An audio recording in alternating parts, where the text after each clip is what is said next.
Welcome to the Nomad Network, your first stop for complete and comprehensive Chicago Bears football coverage. Dive deep into analyses, updates, and all things Bears. Subscribe to our YouTube channel today and never miss a beat. Thank you in advance for your support. We promise to bring you the best because together we're unstoppable. Go Bears!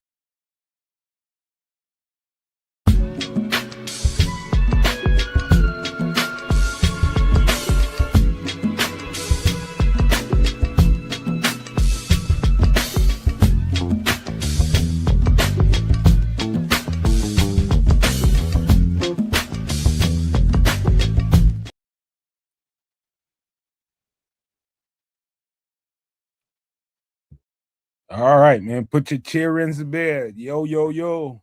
Welcome to an extra sauce episode on this Wednesday night. Good show for you guys that we got planned, man. We're going to talk about everything. Of course, Chicago Bears, some food, some drink, one movie review, and a couple of record reviews. We got a lot to talk about there. And, we got to get into some doomsday survival today, man, because there's some news that I'm pretty sure everybody would like to hear about and discuss, man, because every time it moves, we need to move according to what I see, how I see the world. But hey, welcome on in here as you guys start to fall into the chat. Thank you for being here. Thank you for being here. And make sure you subscribe for a second, stop for a minute. Go to Trips' channel at Sports Chicago Style. Make sure you jump on in over there at Kez's channel at Kez Canuck, even though his ass ain't here right now. We're going to still support him. And, of course, make sure you do what you got to do over here on this channel. But yeah, man, we got a bunch to talk about tonight. Should be a fun show. I'm in a little bit better place than I was the last time y'all talked to me Sunday. I was salty about the move with the Indiana stuff, man, and it definitely came through on the screen. Man, I'm in a different place, but I didn't want to do that show. I just wanted to produce that show, but these guys talked me into it, particularly kids, and I went on ahead and did it, and I just got my saltiness out on the air. Hope nobody took that personal because it wasn't. It was just about how I felt about the whole idea of going to Indiana with that C on that helmet, man. I was salty. No doubt about that. I won't deny it. But here we are on Wednesday night. I'm in a better place. A lot more going on since then, man, all across the world and, personally with the Bears. So they are in the middle of another session of OTAs right now. Sounds like it's going good too, man. But let me bounce past this on over to Triple R and see how he's feeling tonight. Yeah, cool and welcome everybody in. Whichever channel you're tuning in on. Peace to everybody, and hope that even though there are no shovels going in the ground yet, nothing's locked down, that everybody is settled in and excited for whatever the possibilities are, because not to get too deep into it, but Nomad, you saw that the Chefs extended Mahomie, right? Oh yeah. 500 million. Yeah, I saw that. Right. So now, and then other teams like Lamar Jackson, pay their quarterback. Allen up there in Buffalo. So the question is, oh wait, the kids is there in the chat. He's saying he's having system issues. He'll be with y'all in a minute. And by y'all, I think he means us, and by system, I don't know if that means diarrhea or computer. So we'll let him get here to figure that out. But the question I have is, not to get too deep into it, but aside from the salary cap, the McCaskies don't have that operational fund to turn bonuses, into cash. You know what I mean? And that's been one of the detriments about the franchise, mom and pop operation. But as Nomad always says, you got to have some a-holes on your team. And the said, hey, we don't have any a-holes in here. Enter Kevin Warren. And Kevin Warren's that a-hole pissing people off everywhere. But he's getting it done, y'all. So just y'all be patient. Y'all don't worry about it, and just let it happen. It'll be okay. And I'm sure tonight we're going to be talking about some of the minicamp stuff, and that's a reason why going for it that aspect on the gridiron will be okay. So that with all of the other topics and subjects planned, let's rock it. Hey, by the way, too, man, I'm hearing just checking out different outlets, different people, different legislators talking about this and that. And it sounds like to me it's a good chance because they might not be I don't think they're even back in session until fall. And so like a legislative session. And it sounds like it's moving towards because the Bears have been making calls to Illinois, and different legislators have been feeling them and they starting to get together. And it sounds like they might call a special session at some point here before the fall. Yeah, that's crazy because it's been 3 years or 4 years, and now Governor Jelly Belly, is like, oh, well, I guess the NFL team that's the only game in the state possibly leaving the state. Maybe we should do something and possibly prevent that. I could see that. Because it's like, well, the Bears need to, Georgia needed to go to Springfield and work the halls. And I'm sure at Hallis Hall, they was like, what? Get the fuck out of here. We ain't doing that. We are literally the only NFL franchise in your damn state. Not going to kiss your ass. Man, listen, dude. Listen, let me tell you something. There's one thing I can't take the side of a billionaire. That's not in me. And I take the side of Chicago. And I'm talking about the city. I take the side of Illinois, the state, and I also take the side of the Bears players who I support. But a billionaire, that whole thing, I don't even want to get deep into it, man, because it's got to be some kind of. Now, what I'm hearing lately is they want to try to work some kind of tax break for them, property tax break for them. Also, give us a tax break, which we were talking about the last time we were live, and that makes a lot of sense. So give them a break, give everybody else a break, because I got a bill coming up here in the next month or so that I got to pay. You know what I mean? But that's a whole other thing, man. We ain't gonna get too deep into that. But speaking about not getting too deep into it, without getting too deep, kids, what kind of system problem did you have? Like internal BIOS or computer? No, the BIOS are working well. Everything is, that goes in, comes out, and it comes out in a solid state as opposed to a liquid state. So far, so good. But speaking of the state, I just want to remind y'all that the Canadian came up with the idea of, taking a little something from the people and giving something back to the people. So I'm really hoping that is what it looks like. You ain't no original. That's been discussed before. Of course, he couldn't admit to me being the original. There's no way he would do it. It's not original. That's something that's been talked There's about. no way y'all at he least would say do it. hello before you start bickering like I wasn't bickering. I was just saying I was trying to give myself a little bit of love. No promoting shit. The Canadian need a little bit of love because that's how we do it in Canada. They rob us for every fucking cent we have, but then they tell us, "Hey, guess what? We're gonna give you 5 cents out of the $5 we took from you, and like be happy about it. We gave you some money, right?" Canadians back a little something. We go, yeah. They gave us money. Thank you. Thank you for stealing from us and giving us back pittance, and we're happy. But I mean, real talk. I thought that was the that's really the only way that you can do something like this. You can't just tell the people, "Hey, look, like we're gonna give the billionaires like a tax break and take money from y'all." And rob Peter to pay Paul. You can't just do that. You have to also like make it look like you're paying Paul too.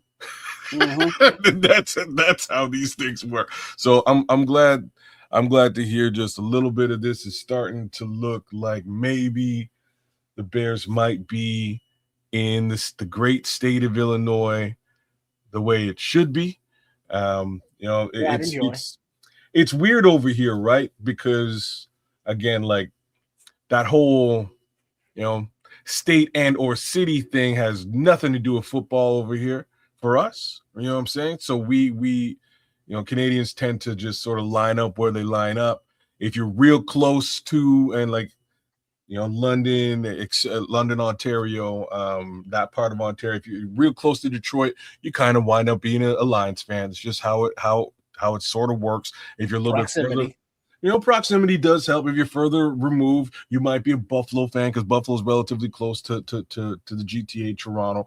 And then outside of that, all bets are off. You could be a fan of whoever you might be a fan of, like yours truly. I'm not really close to Chicago in any capacity, but I'm a Bears fan again because for some strange reason, as I was saying the other day, so much of my childhood just revolved around Chicago. There's something there for me, and that's what it's all about. In any event, my boy was hollering at me. He's a Lions fan. He was also my son's coach many moons ago, and he was just throwing some shots at the fact that he sent me a picture today, and it was funny of an AI generated Madden cover with Caleb Williams on the back, like throwing it back, or on the front throwing it back. Right, that was like the picture. And he's like, ha, ha, this is the new Madden cover. And I was like, oh, okay.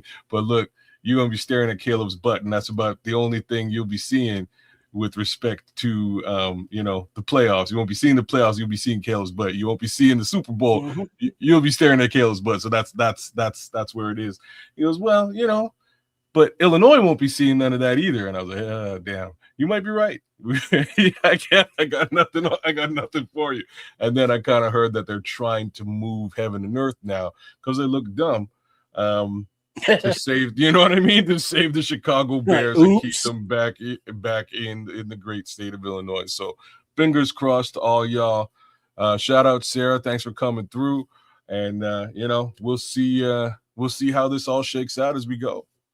All right, man. Look, let's get personal real quick. Is Indiana closer to me? I don't know. Kid, shuffle us around, man. Let's get our normal order just because. All right. Sorry, Trip. I mean, it's okay, Trips being there, but it's just. No, he don't like you next to him, man. He's worried about you staring at his feet.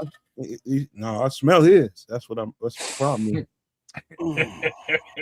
No, but hey, what's been going on this week, kids, man? Tell me about it. Man, I don't even want to tell you, man. This is what we do, man. This is out there. I know. I'm trying to. I'm gonna go. I'm gonna leave certain things in the hopper. But right now I'm a little disappointed with the corporate side of things for me, man, because basically I got emailed a couple hours ago, right to what it might have been 5:25. You know what I mean? Like work's done and you're signing off, you ain't paying attention. I got an email that just kind of came in. It was like, whoops, we paid you too much, so we gonna take some money from you over the course of the next 6 months. See ya. And it was just like, have a nice day. Have a nice day. It came out of nowhere, and I was like, what? So you're telling me y'all screwed up, and I gotta I gotta pay the piper for this?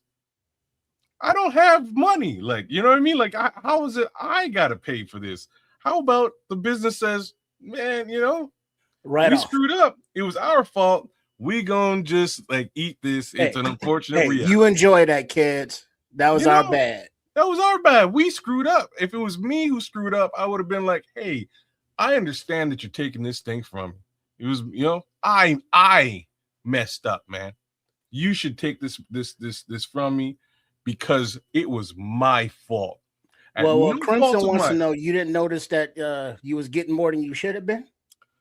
What, bro? When the money hits the bank, we spend it. There's a whole. So you don't do time sheets, or there's a whole 2 Chainz song about this. I'm sorry. But don't you got to put in like your hours or your commission? No, this is a commission thing. I don't do the commission calculations or send out the commission's checks. So the checks that come to me when they show up, I go, damn, that's a nice looking check. So it don't give you like a breakdown. It's like, this percentage came from that and that from that. Sure, and it looked good to me when it came in, but they saying they messed up, and it's all their fault. And you know what else they said to me? And I was like, man, I should really respond with some primeval, but it's 5:30. I'm just gonna go get some. Damn well you're supposed to eat, shit, quit. That's it. Yeah, something like that, man. That sounds about right to me right now, because they said, we screwed up, but we're going to send you $100 gift certificate to make up for it. Gift certificate to what?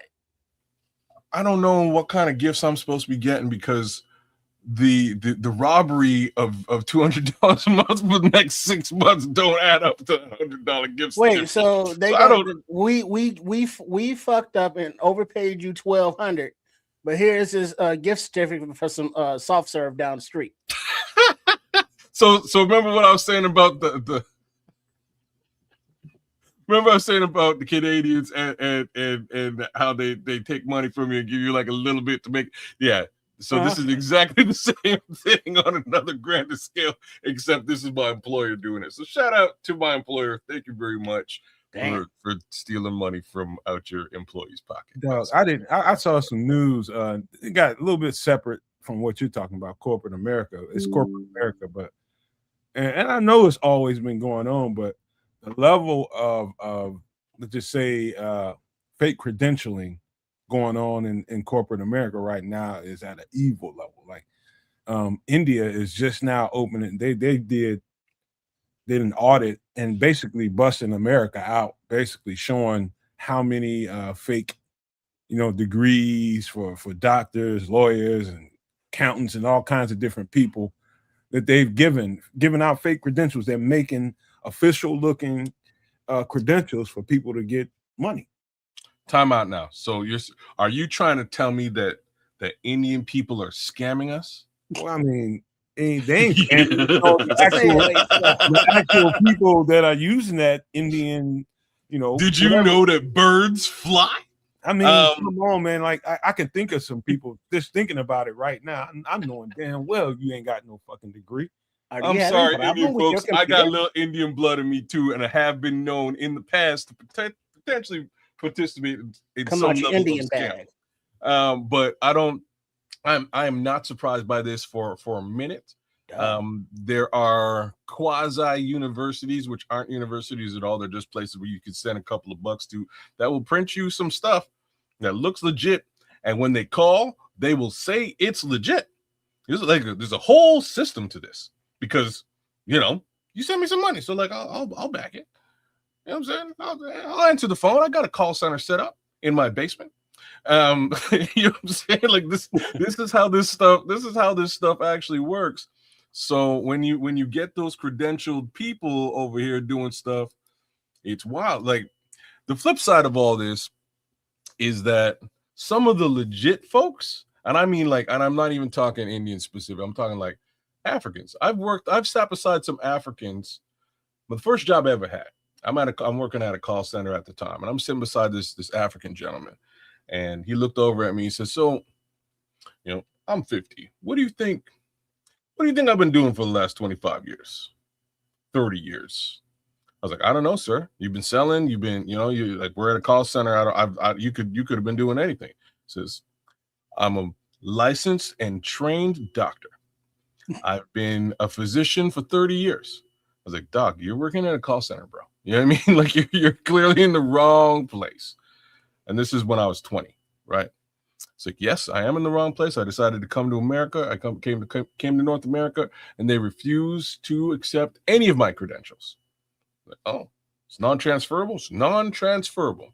I got to work here and hustle and bust my ass just like you." So sometimes those credentials just don't fly or come over at all. So it really depends on what we're talking about. If we're talking about transfer.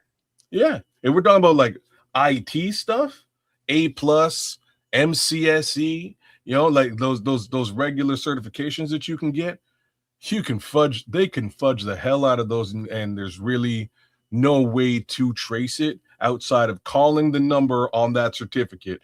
And yeah, they have it set up so a dude will answer the phone. Hello, how may I help you?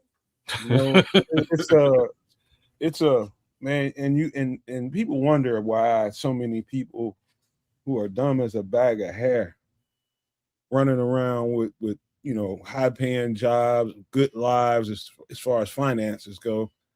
And no, maybe JC. It's a lot of people. I mean, there's a lot of people I've run into that I know ain't really credentialed, but somehow they got them.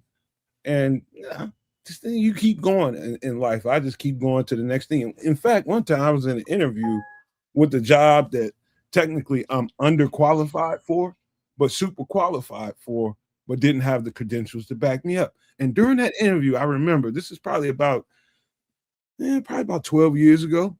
And I can remember the person that was interviewing me that liked me so much realized that I didn't have the credentials. And he was just kind of hinting to me like, hey, can't you figure out a way to, make that happen? I mean, he was trying to say that, but without directly telling me to do that. And I was just like, at the time, I'm just like, fuck are you talking about? You got him or you don't. I can't make that happen. Fuck you. Who you think I am? You know what I mean? But there's a whole underworld of that going on, obviously, that I just wasn't aware of. You know what I mean? It's just how it was. But man, if I had to do over again, I don't think I would do it. I don't think I would because there's some kind of fraud involved in that. You can get in some serious trouble about it. So I wouldn't do it. You could you though? What's the worst that's going to happen? Well, you got to look at some of the legislation here. I don't know what would happen to you in Canada, but here I'm sure there's some fraud tied to that. Man, I'm not saying that you're wrong or anything like that. I'm just saying that, like, again, what's the worst that could happen? Oh, hey, you're foolish. You know what? We're gonna let you go. You're fired, and you walk off into the deuces. You walk off into the sunset. The upside is, for at least some period of time, you're probably making a take that you likely weren't going to make if you did not have those credentials, right? That were fudged. So I don't know. Yeah, fair enough, Cribs. Like I don't know, man. I don't know whether I'm a semi moral individual when it comes to things like this. I try not to BS folks. I try to keep things a buck. And I'll tell you right now, if I had fudged some credentials over the course of my career, I could be making a lot of money. I'm just saying that right now. Yeah, I bet you. Definitely pull some shit. Yeah, because the most official thing I remember having to do was when you had to prove your graduation, by getting the official transcripts, notarized and such with a little stamp on there from the school. And it's like, well, how do you fake that? You buy a stamp and you buy a paper imprinter and put your made up school name on it. You get the documentation. You go, ooh, now it's official. And that was the only verification. It wasn't like the employer contacted the school. They just look real, don't it? The notified transcripts. It's not like notary. It's not like I don't think you like your average person would never, especially if you're actually qualified to do the job like I was. Like so long as I was tearing that job apart, nobody would have gave a F. But the minute somebody saw me the wrong way or I rubbed somebody the wrong way, then things like that, the Pandora's box gets to open up a little bit. You see, like, and so you and I argue all the time, but this is one of those times where, like, straight up, I'm the same as you. Like, I would just expect that somebody would, you know what? Let me go look at his credentials and pull some files and try and figure things out. The reality is, this never happens, and that's why this works. Nobody actually, like, in the realm of give a fuck, nobody gives a fuck. And the agencies that are contracted to do the background checks, they do the drug test, the urinalysis, they do the fingerprinting and your background check, they do the credit checks, but they don't really do any in-depth verification of your documentation. Maybe a phone call, but you put the numbers on there for them to call, or you put the name of the place, Vanderlei Enterprises, if you will. Oh, Art Vanderlei. You know what I mean? I went there. So I mean, it's just what isn't fraud could be fraud. Like that Nomad the other side of this. I mean, that's a good one. Just put down you're the CEO of a Blockbuster. They can't prove you wrong. You know what I mean? No, they will be none the wiser. And all this stuff came I ran the AK. What you're saying is normally there's no administrative forensics going on ever. You got to piss somebody off for any of that to happen. You know, because I used to run the electronics department at Circuit City. Now you know what? Now I take that back now, because it depending on who you're working for and what kind of add-ons they have to their corporate management, they can put AI on your ass. Well, now it's a little bit like that's a little bit of a different thing. So like when this all came to a head for me, what up, Benji? It was with it was the first time this type of stuff came up for me was driving school. So I had taken a driving course when I was a young buck, got my license, and off I went to do my thing. Part of the deal here in Ontario, when you do driving school, you get a certificate. It is everything that Triple R just described. It's a piece of paper with a stamp and somebody signed it. It looks legit, but that's as far as it goes. There's no actual record of this thing anywhere else on the planet Earth. So I get this thing, I go in to get my license, and when you go to get your insurance, you need to bring this certificate with you and you get a discount. And they give you a pretty significant discount. So I brought it in, I got my discount. I wind up changing insurance companies, and at this point I'd moved out of my house. I don't have any idea where this effing certificate is. Like, God only knows where this piece of paper went. So I go back to this new insurance company. I'm like, hey, look, I want my discount for doing driving school. I qualify for like a 15 or 20% discount. And it says it right here. And they're like, okay, so like, sir, do you have your certificate on you? I'm like, what? I'm supposed to be like walking around with this thing? You know what I'm saying? Like, where am I supposed to get this? Is there no like records? Don't you guys have like a record? And she was like, who's you guys? No, nobody has any sort of record of any of this. So either you have the certificate and you get the 20% off for the rest of your life, or you don't have the certificate and you lose out on the 20%. So I've been pissed off for about 25 years after realizing that I spent a bunch of money on driving school to get a discount that I'm never going to get. That's all right. That ain't the worst thing in the world. Trips, how about you, man? How's your week, man? It was cool. I was kind of proud of myself because I did some MacGyvering. You know, nice. My armrests here on my office chair, they're kind of low, right? So previously I got these little 1.5-inch pad things that you Velcro around your armrest that elevates your, I know what you're talking about. Those are dope, actually. Yeah. But after a while, they slide, they move. So, duct tape. Them some bitches ain't moving. But universal. I decided, still that's not that red enough. Green. Y'all know about red green? That's that red green, y'all. That who?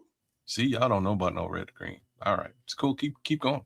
Right. This is just an old man who has a TV show basically where he duct tapes everything. Like the whole TV show is based around him broken stuff. He's just an old white man in his yard, and he'll find some broken stuff and he will repair it like a lawnmower. Duct tape. Back in business. There you go. Yeah, duct tape is a beautiful thing. But anyways, I wanted to raise the height a little bit more, so when I'm sitting here in the chair, my arms are higher, because the armrest is still too low. And so it's like, what else can I use? Because this is a very specific size, the width of an armrest and that little length. So it's like some styrofoam or no. Hey, then I came up with something. Okay. Swimming pool noodle. Brilliant. Cut it the same length and then duct tape it to the armrest. And then, or what I was thinking about doing also, I'm going to get the noodles tomorrow, but double the noodle and tape those together and then tape it to the armrest. So now I got so kind of my arms like this all day. You should have split them open. Should have split them open first. Well, I mean, I still can because I got other noodles that I'm using for other things that I don't want to cut or destroy. But yeah, that's a good idea. Split it open and check that width and check that height. But I may Way to split them use your open. noodle trip. Huh? I see what you did there. There you go. No, but that was Nomad using his noodle because you split it open and then maybe leave one rounded because that push up, elevates it a little bit. But yeah, so it's just like, because it makes it more comfortable when you're sitting here and you're typing or you're coding or whatever. And then it's like I got the plantar not plantar fascia, but the wrist thing where you got your little arm rest thing and you can rest your elbow in it. What do you call that wrist? Corporal tunnel. Yeah, I got one of these things. So it's like, so I was just kind of proud of my my rigging up my red and green activities. Well played. I appreciate it. I can see. I'm just picturing what you can do with that. That if you open that noodle up and stack them, it's definitely gonna catch your arms in a better way. Yeah, because right here, what I'm gonna do is hold on, I'll show you. Because I got these noodles right here, which is the same size, but yeah, when it's round like that, that provides good cushion, bounces it back up. But if you cut it open, obviously it's half the size, so you can cut it open and double it, if you will. Mm-hmm. And then, nice, soft, cushiony rest for the arm. It'll catch your arm a whole lot better. It'll catch more width of your arm. Mm-hmm. So it's like even, cut out to the, what the length of the rest is this long, so you cut that much, then cut that in half and double it up or triple it up if necessary. So yeah. Mm-hmm. Getting the MacGyver on, kids. See? Now you're thinking, using that noodle. That's cool, man. I bet you them shits cost penny on a dollar when you ordered them, didn't they? Actually, you walk in the Dollar General and they sit right outside by the shopping carts. They got a big box of them, $1 a piece. No kidding. Brilliant. Mm-hmm. Well played. Oh, and multicolored too. Mm-hmm. Kids, I had a girlfriend that had, she couple little girls, man. And like she not only did she give them a whole lot, their father gave them a whole lot, I bought them a whole lot of shit. And the simple toys like that, that's the shit they want to play with. And it won't break. They beat the shit out of each other with it. Windy P4K, man, with the chat of the day so far. Y'all gonna get banned playing with your noodle live on here. Hey, settle down. Hey now. I got a little something to tell y'all, man. So I got a homie. He's out west, and he's been having the food truck shit going on for a while out there, and he's trying to, and I'm trying to talk him out of doing it for all kinds of reasons. Why? Economic reasons. Now, listen, I'm about to tell you, man. Okay. Got a food truck, and he's put it up for sale. Oh, okay. I told him take that shit down, and he's trying to get a brick and mortar. Oh no, you don't want to do that. Now you see where I'm going right now. Okay, I'm with you. I'm with it, man. I'm with you. And he's fighting me, and he's always fought me, and every time it's like basically like me and kids all the time, just can't agree on shit. Even when somebody's giving you some good sound advice and having a little bit of information to frame what he's trying to tell you, he's just got his mind set on it because he's been thinking about it that long, and he's being thick-headed right now. He's being very thick-headed, and I'm just like, man, it's just not a sound move right now, man. It's just not. You're probably giving him the economy conversation, and even I mean, did you offer him a compromise? What's a compromise? Keep the goddamn food truck and get another one? No, the compromise is instead of buying a restaurant, a location, brick and mortar, you buy a vacant lot, you keep the food truck, and on the location you keep like a shed with tables and chairs, umbrellas, tents and shit. Okay. And then you have your truck still able to go mobile for catering events or sports events or other places, but you have a solid location that people know you'll be at for whatever specified hours. Well, it's barbecue, Crimson. He asked what kind of grub. He's doing barbecue. But yeah, man. Right now. Not to cut you off again, but there is a place, local place that's not a restaurant and it's not a food truck. It is actually a smoker, cooker, barbecue grill that they pull behind a trailer, and they cook barbecue in the morning, and they go to pop-up locations, but they're at the same location pretty much every time, and they're open from 10 o'clock till the food is gone. And then they hook the trailer up and go home. So they don't have a food truck or a brick and mortar location, but they're still doing it. So what's his major malfunction? Was he thinking about doing this? Like, is the food truck not profitable? Is it not working out? Or so he's hooked up with a guy that's got a little bit more going on than he does, and there's Chicago people out in Arizona bringing Chicago to Arizona. So imagine that, okay. Chicken and ribs and all this kind of stuff, and the other guy's moving in the right direction, but he's got some shit going on. I ain't even gonna mention that on air. But I told him, I said, man, slow down, dog. I know what you're trying to do. And I know you've been thinking about it your whole life and you finally want to execute it. But I just don't think right now is the best time. And I tried to tell him why. They got a couple things going on. They got this shit called ghost kitchening. I don't know if you guys ever heard of that. They got that shit going on. Plus, well, hold on, Nomad. Real quick, kids. A ghost kitchen is basically a place that has kitchen stalls, and then you can go in and say, hey, this is my kitchen because I cook this meal, and you can prepare your dishes without having a kitchen yourself. You rent these places. You know what? I know exactly what you're talking about. And I walked in. I walked into one here in town, and that's where I was gonna go. Like, anyways, I walked into this. It's a convenience store, but in like the back corner, it's a ghost kitchen. Like, it's not. I was about to call it a restaurant. It's not a restaurant. It's just a kitchen, and the homie chefs up at this little spot in this convenience store. But, and this is hopefully what this guy has going on. Uber Eats, man. Like, you don't really need to have a location to sit down. You could, just along the lines of what Trips was saying, you could have just like a little spot where you can, a little picnic table with a canopy and you sit down and do your thing. But like, Uber Eats is gonna come pick up that stuff or skip the dishes or whatever it is out there.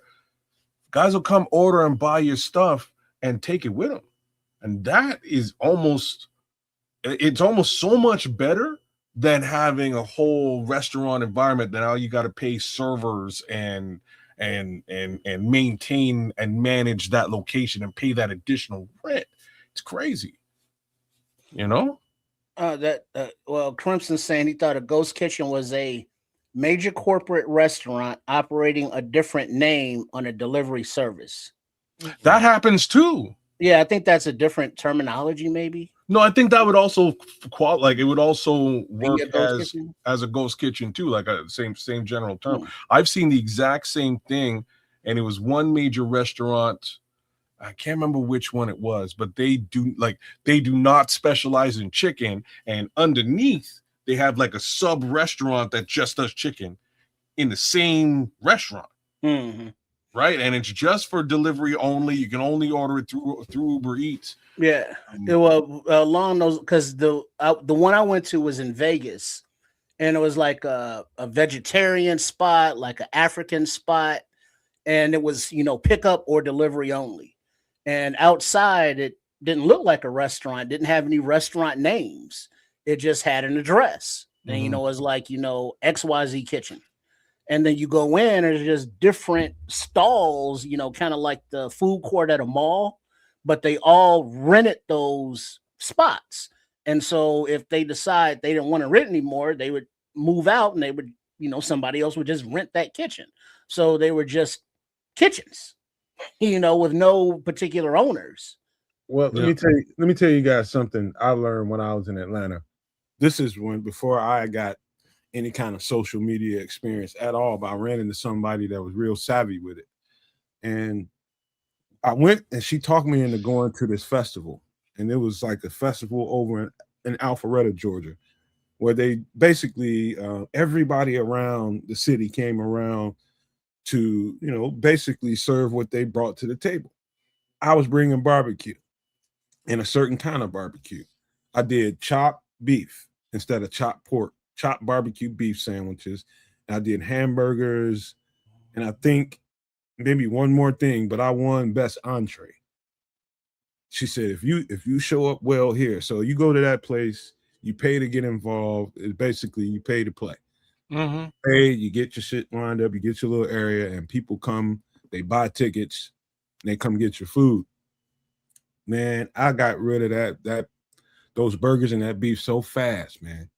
And she was like, if you do well here, I'm gonna show you how you can really trip this out. But you're gonna have to get yourself a pool trailer.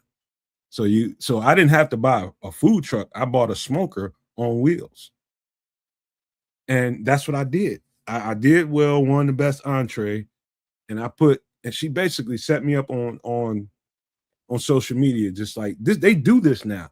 It's like, hey, he's gonna be in Buckhead from Pop up. and you're gonna sell everything.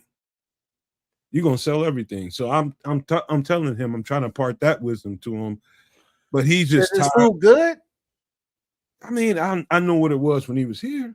That's all I can speak for. I never had his food out there. I mean, but does he have a following? Do people like it down there? I don't know. I can't give you anything concrete, man. All I know is what he tells me, and sometimes you can get a little fluff from your homeboy. But that's what I try to tell him. I try to part that on him. You just got to move around, get somebody social media savvy to help set you up, give you dates, give you times, and boom, people will show up, and you ain't got to spend all that time, sitting somewhere for 8 to 12 hours trying to make your money. You're gonna make your money in a shitstorm. But I was in Portland, Oregon, and they had a setup to where it was a vacant lot. Unlike like in Chicago downtown, they would have lunchtime, food trucks lined up, along the street in front of the skyscrapers and shit. But out there in Portland, they had a lot, and basically somebody owned the lot, and they would lease out spots like a ghost kitchen, but the spots were for food trucks. And so you could go to this, this lot and go like in a food court mall, but go from food truck to food truck to food truck to decide what you want. And they would lease those spots, and they would go home at night, or they would leave them there, depending on, whatever deal they got. But it was a variety of trucks that could come and go, different restaurants, but it was in a set location. And the owner of the property, all he had to do was lease out spots. He didn't own no food trucks. He didn't own no restaurants, but he made his money off of that kind of deal. I made my first money in a situation very similar to that, because when I was I went from Stone Mountain to Marietta to Ackworth. By the time I got to Ackworth, first thing I did when I first got out there was get with a lot owner that had a big space in his lot, and I was just like, hey man, I can probably come out here and generate a whole bunch more money by just being out there cooking. And he's like, oh yeah, and what you cook? I was like, I'll bring it to you. I'll cook it and bring it to you. So I just went and pretty much put everything on the menu. And I learned that the smaller you can make your menu, the better. The better. You make about 4 or 5 things and make it really simple and good. That's all you need, man. And instead of making all these complicated, fancy ass dishes, I wanted to make my shit so that, whoever, if I wasn't there that day, somebody can step in and it's kind of foolproof. So that's what I was thinking the whole time. Have you heard of? I don't remember the name of it, and I really haven't seen another place like it. But in what was it Uptown? No, it wasn't Uptown. It's for on Broadway and like north of Diversey. There was this. I think I mentioned it before. It's a soup shop, and all they sold was soup. But every day it would change, depending on the ingredients they got. They kept the staples like your chicken noodle and your vegetable and your tomato, but they would have a lobster bisque or a potato soup or a mushroom soup or a wild rice thing or a chicken thing. But every day you could have soup, but different. And they would come in either, cups or like, little half-gallon tubs. But that's a restaurant that has a specific menu, but it changes all the time. That what, Trips, that something like that that's a great thought. Here's the thing. You have to get somewhere, like I was specific about where we moved to in Ackworth. I wanted to move by an industrial district so that, if I do pull up somewhere. Lunchtime, you're making paper. Exactly. And I ended up doing it. I started in that lot. I ended up doing it from the home. It started off in that lot for a few months, and I ended up doing it from the house and delivering to myself and whoever I can get to deliver to those companies and those industries. Boom. At lunchtime, I made a lot of money. Mm-hmm. You know what I mean? At dinner time, a lot of times I made a lot of money, but that's what I would do. You get yourself situated where it's going to be hungry people. The better off you're going to be, and a lot every day at lunchtime, man. Like that's your boy is in a situation where, like, my simple suggestion, and I think Tripp said it already: go get another truck. If you really want to expand and do better at what you're doing, go get another truck. Keep your menu and branding together. Advertise on social media. Get some IG going on, some Instagram going on, talking about, and TikTok talking about your food and what it tastes like and what it looks like, and invite some local foodie influencers to come by, taste your food.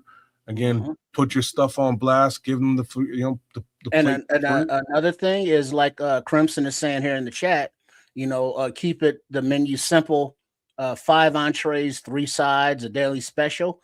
And then, like, for your desserts, if you're not a baker or a sweet maker, you contract with a local baker, who makes little cakes. Because remember, you go to Harold's or something like that, and it's like, oh yeah, give me a slice of that pound cake, or that that sweet potato pie, or the German chocolate cake.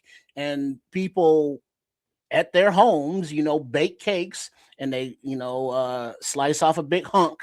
And you sell that hunk for $3.75 or something, individually. And now you have, entrees, you got sides, you got a dessert. No, that's some hood stuff right there.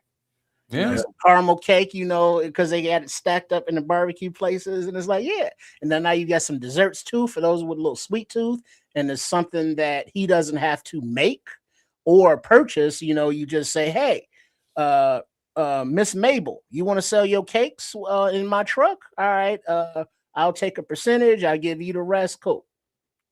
How big up is the food truck game out in y'all neck of the woods? It's pretty tough at this time of the year. Yeah, okay. It's out here that they're like the softball courts, not courts, but fields, the little league fields, the soccer fields. Always food trucks pulling up. It used to be just ice cream trucks, but now it's actual food trucks. Yes. Especially this time of year, man. Yeah, you can make a good amount of money, man. People are always moving around the city, and people stop and eat. People just it's a good place to really, really you can make enough money in the summertime, in the spring and summer, and in the fall, to where you can chill for a couple months in the winter, 2-3 months in the winter, and get back to it. Well, look at Crimson. They're crazy here, man. Look at Crimson. Not that one. He works at a robotics company filled with hundreds of well-paid engineers. They're paying $20+ for a mid burger every day. He wants to buy a truck, pull it into the parking lot for 3 hours, and clean up. Those are called roach coaches. Are y'all familiar with the roach coach kids? Oh yeah, everybody ate from one around. 8 million of them around here, but the food truck game in general in Canada it's rampant, it's wild, and you get some of the best food out them trucks. I wish I was lying to you, man. You ain't not lying, man. But I just love the hustle. I just love the hustle, man. And anybody that can hustle, and then your food's good, and you gotta inspect where you're getting your shit from. Yeah, hope it's above board and healthy. Yeah, I mean, but if he got to the streets, that means he cleared some kind of bar. Health inspectors. Yeah. Not just a certificate that you made up and stamped at the crib and hung up in your shit. An actual health inspection. He cleared a bar somewhere. Yeah, so many ways to skin that, man. You rent a little parking spot and just do it out there because you're renting the spot. You cut a deal with somebody, promise that you're gonna buy the fare from them. But who's the hot nightclubs or spots? Contract with them. I'll park outside your spot every night. I feed your whole crew too. Dirty because cheap. That's another market is the bar crowd. The 2 a.m. crowd. Everybody's a little intoxicated. Man, do you want that grease in your body? A lot of bullshit too. Well, yeah, but that's dealing with that crowd, but they will spend on some grease. Well, ain't nobody really messing with you really in your in your truck. I never seen that. That's one thing I've never seen go down. Guess what, kid? When shit go down, you ain't really safe nowhere. No, I guess not. No. Well, yeah, but that's when shit goes down. Yeah. You better be ready. You better be ready. Where the shit go down? I've seen some stuff. I've seen some stuff, man, out there in the wild like that. I've seen some stuff, bro. It could pop off. But anyway, just trying to convince him, man. Like I'm not saying give it up, give that hope and dream up. I'm saying just put it on pause, cuz for a minute. So let this shit clear out. Let this smoke clear. You're doing it at the exact wrong time. Some of the stuff we're gonna talk about on Doomsday Survival is gonna meet out what I'm talking about here. But it's reasons for what I was telling him. I didn't tell him. And I think I know that he knows me well enough to be like, I'm trying to poo-poo on his progress. He knows that. He knows I'm not that dude. That's not what you're trying to do, though. He knows that. I mean, at one point in time in our relationship, we was both kind of naive and, really egocentric. And we probably would have thought that if it was me on the other side of it, I'd probably be like, man, get your hating ass on someone with that bullshit. But he knows I'm coming from a good place. He knows that. I wouldn't say nothing to him if it wasn't from a good place. Like I say, I applaud you on this one for sure, because straight up and down, if you're investing in real estate is crazy. If we're talking like commercial, because unless you're buying that location, which I don't suggest that you do, you're paying somebody big rent for that commercial location, man. So it's better you're better off in a truck. At least you own the truck, it's yours, and you can sell and get your money back. All right. I had a couple hot topics for y'all, man. I wanted to just quiz y'all real quick, but we can either do that. I'm telling you, I think y'all will enjoy these questions, but we can get right to the drinks and the food if y'all want to. Or we can hold the drinks, until next week and do the questions now, because let's do the questions. I like hot topics. Me too. Yeah. All right, kids. I'm gonna do the question now. Okay. Hey, man. You fix your goddamn mouth before you answer this now. Uh-oh. Just know that. I'm already worried. You should be, because this particular, you should be. All right.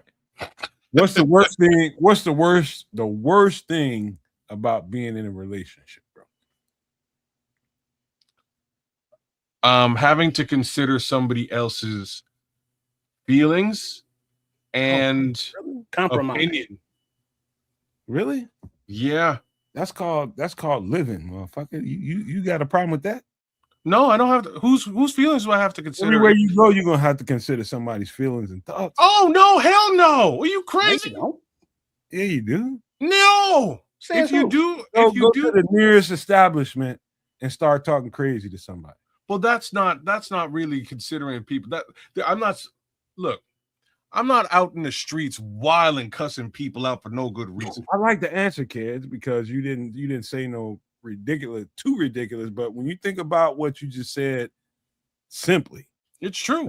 that's ridiculous, man. No, it's not, man. It's not, because, and I'm talking about just when you're conducting yourself under normal pretenses. Now you have to stop and go, wait a minute. I would just go on in sorry. A little just Jamaican just slid out of me there. Guan just means move or go on. I would conduct myself in a manner that I know is not going to offend or hurt other people, because there's nobody else around. Mind you, when there's other people that you have to relate with under normal pretenses, you may have to just simply conduct yourself a little bit different. Well, Like, how that here's a gets quick, solved, easy for instance, and it's a for instance that you gave the other day. So you can't just walk into a room and fart. Yeah. you could. You know what I'm Or saying? you can. But this is what I'm saying. Yeah, you can, but you might offend the entire room with respect to that relationship. So you may want to walk outside and do your business, or go to the washroom. Or you don't care about offending the room. Or you care not about offending them. Because I mean, is it being considered a feelings being rude? Like Says who, Paul? like kid, welcome me into a restaurant, kid. Say, good morning, welcome, can I help you? Yeah, welcome. Okay. Now, should do you have to say good morning? If they say good morning, and it's like, give me my coffee. Well, say please. I don't have to say please. Give me my fucking coffee. I'm paying for this. Right. Now that's not being considerate of their feelings. That's not being courteous as a human being, but nothing says that you have to. No. Well, listen, man. In relationships, I mean, we're talking about you with the next person. Most of that is about growing. Most of it. Now, let me zero in on a little something. I'm here. Keep going. The thing about, I guarantee you, Ked's a significant other. There's some point in the relationship. I'm not saying that it's lopsided one way or the other, but there is some point that woman has stopped him from falling victim to his worst instincts. And he was willing to listen to that reason. Well, yeah. And that comes from her opinion. Well, that's hopefully, part of a healthy partnership, a relationship, because I'm more of a loner, if you will, confirmed bachelor. Thank you very much. Because I understand that to be in a relationship, you have to be willing to give of yourself when sometimes maybe you don't want to. You have to be willing to take on your partner's stresses and burdens sometimes when you really don't give a fuck. And I just find myself not giving a fuck more than I do wanting to give a fuck. So I remain single, because I'm not going to bring somebody into a situation where I'm not going to give them what they need and be a good partner, because I recognize I'm selfish son of a bitch. I'm not a good partner. And, I think a lot of people would be a lot happier and not having gone through divorces if they just admitted that to themselves. But then there are a lot of people that just can't be alone. So, I'm not that person. So I understand what goes into relationships, how to be a good partner. I just choose not to do all that bullshit. There's another side to that, what you just said, Trips, and I understand that, and it's good that you can acknowledge that thing about you. But there's also another side to that says, okay, if I enter this relationship, it means I'm going to have to evolve from some of the, bad habits that I do have, and some of the personal persnickities that I have about myself. You have to own those things. And if you think you suck as a partner because you're selfish, that means you start getting better. And that's what a relationship has done for me. You know, I was a very egotistic guy. I'm gonna tell you right out the top. No. It was me. No, it's not what you think, kids. It was me feeling the need to conquer all the females, man. Aha. That was my biggest hang up. It was like giving up all that to be involved in a relationship. What? No more strange. Yeah, it was all that. And that was a big ass deal, man, because females dominated my life for so long. You know, just the next one dominated the way I thought. You know what I mean? Because wherever I went, it was the next one. And so it's basically being a whore. But you know, that was just me. That was just me. But when I decided to commit to this relationship, I had to let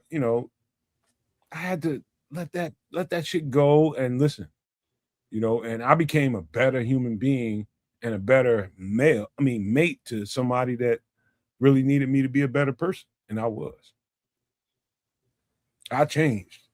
And so that's what it can bring to you. So things that you sound like you sound like Trip has succumbed to the idea that this is who I am and this is what I'm going to be.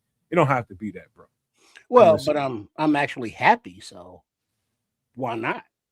Look, there's nothing wrong with that, and that's sort of what I'm trying to say is like I would conduct myself as a single human being a little bit differently, and really I have to consider the feelings and opinion of somebody else, and that's truly, in my opinion, what a relationship, that's really what it boils down to, because I don't want to, hurt the other person, and at the same time I also want to take into consideration their thoughts. It might not be like, feelings, but sometimes they're just flat out right. And when I take into consideration that opinion and weigh it against my own, I may move differently. I might conduct myself in a different manner. So that's truly what it is. It was very hard. As Nas says, born alone, die alone. I peep my style alone. That's how I've conducted myself for many years before being a guy in a quote unquote relationship. Once you get into that, you stop me like, okay, well, it's not just me I'm moving for. I have to make movements with her in consideration. I have to make movements with, you got it, with the kids in consideration. And those are, that's family. That's a relationship I'm talking about. But now don't get it twisted that I'm not anti-relationship or I'm happy. But if I met someone who now it's not a chore to want to listen to, their day, it's something that is like, hey, I enjoy actually your time and I enjoy sharing my time with you. If that situation would arise, cool. But it's not something I'm looking for. It's not something I need, but I understand what it is. And it's like, if I wanted it, I would go get it. But it's like, yeah, I don't need all that. I'm with you. Something else I learned about being in a relationship is really, it's hard. It's hard sometimes to want to listen to what the other person is going through and her personal thoughts, whatever is going on with her. Sometimes your mind is just in a totally different place than where hers is at. And then you have to discipline yourself to say, you know what, forget whatever I'm thinking and feeling like today, her shit's important too to her. And so that's where the compromise comes in. It comes from a mental and a spiritual level. You got to stop yourself from thinking about yourself, being kind of narcissistic and being somebody that's open to listen. We all. Well, I'm open to listening. Some kind of narcissism. Yeah, I was just gonna say, I suffer from a little bit of that. So, I'm definitely open to listening. It doesn't necessarily mean that I'm always open to doing. You know what I mean? Like I'm born alone, die alone. You know what I'm saying? Like that's. to be honest with you, we deal with it behind the scenes, just being as friends. You know what I mean? Just being boys, and we all do this stuff together. And we all push and pull in different directions, and don't like this, like that, and we all do it every single time we do something. Yeah. You know what I mean? So it's not it doesn't end at your personal relationship with your mate. It extends. You know what I mean? That's going to go into whatever you do, whether it's this, whether it's your workplace. It's always a push and pull, give and take, all the time. You know what I mean? So it's not always going to be about you, ever. And Yeah. so that's I bet you think you got to work with that every single day. I got another question for y'all.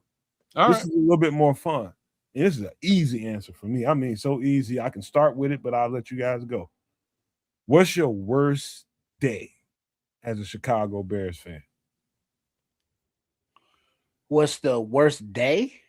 What's your worst day as a Chicago Bears fan? When Sweetness passed, Mm. and I didn't take the opportunity to have a beverage with him when invited, because I got to meet him a few times, and I was driving a cab at the time, and I happened to be downtown in front of his bar. Was it America's Bar? And unfortunately, it was, it was kind of empty. So I saw Sweetness in there, and so I double parked, went inside. I was like, hey, introduced and all that, and he was like, hey, you want to have a drink? And I was like, oh, I do, but I'm driving right now, and I don't have alcohol in my breath. But then I also like, well, I can just have water. But damn it, it's Sweetness, but I got to work. I'm next time, and then there was never a next time. Mm. Can I jump in here and go? Yeah, second? you go, man. You go. Easily for me, it was the worst, let's just say, emotional response that I had as a Chicago Bears fan was when Lovey got fired. I was hostile, bro. I was extremely hostile that day. Man. I was extremely hostile, man, and it to this day it still bothers me, but now not to the extent that it did the day it happened. It was all kinds of. I was feeling like it was all kind. I felt like it was racism, and I had all kind of shit going on, and I was hot. I almost stopped being a Bears fan. Almost, man, because that bothered me that much. And I'm telling you, when I tell you I was hostile, boy, you don't even know. But that day was a hard day for me because he's coming off, what was he, 10-6 that year, some shit. Bro, they missed the playoffs because the Marion Barber didn't you know what I mean? Like they missed the playoff by this much, bro. Missed it by that much. That's a tough one, dog. I feel you for this one. But for me, it's 2 days. It's two different games for me. First one is definitely Cody Parkey for sure. Shout out to Crimson out there for sure. And why I say that is like there's footage somewhere on the interwebs of me just ass, like people were worried. I was just ass out on the floor in my place. People thought I had an HA. They were very worried. Folks were hollering at me, "You all right, man?" Because I was live streaming. I was like, "We gonna win this game. We gonna win." Oh no, Lord, no! And next thing you know, I was just prone on the ground, and people were hollering back at me, going, "Dude, are you alive? Are you okay?" And like, yeah, I'm all right. I'm here. But then there's also that Pittsburgh game. And I don't know if y'all really remember the Pittsburgh. What year? Before you got to start with what year? Oh man, I gotta guess like maybe 2023, maybe. The one where my man get bumped into the ref at the end. You know what it is? Kung Fu Cassius Marsh. Hold on, I'll be right back, fellas. I gotta run to the door right quick. Okay, and we were set up to win this game. Indeed. We were winning this football game. We were beating up on the Pittsburgh Steelers. I don't give a damn what anybody says. Not only were we beating up on them, it got to the point where like this was for me, and I'm sure for Matt Nagy, this was like the turning point and change in Matt Nagy's overall demeanor. In this game, they were hitting Justin on slides. They're hitting no calls for the Bears of any kind to the level that Matt Nagy stopped and he was like yelling at the refs. Like, what the hell? Was yelling. You know what I mean? Was it Flus? What? No, Nagy. Nagy was yelling. I think it was Nagy, man. Nagy was Nagy was like, he's yelling at the refs. He's getting in the refs' face. He's red in the face, angry because of these calls. And I'm like, go get him, Matt. Get him. Like, get in his ass. And then this final call just completely flipped the game on its ear. When the ref stuck out his ass? Bro, and like to make matters worse, is they're like taunting. And maybe it was either just before this play or it was before. It was before this play because TJ Watt sacks Justin Fields. And when he gets the sack, he runs over to the Bears sideline and double birds. All right, so he's flipping the double birds to the Bears sideline, kisses them, and then turns around and he goes off. No taunting. This is somehow not taunting. My boy does a kung fu kick, spins around, and leaves. Flag. I'm not even saying Marsh was in the wrong. You will never hear me say that.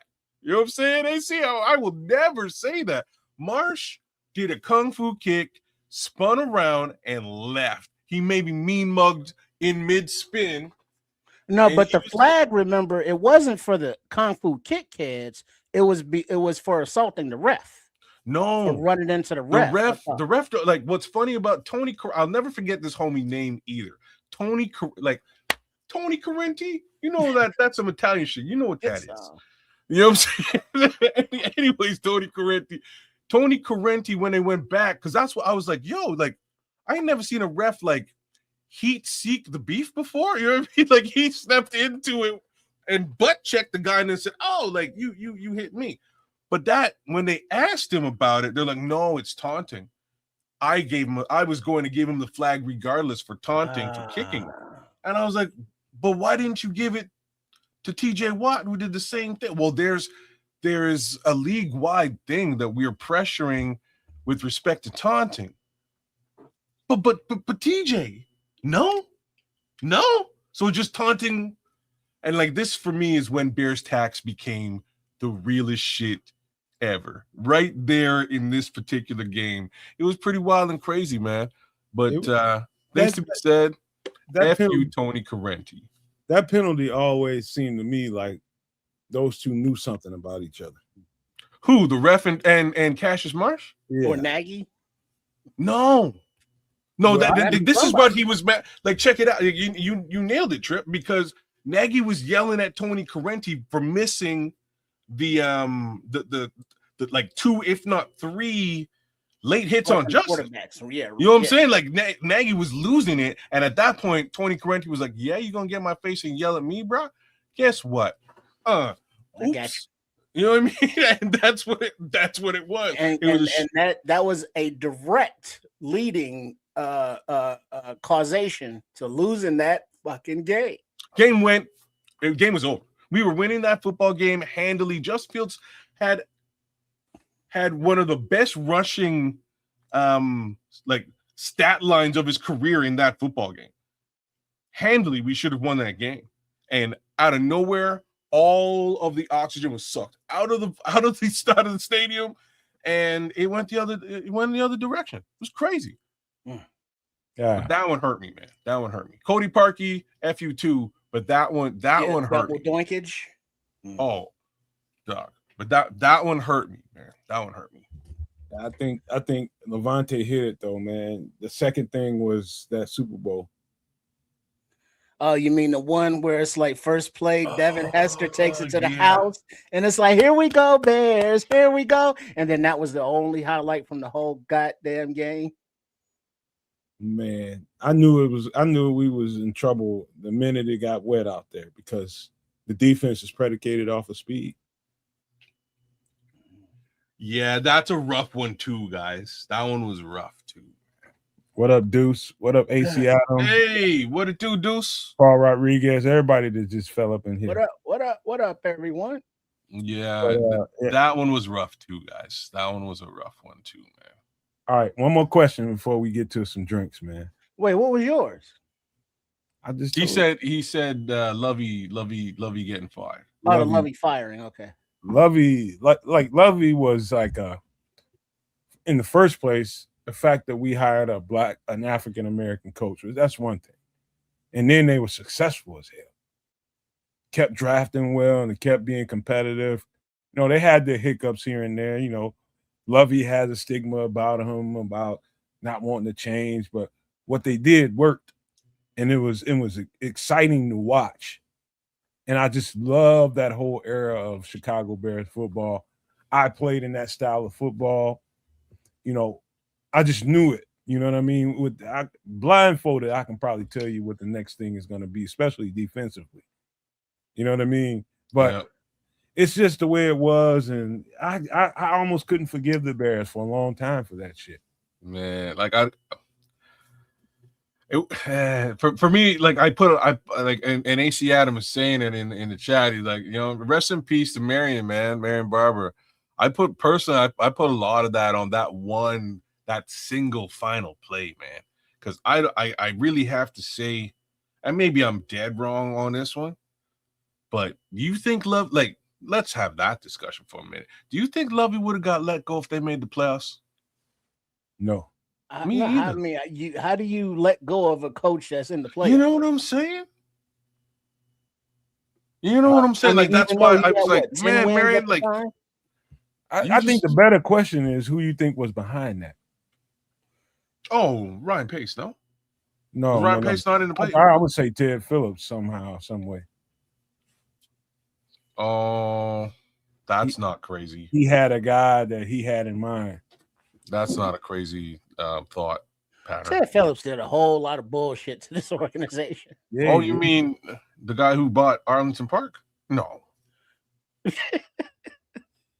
Yeah, that schmuck. Yo, Billionaire Ted is the same one that made the deal to put a toilet on Soldier Field. You know, that schmuck. Yeah, he's a special guy, man. But they trusted him, and I don't know how they came to trusting this guy, because he was clearly like one of the, you know, the most classic grifters in North American society. Well, like, I think he had the confidence of Virginia. Of course he did. He went to church with them. He did everything that he could to get. This is what I'm so like. If you looked up the word grifter in the dictionary, you know what I'm saying? You know Ted Phillips' picture is right there shining with his glasses on, and he might even be holding Virginia's hand in that picture, right? He did everything in his power to make it so that the family appreciated and potentially loved him like a brother. Like, I wish I could say differently. He did everything he could, and it worked. And then he bought that property and recognized, oh snap, you know what? I think I might have bitten off more than I could chew. I don't know anything about real estate. Deuces, and he was out, and he disappeared into the wind. I'm gone.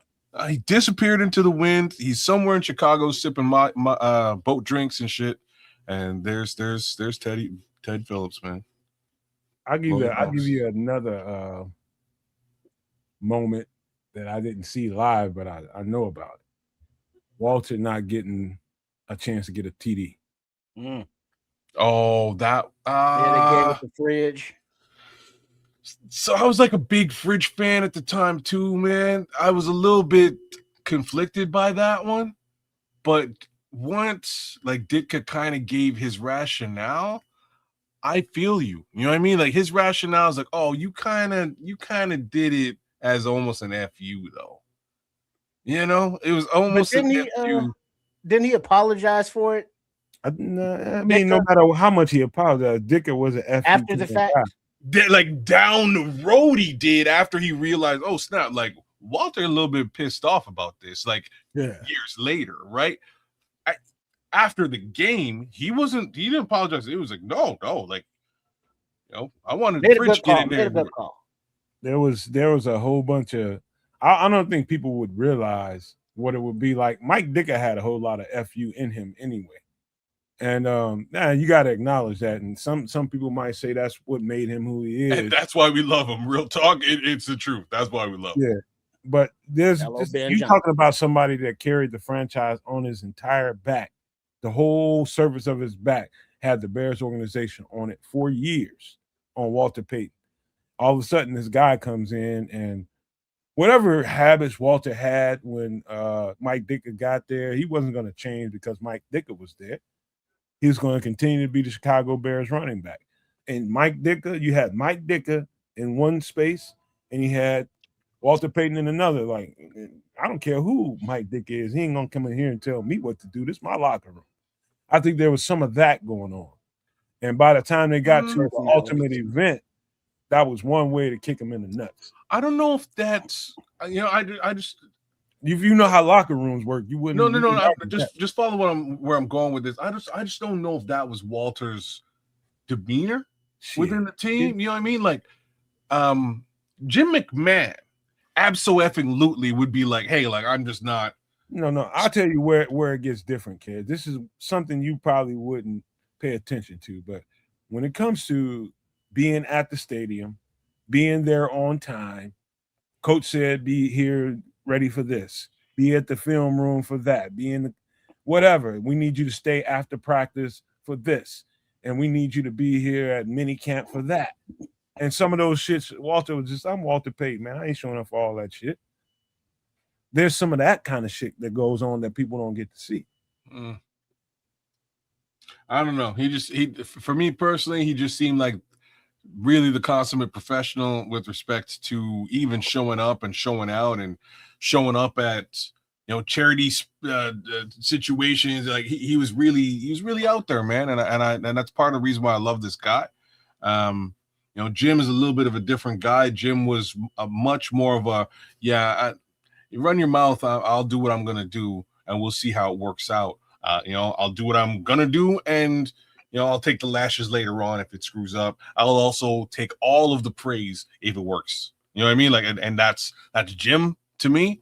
Walter just seemed like such a class act, man, that even in situations where, Ditka's running his mouth, you seem like the type of guy to just let it roll, roll down his back and not really give two shits. He wasn't all as sweet as everybody think he was all the time, man.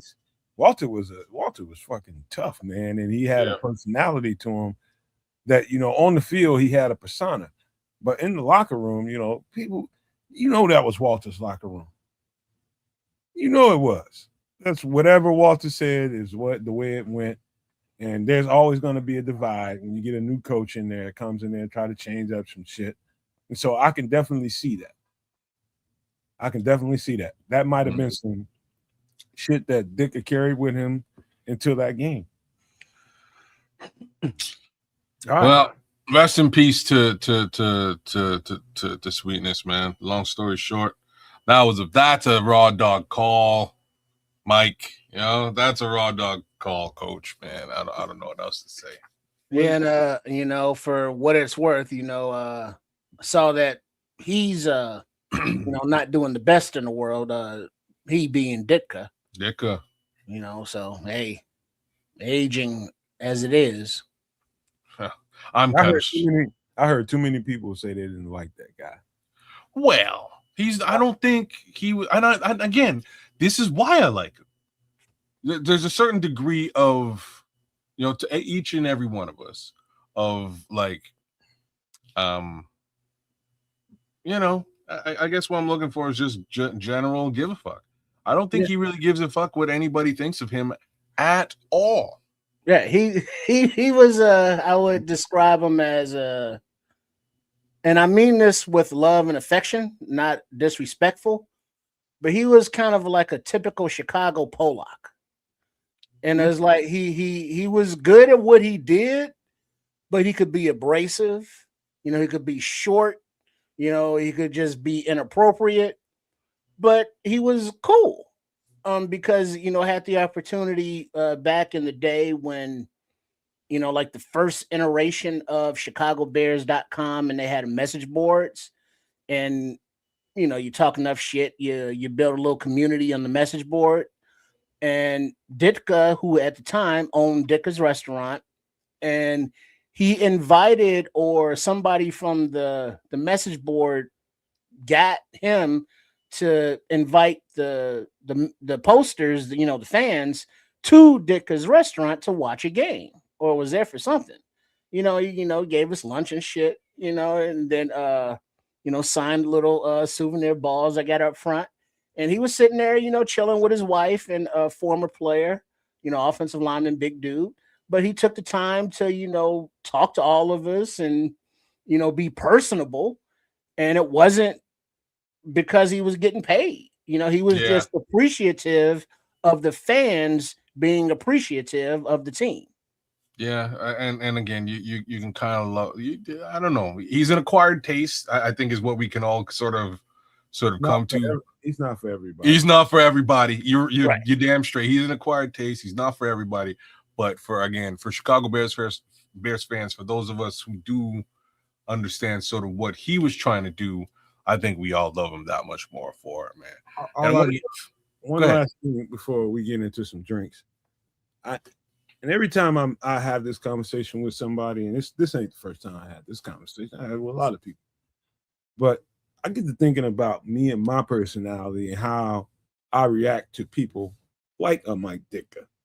That old school approach, that old school hollering and yelling and screaming and spitting and name calling and all that old kind of shit, and effing you and all that kind of stuff. Like for me, again, I tell you guys all the time, I just never was the kind of football player that needed motivation. And I know that sounds strange to the person listening to my saying that. I'm telling you, I was a self-starter. I didn't need, just let me know what I need to be doing, where I need to be, and I'll take care of that. I don't need to be fired up. And I don't need to be, you can coach me and say if I did a dog-ass assignment and I messed it up, you can get on my ass about that. But I don't need you in my face cussing and screaming and yelling and spitting all in my personal space. I react in a different way to that. That's just me, and he comes off as that kind of dude. And so immediately I'm just like, damn, could I have a play for him? I don't know. No, you probably would have punched him in the mouth. Probably would have. And I again, don't blame you for a second for even having that sort of mindset. At the same time, I could totally see Mike Ditka taking the punch and coming back. You know what I'm saying? Like he's just that type of guy, man. He's that type of guy. Every guy like him thinks they can take the punch until they get punched. Oh, he might, you know what I mean? He might have got knocked out, and that's just not a good look across the board. I want to give a shout out to Cali Blue, man. Game 1 will be a good game, and I'm very interested in it. I'm the only one, I think, on the planet Earth who actually thinks your team might win. I think your team is due for a come up, man. And I think we've got just about everything we could out of your squad. We fleeced the hell out of you. Take it for what it is. But I think fleecing or no fleecing, you guys have spent the last couple of years really building up that team. And I think we're going to see a different Panthers squad in 2020, 2026, 2027. That's just me saying it out loud. Again. All right. Y'all ready to get into some food? Let's do it. I got some healthy options for you guys this week, man. And I hope you guys can appreciate, some tasty keto options here, man. I'm telling you right now, there's some good shit. All right. What are we looking at? Dirty cabbage. Ingredients. Onion. In the Caribbean, it would be dirty cabbage. Dirty cabbage. Yeah. Onion, bell pepper, garlic, Creole seasoning cabbage, chicken broth, ground beef, tomato paste, and andouille sausage. Oh, a lot of protein in there. Okay. One of my friends would cuss you out right now, calling it andouille. It's andouille. Andouille. That's en français, monsieur. Yeah, no, this looks good. This is totally something I've had sort of variations on this without the to be honest with you, just without the sausage. So I've definitely had this. This is a really good keto meal for the most part. No sugar of any kind. Very, very low on the carbohydrate, starch case scenario. Cabbage is great for that. Onions, bell peppers, garlic, all great for it. The Creole gives it a nice little flavor profile and a kick that mixes well with the sausage. But again, like I said, last time I had this, it was just ground beef, chicken broth, and the tomato paste, and it was delicious. This is a great way to nyam up, as we would say in the Caribbean, which just means eat good food, keep that sugar content low, that carbohydrate content low. You Would know you what? add carrots? Because I'm not looking at carrots and not seeing them in the No, ingredients. that's Look the at the sausage, pepper. bro. That's the sausage. You're looking at some red sauce. That's pepper. Oh, that's the andulis. He's looking at in the corner, left corner. That's pepper. Oh, okay. Okay. All right. Yeah. No, I can see adding some really finely sliced up carrots in this. You can probably pull that off. I would be exactly that jerk who put carrots in this and had somebody, yell over my shoulder. Now that's not keto, right? And that would throw the whole mix kind of. Oh, come on now. One thing about keto, man, I'll tell you this from experience. Once you get deep into keto and you start realizing, like, damn, I can't have but certain things. Like, how am I going to maintain this? You start to get creative. Brother, and the creativity is gold. It is. You're right about that. I mean, once you start realizing that this is, if you buy into it, if you just decide that you're going to be disciplined and buy into the process, you got to get creative. You have to. There's only one way to be about that, and just get creative about how you cook. That's it. And something along these lines that's just similar that we, from a creativity perspective was just egg roll in a bowl. And we, you take off the crispy batter that you would normally use for an egg roll, but you put everything else in that bowl and you eat it. It's basically cabbage and some ground pork and things along those lines, whatever you would normally get in an egg roll.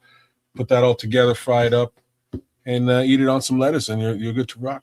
It's good. You can easily substitute this cabbage for any other green vegetable you want. Yeah, and make but cabbage is probably cabbage works out for keto. It kind of does, and it grows on you over time. If you're not like a cabbage fan, it kind of grows on you after you have it a couple of times. So I like this. I'm showing you the image of what it looks like pre-mix. The ingredients to it pre-mixed. And once it comes together with the broth, the Creole seasoning, the tomato paste, it's a much better looking dish. Yeah, Crimson's on that delicioso, bro. Hey man, delicioso can get your waist big, goddamn it. Yeah, all that bread. That's like the first thing you're trying to dodge bread, and bread, carbs, right? Like all the fun stuff everybody loves. You know what I mean? Bread, carbs, rice. Well, but the key would be like Nomad does with his girl. Make her eat something and don't tell her what it is and just kind of sit back and then be like, oh, you like that? Oh, it's good, huh? Well, guess what it was? Not what you thought. And somebody needs to have Crimson over, and instead of actual pasta, spaghetti squash. Oh, you know what? Speaking of that, you'll get used to it. I cannot let them do that without doing this. Oh, there it is. The 5 cheese garlic spaghetti squash. And before you go, kids, the ingredients: onion, garlic, mozzarella, fontina cheese, Parmesan cheese, spinach, heavy whipping cream, ricotta cheese, provolone, and medium squash. Go ahead, kids. The heavy whipping cream here it's so important, y'all. And you'd be like, why? So here's what keto really sort of is. It's sort of, and I don't even know if this thing, somebody told me this doesn't even exist, and we were lied to by the government and the world. So, they say that animals hibernate Maybe they do. I'm not in the forest to prove it.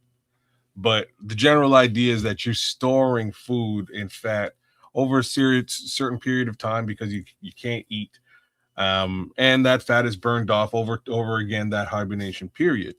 Us as human beings are still getting up in the morning and going to work, and there is no long period of time where we're just burning that fat that we're storing. We're just storing it.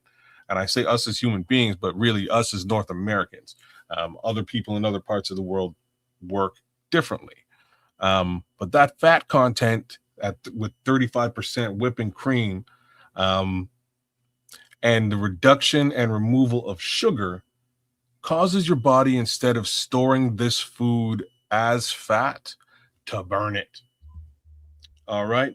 And if you have fat, it will burn fat. It's the craziest thing. All these years they're telling you don't eat added fat, remove fat from your diet, fat free this, fat free that. Would you believe that heavy whipping cream with 35% fat will help you actually burn off the fat that's in your body right now? Wild.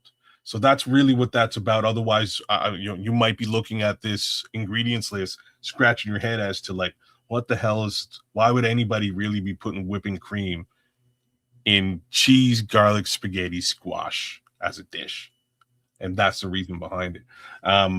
Anyhow, spaghetti squash, strangely, again, all those things that you love are removed in the keto diet, pasta being one of the biggest ones. So pasta, rice, bread.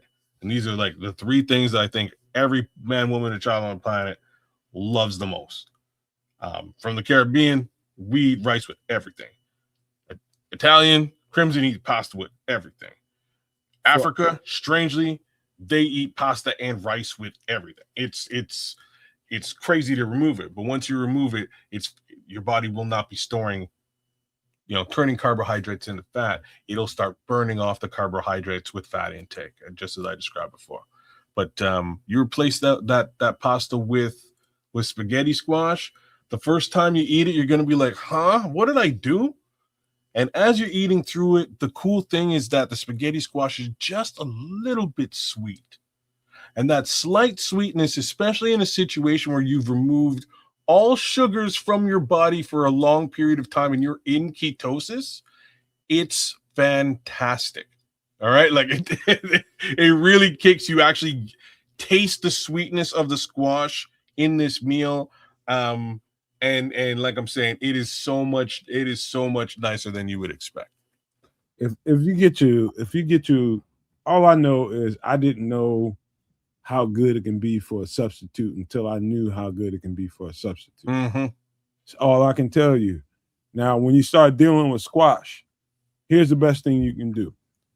If you want to get some spiral squash, or you want to just slice them and make your own diced up pieces of it, best thing you can do is put it in either you have a strainer or some kind of cheese net or something, and get the water out of it. Because once you add it to the sauce that you're making, whether it be this 5 cheese sauce or some actual pasta sauce, it's going to make everything come together better. It's just going to make it, if you put it right in the dish, it's going to make it a little bit more watery. Yeah. And so I told y'all, I'm just now starting to do this in the last handful of years. And I'm telling you now, squash is a very underrated vegetable when it comes to you trying to reduce your carb intake. It's probably, to me, my favorite vegetable. Maybe cauliflower number 2, zucchini number 3, when it comes to this kind of thing to help you get away from some of the pasta. And all bread. All three of those are key. The other two, there's a lot of them, man. So just straight up lettuce. What I started to do is I started just making sandwiches on lettuce, no bread. You know what I mean? Just lettuce. You fold up the lettuce, you put your meats in there, add your condiments, whatever it is that you normally have a sandwich with, and you eat it right off the lettuce. You get a nice crunch with it. It's actually really tasty. And yeah, you miss the bread, But if you make your sandwich right, it's still a badass sandwich. Well, I gotta give a shout out to the kids because today I made a couple burgers and I used I No guess bun? hold on, 2/4 Okay. pound patties, right? You know, Mhm. so like a double. And I had I took out some whole wheat bread and put in the toaster. And I was like, do I want to do a double? It's like, nah. So I'll just do 2 single open faces. And then I sauteed, an onion in there and put that on top. And I made, some burger sauce and put that in there with the melted There you cheese. go. And so I had a couple open faced burgers as opposed to, closed sandwiches. See, that's It would have been just 4 pieces of bread. You cut it down to 2. you cut it down to 2, and like that alone is you progressing towards reducing the carbohydrate intake into your system. And the more that you can do that, the better. The less your body is going to want to store those carbs and turn it into fat for future use. That's how the body works. It's like, I'm going to hold on to this because you're going to need it down the road, except you might not actually need it because we're still, we're going to put more bread in our body, more carbs in our body. So it's a little bit of a trick and a cheat code, this keto thing, man. Trust me. Yeah, You it know, is. there's another suggestion from Crimson, like zucchini Mhm. is number 1 for squash, but eggplant is number 2. And I always forget that eggplant's an actual thing and not just like a derogatory name that people get called or like a sexual thing, but it's an actual food. Wow.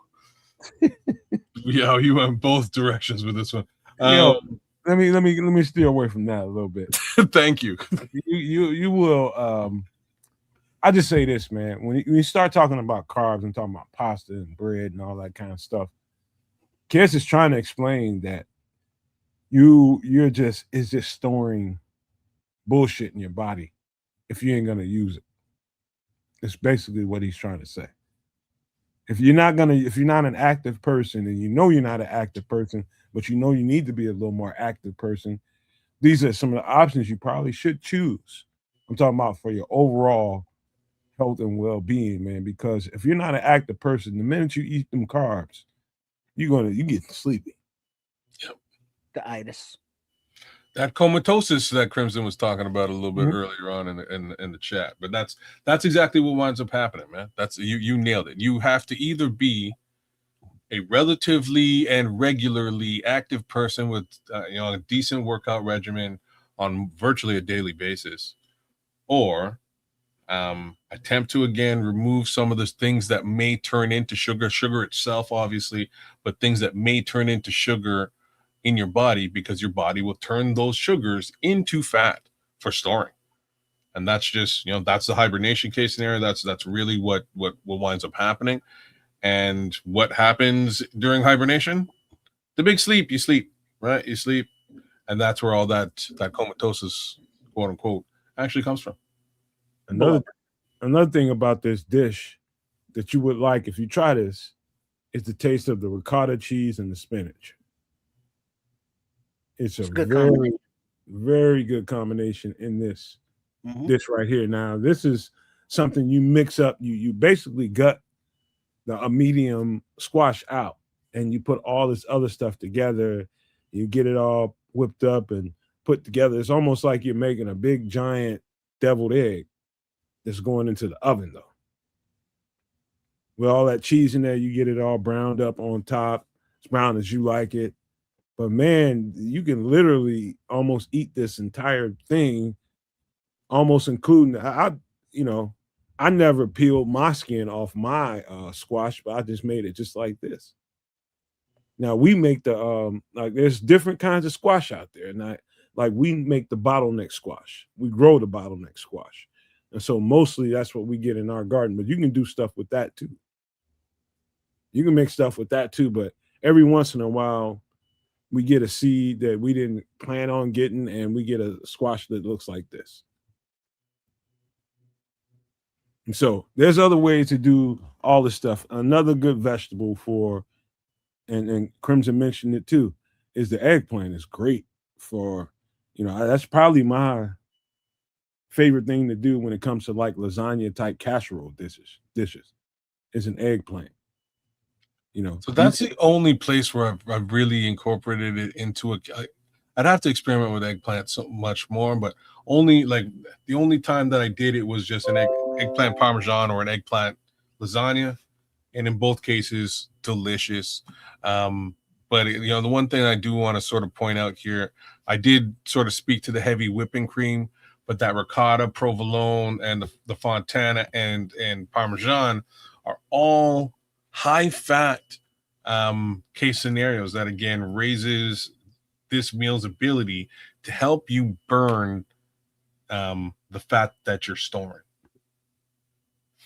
Provolone cheese is a secret, man. I don't know how many people really go after provolone cheese, like melted provolone cheese. Like, I don't know, people probably eat provolone cheese all the time on different things and don't really realize they're eating provolone cheese, but provolone cheese is a secret weapon out there in the cheese business, man. It is. And your pizza puffs and your Philly cheese steaks, just has its own taste, own flavor. But when you look at it's like 5 cheeses. Well, why would you need 5 cheeses? Well, because the provolone, the ricotta. I mean, like Nomad said, with the spinach and ricotta, that's just a very nice mixture. I mean, that would even be a nice pizza, spinach ricotta. But then the parmesan, the fontina, the mozzarella, the mozzarella for the big cheese pull, and all these different cheeses are different flavors, and the way they combine, it's its own unique thing. The combination together. And I also would say, man, this particular dish, you can look at its ingredients right now, and you can privately imagine how you would do something like this. Like for me, I'm definitely adding some kind of ground Italian sausage or something like ground beef, or a very light spaghetti sauce. So I would have some red sauce on this somewhere, because I don't know, but just the flavor of red sauce and the squash goes together so well, brother. So that's my little 2 cents on what you have there. But yeah, big shout out to Smitty Q, man. He says he's in Olympic Hills, man, out living there in the dream. Fraser Crane land. Yeah, he's living the dream out there. This whole thing playing out on a grill too. Just slap it on the grill. Yeah. Just let it bubble up. Put a little something under it. Take this thing off when it cooks up and cooks good.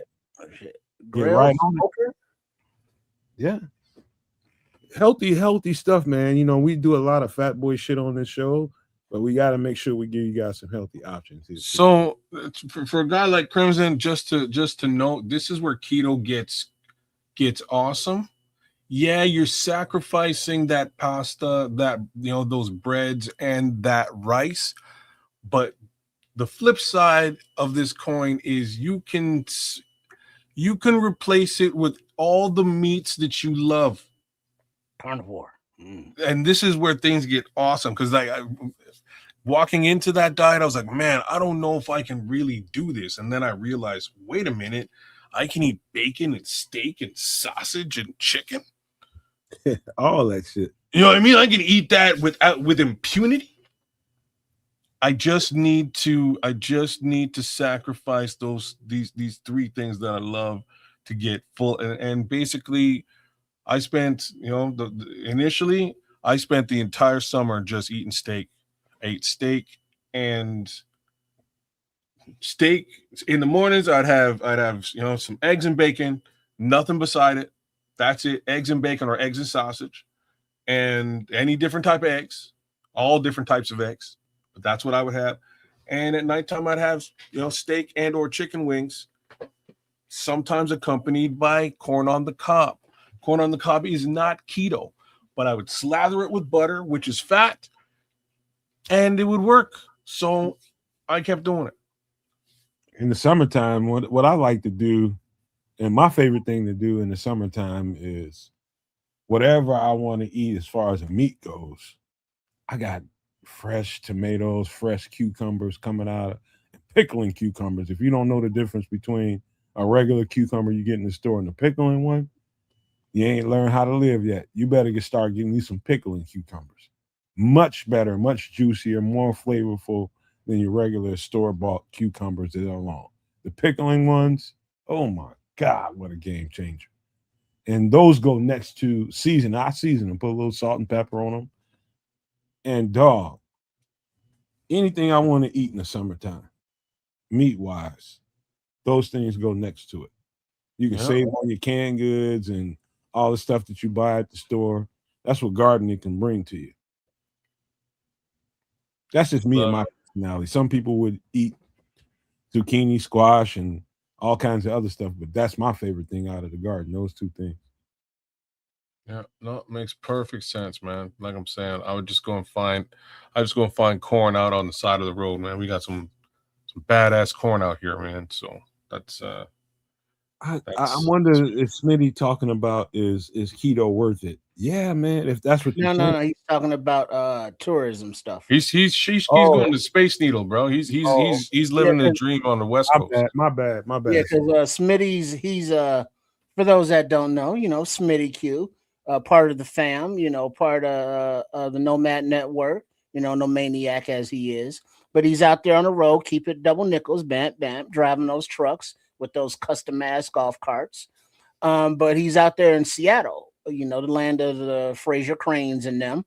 But Seattle is also Lord Crimson's stomping grounds. And so Smitty's like, tomorrow he's going to the Space Needle. And so Crimson's suggestion that he gets the double ticket and hits up the Glass Museum. So, we got some culture going on in our chat.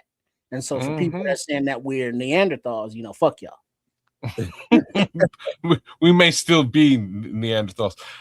Shout out to Deuce, man, because Deuce ate this. He had keto pizza at my place, and we just flatten out some chicken bread, like flatten it as thin as you can, and then dress it like pizza, man. The rest of the pizza case scenario is all edible. Cheese, pepperoni, or whatever meats you want to put on there, tomato sauce, etc. That's interesting, man. Man, I have to give the wife big love for being super creative when it came for us to do the keto thing, man. She also figured out a way to just she would actually make a crust with cheese alone, and then you dress that cheese crust with pizza toppings, and you're eating you're eating. Speaking of relationships, whose idea was that? Yours or hers to go keto? I'm gonna have to say it was hers for sure. And now, did she have to talk you into it? Did you resist, or? Oh yeah, that motherfucker! Come on, imagine kids not resisting. No, I didn't. You're damn right. You resist. No. So from a resist perspective, it was, what from my normal diet can I actually live with and eat? Right? Like, how much of my normal diet can I incorporate? What I got to give up, boo boo? You know what I'm saying? And like initially, it was like, oh no rice and peas. You know what I mean? Like, I'm losing my mind. And very quickly, it was, wait a minute, I can have steaks and burgers and chicken wings all week long. Okay, all right. Straight to the dark side. You know what I mean? Like, I can do this, bro. I can do this with these. I love these things. Let me just focus on that. And then it was like her saying, I'm sick of eating steaks and burgers and chicken wings every day. We got to do some other kind of shit, or I'm gonna lose my mind. And she just got creative with it, and it worked out really well. Nice. Really well. It wasn't there's not really a meat. I get thinking about when I first started. There's not really a meat that I got tired of. It's not a meat that I got tired of. The only thing that I got a little frustrated with was not having spaghetti. I love spaghetti. Not having some who? Spaghetti. Actual spaghetti. Real spaghetti. I love spaghetti. I grew up eating that in my house, at least when I was growing up. once every 2 weeks at least. You're making a big pot and everybody's just eating, and that might last for 3 days. Like, you know what I mean? I know exactly what you're talking about because my family did the same thing, and we were the furthest thing from. she might have been mad at me, bro. She might have been upset still, just to put it. Hey, you know what, Deuce? The second thing was the French fries. That was the hardest one. My bad.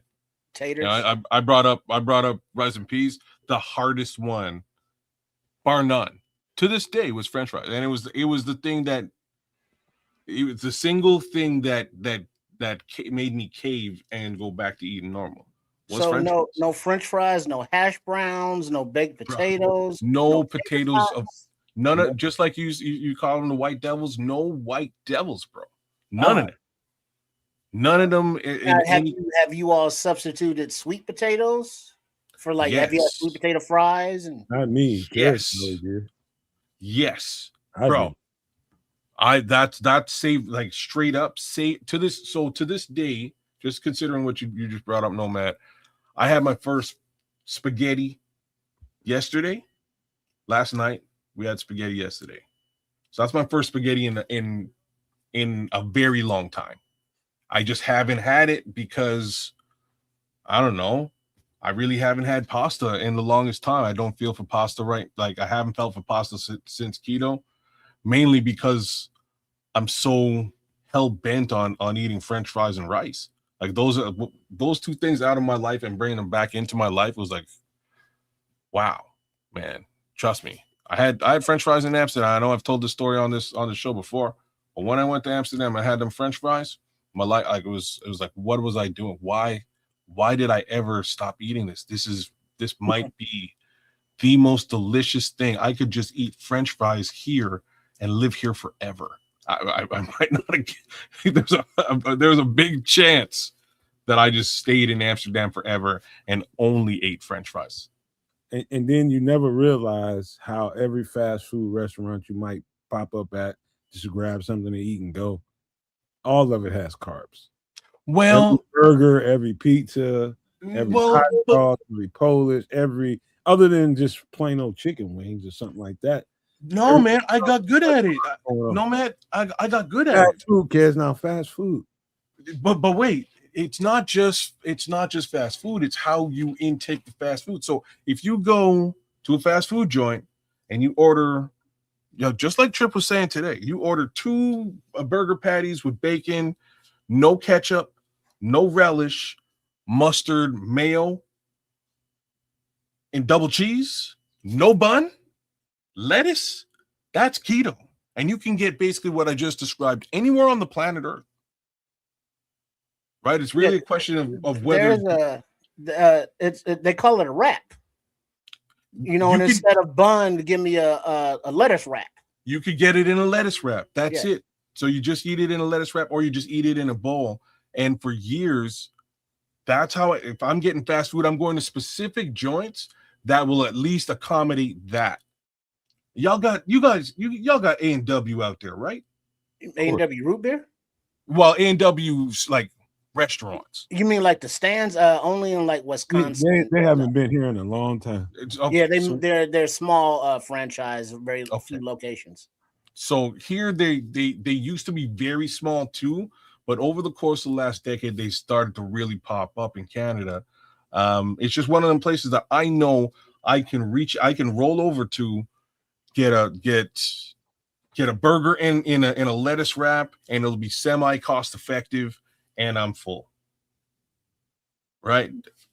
Fast food, that's my go-to. They also have sweet potato. So like if I gotta get fast food, if I'm out and about, it's sweet potato fries, double burger with bacon and double cheese in a wrap, no ketchup, no relish. Let's go. Drinking water?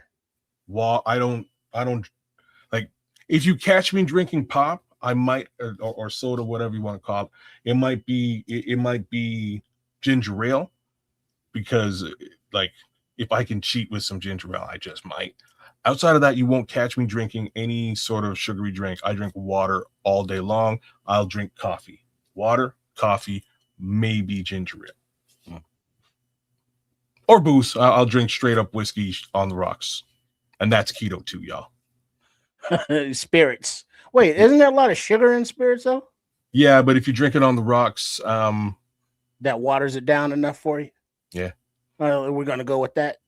Yeah, sure. You know what I'm saying? Like that's about as keto as you're gonna get with straight up booze. But you know, the real problem is like it's a thing because the first thing is because there's no sugar content in your body anymore. You can actually drink. I could drink so much more than ever before, just straight booze. But if I add any kind of mix to that, it's over. I probably have a hangover the following day, and yeah, not. Well, what about what Crimson's saying here that he has a zero sugar ginger ale? So would that be okay? Yes, I don't like it. My wife keeps trying to give it to me. I'm not good with like. Have you tasted it, kids? Yeah, I'm not good with zero sugar anything. Not ginger ale, not Coke, not. It's not good enough to substitute or take the place. It makes me angry because I know what real ginger ale tastes like. I know what real Coke tastes like, and like if I'm gonna have it, I'm just gonna have it. I'm not gonna half-ass my way through drinks. It's either I just blow it out of my daily intake, which is really where I've been. I haven't, I haven't been drinking sugary drinks or I'll give you soda for a long time. I give you a thought when it comes to. I think people need to put liquid beverages in their place. Question is, why do you drink them? What is it about that drink that makes you want to go get another one? Some of it is just flat out taste. I just love the taste of this. I love the taste of that. But now it makes my head feel light and bubbly. I get pretty gassy off of some of the fresh vegetables and stuff that I eat. And you need something to release the gas. So I keep 7-Up. But I love the taste of Barq's root beer. Love the taste of it. And I just like having that around for once in a while, get one of them and just drink it because I like the taste of it. When you put it in its place, you put it in perspective. So you just have to decide, why do you like this thing? Can I just drink water instead or something like that or whatever it is? But it's just many a times when you've been drinking those beverages when you just could have got some cold water and called it a day. It's habits, man. Well, also the thing is, anytime that whether it be coffee, tea, any kind of soda pop, if you down it, it's like, fuck, I'm still thirsty. Then you drink, a cup or a bottle of water, and it's like, now I'm refreshed, I'm quenched, because your body actually needs the water, and then the flavor aspect of it is something separate. We want to taste and enjoy the flavors because Nomad said Barq's. I always thought Barq's was just a little too sugary, but the aforementioned A&W was some good shit. Yeah. And especially from the fountain, and the different manufacturers of root beer, they all taste a little bit different, until you have that one that you find. It's like, oh yeah, this is my root beer right here, but they're different than the others. So it's like, I get it. And then sugar free, it's like, yeah, it's kind of like this, but it's not right. You know what I'm saying? If you got that willpower to be like, well, instead of a substitute that makes me mad and just straight up do without, that's better for you, I guess. Honestly, it had everything to do with water filtration for me. Because like, I'll tell you straight up, I was not one to drink water at all. Like I really was not. And there was one day I went to my sister's. I think it was my niece's birthday, and my sister brought me a glass of water. And heavy hit on this glass of water, and I looked at her and I was like, "Damn! Like your water tastes so good. What are you doing with this water?" And she's like, nothing. I boil it. And they say that was her answer to me. Let me tell y'all, man, I've been boiling my water ever since. It's delicious. It's the craziest thing for me to say. It is refreshing. I drink boiled water all the time, and I wouldn't trade it for anything. Well, isn't that what is that? Purified? There's a word for it after you boil it. It's not Um, distilled, because no, distilled is the stuff that drips like if you had from above. But you once got you boil it, there's a name for it.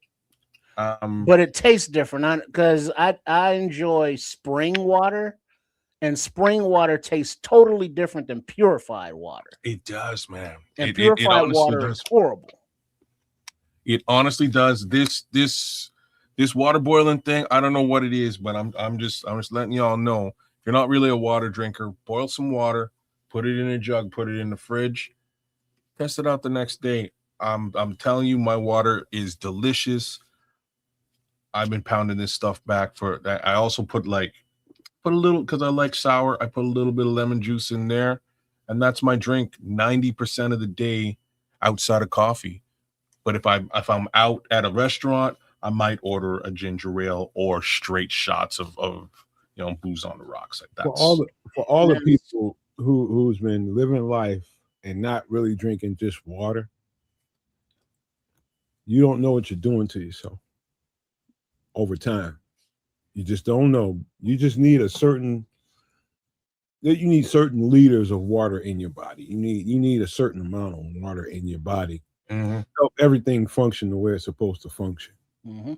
That's just all it is to it, man. You need water. You need it.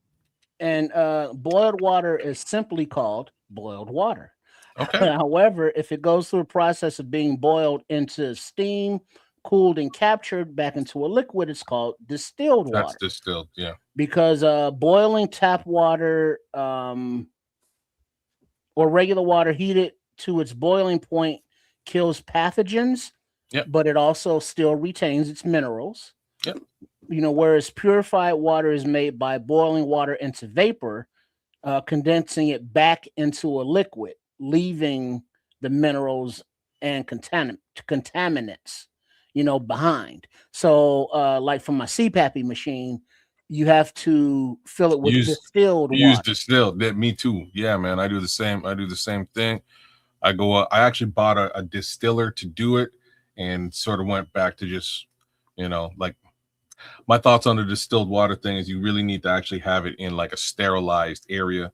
So I just said, screw it. I go buy big jugs now and utilize that.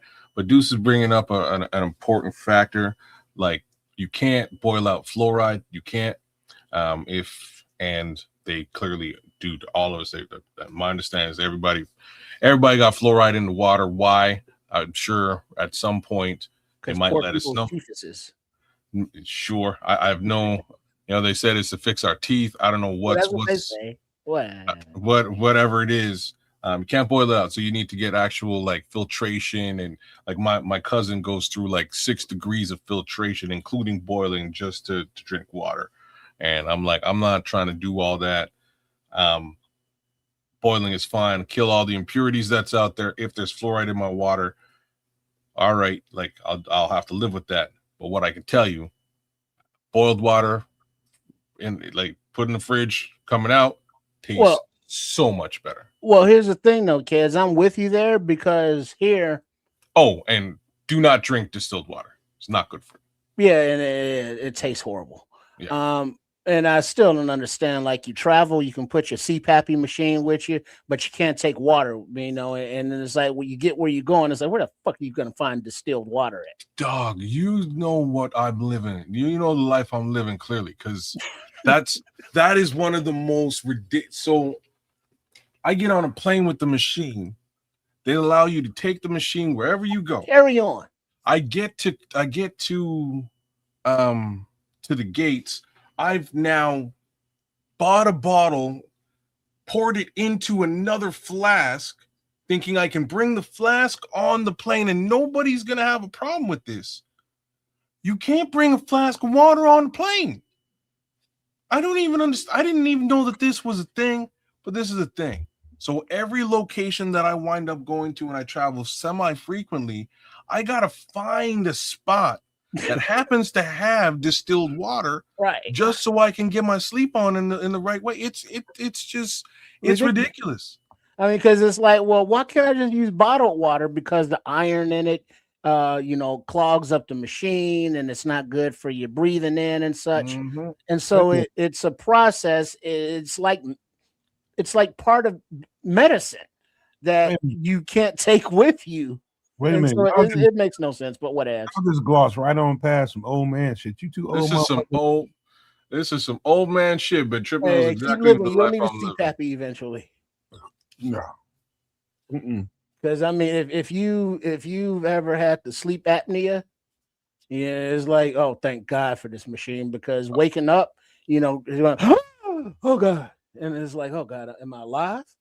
Oh, that's the question. Well, you know what? If I ask this question, it's going to take us into a whole nother conversation. So we got to get to some Bears talk. I guarantee the next question I have to ask is going to take. Nomad put brakes on that shit one time.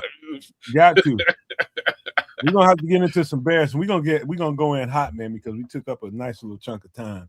We're gonna go in hot, and we're gonna talk about some of the possibilities when it comes to trades before the season starts. We're talking about once we get in the pads, a couple weeks into it. This guy's been ringing bells. You can ring in the Bears conversation. Give me a second to pull him up. Where the hell is he? Ring you guys heard any conversation about this guy right here? Alex Highsmith, 28 years old, 6'4", 242 pounds, and he's a linebacker or defensive end. Well, let me do the breakdown real quick. Oh yeah, I was just reading it there. Go ahead. Kids, you got some thoughts? Go ahead. No, you go, please. So number one, I've been seeing it a few places. I don't know how and why. I'm imagining he had something to say about Caleb Williams or something I saw. It might have been, shout out to Hayes on Chicago Bears Central. I think it might have been something that I either went past a thumbnail or can't remember if I started watching it and stopped. I just don't remember. But he's been in conversations in the Bears circle about making a trade for him. And I know this, Nick Herbig, one of their edge rushers that's with Pittsburgh, got big money. He got $100 million contract. Yes, he did. And they got some other guys around there, some younger guys. They got TJ Watt, of course. They got him signed for a couple years. And they're looking at this guy as one of those pieces that might. So if one of you guys want to pull up your little money machine so we can have that conversation on the side, I do believe he's making about $17 million a year. Now, let's just talk about fit in the first place. 6'4", 242 pounds. To me, he's a legitimate 3-4 fit. 110%. I'm not saying that he can't play in some 3-4s. I mean, 4-3s. What I'm saying is in this 4-3, based on the history that Dennis Allen has showed me and the track record that he's shown me, I don't think they make a move for this kind of money for a guy that really doesn't necessarily fit their requirements. Now, he's a beast against the run sometimes, but he's coming from a 2-point stance. He doesn't have fingers in the dirt. He's just not rushing like that.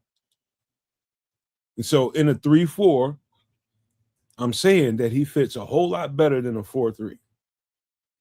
That's all I'm saying. Okay. I can understand the conversation here with respect to Herbig and TJ Watt. Strangely, TJ Watt has also sort of echoed similar sentiment that he might be interested in moving on, given the fact that he will be looking for his second contract at some point. And, a lot of money went into that Herbig deal because they want to keep both of these guys happy. And it looks like, you can't keep all three happy. So this young man's got a pretty large contract right now. Cap hit in 2026 is $20 million, which I'm going to have to lean towards Nomad and say in my opinion as well, he's more of a 3-4 guy than he is a 4-3 guy. And I don't think the Bears should be spending no $20 million on a question mark case scenario like that. And don't get it twisted. I love the football player. I fucking love the football player. He's think good. All three of those guys are good. Don't same token. Don't get me wrong. All three of them are good for in different capacity, but they're very good in 3-4 capacity, right? So I don't really see a true break in his contract until 2028. That being the case, would have to be some level of a trade, draft capital, etc., or player going to Pittsburgh from Chicago in order to get this player on our team. Actually, kids, you almost have to have them pay some of this money up front so that you don't have to, burden some of that. Like you saying that makes sense with Chicago's existing cap space. Like they don't have a lot, right? This would probably eat up all of the existing cap space that they have. So you're right. It would be in your best interest to have them choose some of this. The closer we get to September, the more of that they will have already taken on. So that's interesting, But even then, it's a lot of money for them to sort of be moving into.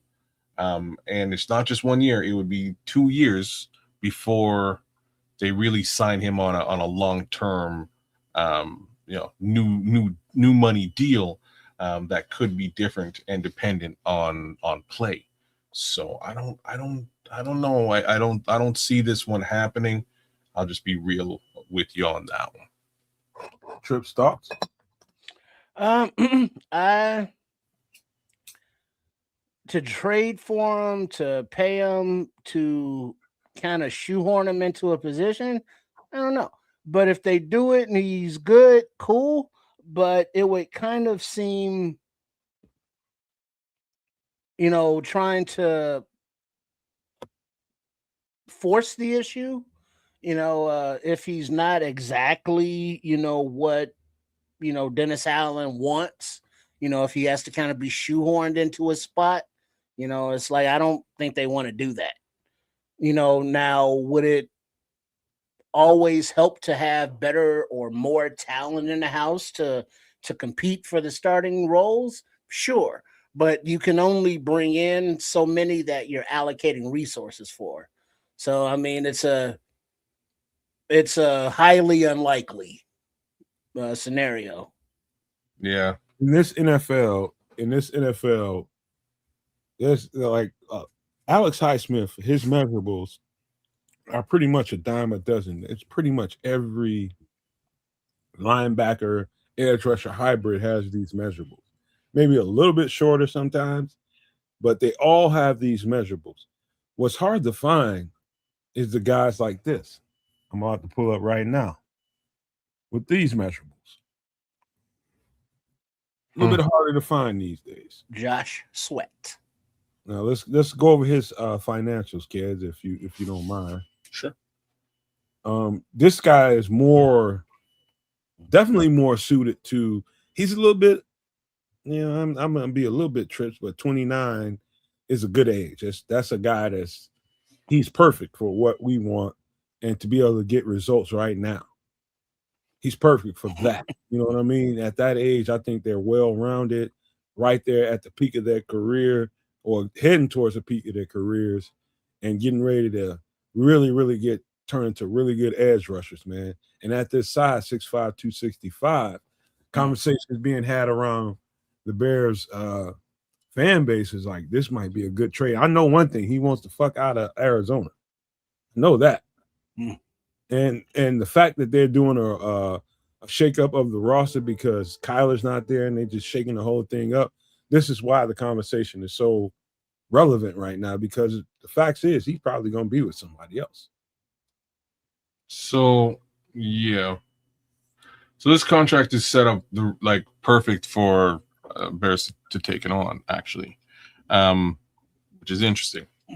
So they have a 2-year, they have a two-year situation where they give him a pretty large bonus up front.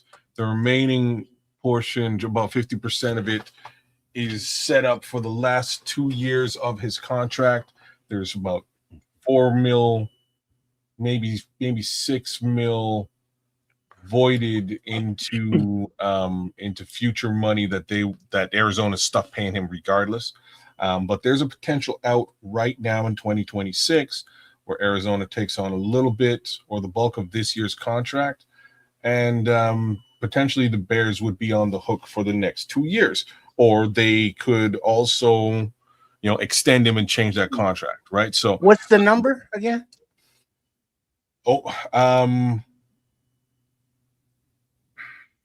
It's about, I want to say 25. It's 23.6. Okay. Right. So just under 25 for the next 2 years is what they would be looking at. Basically, it's Sweat. It's like just if your last name is Sweat, you're basically making that like the same amount of money.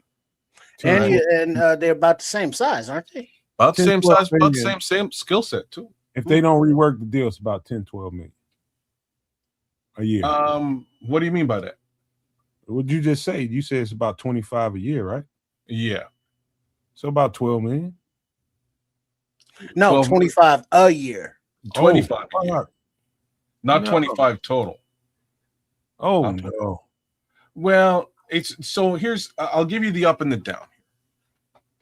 The up is, again, you would be getting a caliber player at a respectable number for not just the next 2 years, potentially the next 4 years if you work some magic. This particular player does get the job done. I don't know where they find the money, Levante. I don't know, to be real. But this is potentially doable. The real problem, and it's also the saving grace, is that you kind of buried a bunch of cash in 2 players that you could let go next year. Right? So the problem is this particular player at this money, you would have to trade capital, just like you said, Nomad, for them to pay for this player to play on the Bears this year. Hey, we're going to give you a second-round pick or something like that next year for this player. You pay, you're ready. You wait till the end of training camp. You bring him over. You're already contracted to pay him anyways. You pay him, you get the capital. We play him. And away we go. We don't really have to worry so much about that. You then extend them into the next 2 years with the knowledge that one of two things is going to happen.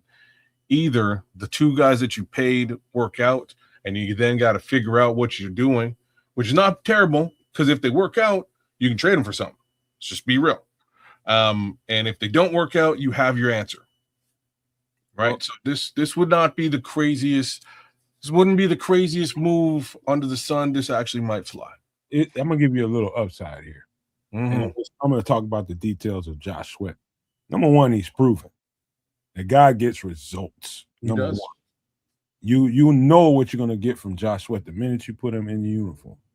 Number two, he's played championship football, and that has a lot of cachet. A lot of cachet. Somebody that knows what championship football looks like and knows what to do in moments. Knows how to, all right, we're getting close to the end. We're in the middle of the fourth quarter.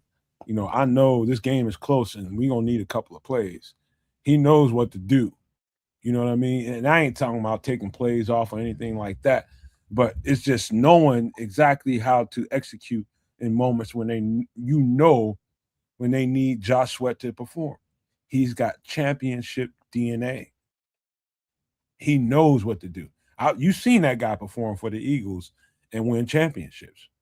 And so that kind of cachet ain't for nothing. That's got value to coaches. The only thing that worries me is the likelihood of having to listen to CNC Music Factory on repeat for the next 4 years. Gonna make you sweat. Sweat. I'm just saying, we got sweat on one side, we got sweat on the other side. I guarantee you, CNC Music Factory will rear its ugly head on a weekly basis for the next 4 seasons. You know what else is interesting? Hold on, Trey. You know what else is interesting? This is what they expect Austin Booker to be in a few years. Same measurables. He's got about another, 10 pounds to put on, but in maturation of a man, he's going to put those 10 pounds on. I think he may have done so already. Yeah. I don't know if he's there yet, but he might be close. Well, here, I'm about to blow y'all mind. Because even at 29 years old, I wouldn't mind a Josh Sweat because of, yes, it's 25 mil, but that's kind of bargain rate, nowadays for defensive ends. Now that, they're pushing like 35 and 40 per year. His guarantees have already been absorbed by the Cardinals. So it's not like he would be a big hit long term. He's right at the age to where, let's say you start Sweat and have Booker coming in behind him. It's not really going to stunt Booker's growth. It'll, I would think, only enhance it. Sweat, I think, is more accomplished, than the other defensive ends that he's competing with already on the roster. And it can be like a fourth rounder conditional third or third rounder conditional second based on playing time or whatever, parameters or incentives. So while it would, take resources to acquire him, I think at his age, at his contract, at what it would cost, and at the position, he's right at that sweet spot. All right. I tell you this, the next guy we're going to talk about, and I do like Josh Sweat's game, and I think it's, as much as I like him, it's probably not as inviting as this next guy we're going to pull up.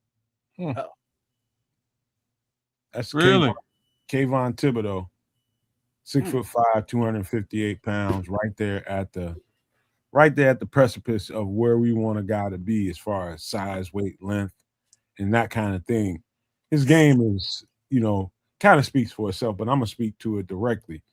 This guy, again, man, he's one of the very, very bright spots on that Giants defense. That Giants defense has got some front pieces, bro. When I tell you they got some front pieces, they got some front pieces on that defense. And this guy really sticks out. And just when you thought that he was going to fade into black because they drafted the other cat out of Penn State, man, this guy's game just peaked. It really peaked. And he's only 25 years old. But this guy is a beast as a pass rusher, especially in crucial moments. This guy just has a way of getting it done and getting to the quarterback. Great burst off the line of scrimmage. His burst is incredible for a guy his height. 6'5", 6'6". You don't really expect guys to have extremely good bursts, but his burst is incredible. And his run game defense has just evolved over time, man. You can tell that the coaches that he's been dealing with has been putting extra emphasis on make sure that you set a proper edge. And so that's one of the things that coming from college when all they expect you to do is rush the passer. And, if you can get some good, edge rusher run stops, that's great. But if you want to get to the NFL, you better get some sacks and that kind of thing. In the league, you have to have a well-rounded game. And Kayvon Thibodeau, I'm telling you, I've watched his game evolve. And he's the truth. He is the truth. And I believe he's still in his rookie contract. And that's why did he get extended? Not yet. I don't know what's going on here. So I'm looking at the contract now. I think they did his fifth year option or something. It's something weird, but they've given him, I don't think it's really the fifth year, but maybe it is. In this being his fifth year, he's eligible to make about almost 15 mil. Whereas he was making just about $1 million a year previously. I don't know, man. This particular player is really weird to me because what we've watched, and I need somebody else to maybe make sense of it. I don't trust this organization I don't understand this organization, much like anything in New York football outside of Buffalo is very confusing to me. Okay, so what does it have to do with Kayvon Thibodeau and him being a potential for us? Here's what it has to do with. I don't understand. So they've gone and they've drafted, I believe, 3 huge pieces on this line after drafting this guy. And he was billed very high. He's performed very well. I just feel like they know something I don't know, you know? Like maybe this guy's a straight up asshole and they hate him in the locker room. Like it just feels weird that not only and like so they've drafted that and then they also went and got Brian Burns too. Like they've done some very interesting things on this line. Well, also with Kayvon. Also, they've had now they're in their second runaround with a new coaching regime. So when he was drafted, they had different coaches. So maybe it's the opposite. Maybe they just sort of fell out of love with this particular player. I don't know, man. It just feels weird to me. But that weird feeling could turn out to be, a saving grace for the Chicago Bears, D line. To be honest with you, with John Harbaugh there, he actually is the perfect fit for what they would prescribe for an edge rusher. But they also that high capital they gave up to get the guy they got out of Penn State, the next guy behind him, he's got to somehow make that work. And so they're gonna say, okay, you run this 3-4 set, and you run it well with certain kind of guys. Yeah, I know Kayvon Thibodeau is, a perfect person for what you want to do, but now he wants a whole lot more money, and we got this guy on a rookie contract coming right behind him. It's just that simple. You make this guy work, and unfortunately, you might have to let this guy that you really like get out of here. That's what it is, really. Now, this guy is not being that he's younger and out of whatever his contract situation is, wherever he's going, he's gonna probably want a new one. And I think he's gonna want more than 25. So he would be like taken away in competition to Booker, I would think, more so than Sweat. So it's, you know what I mean? So it'd be kind of like, nah, because Giants aren't going to give him away. They're going to want to, some decent compensation for him, and you got to pay him more, and he's going to take reps away from Booker. So yeah, I don't know about that one, Mr. Thibodeau. I think actually this is going to be unpopular, but if a move like this was transacted, it'd probably be picked player for player, and then maybe another compensation piece for to go along with Booker. That's where I think it might go, if it goes somewhere. TBD. If I had my choice under these circumstances, I'm probably going to roll with Book. Even though I love this football player. I just, you put so much money. I mean, so much. I ain't saying money, but you put a lot of time and effort into Austin Booker, and he's emerging. You know what I mean? And what I think the fan base, the whole reason for me even bringing up these conversations about woulda, coulda, shoulda, and what can be, is so that we address it, because people in the fan base are talking about it. Hey, how about this guy? How about that guy? Do we still need to make a move on the defensive line at edge rusher and all this kind of stuff? And by the way, we lost what's his name? Oh damn, AJ Epinesa to the Eagles. They signed him, and so the market getting ready to go into camp is going to thin out a little bit. You're going to see a bunch of teams going rush and sign a couple of guys, make some moves for a couple of guys, and before you know it, some of these names we're talking about might come off the market. And so really is what I thought it was going to be the whole time. I told y'all we're going to probably have to get in the pass for a couple of weeks before the Bears execute any move. And I think AJ Epinesa was just like, just in case you're there, let's get this workout in case you're there, we might want to bring you on. But they're going to have to put the pads on. Won't be any moves made until then.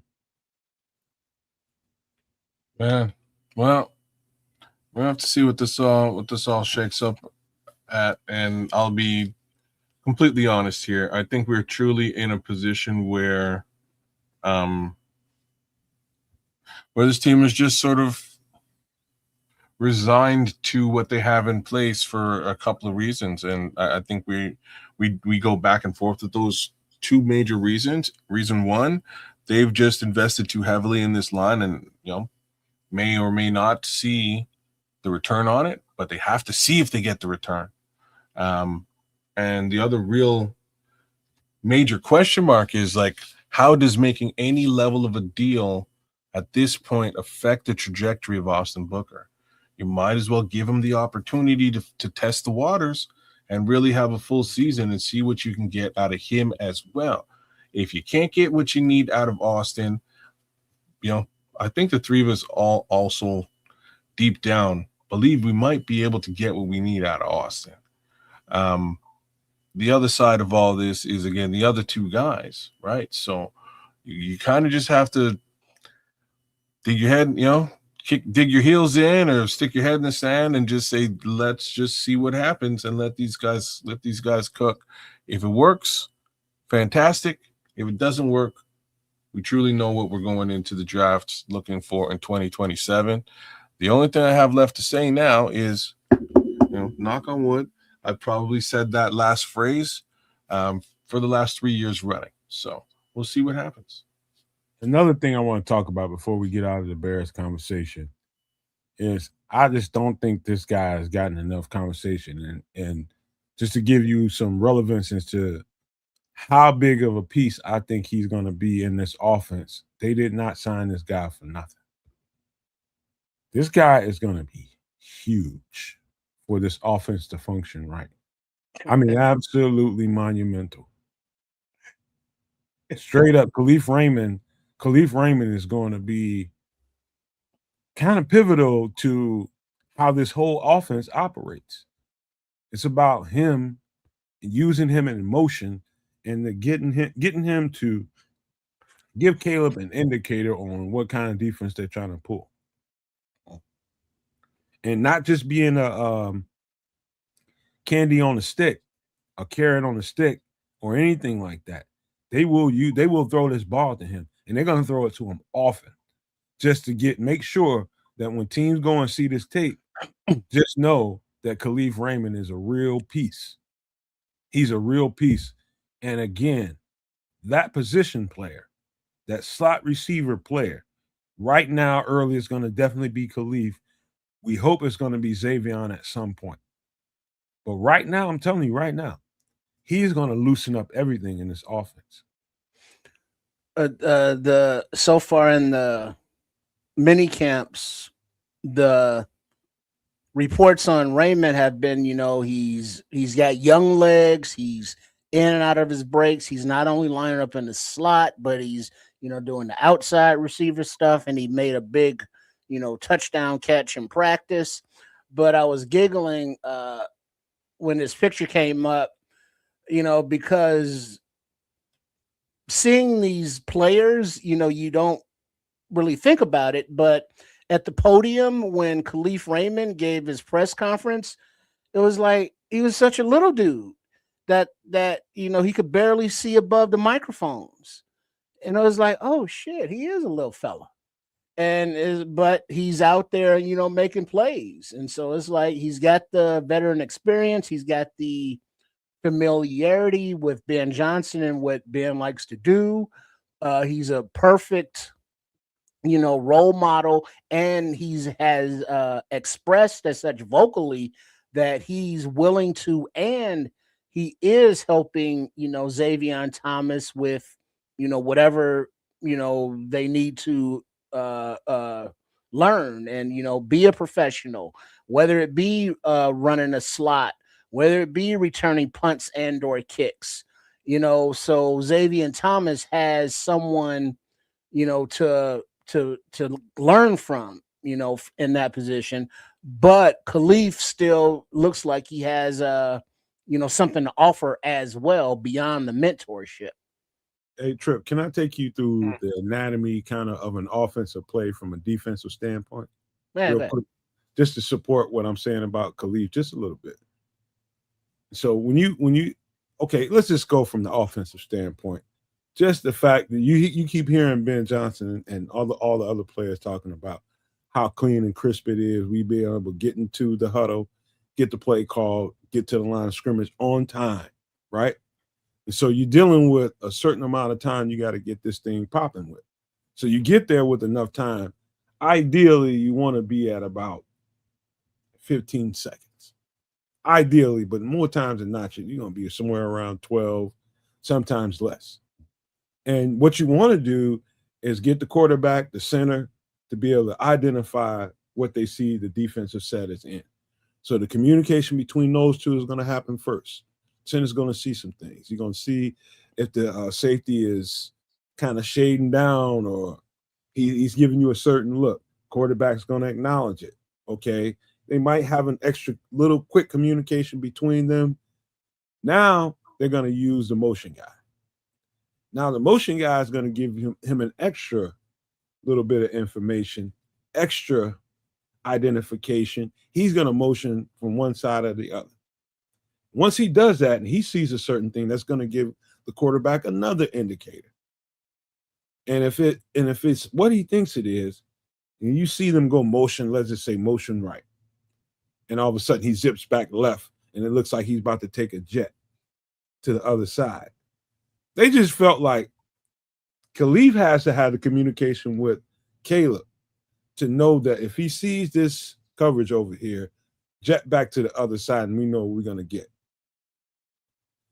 That's the value of Khalif Raymond, somebody that knows exactly the anatomy of the offense and knows the anatomy of a defense. Knowing exactly what that is, and you praying at the second year of Caleb's, his installs in this offense, he knows exactly what to do with that piece.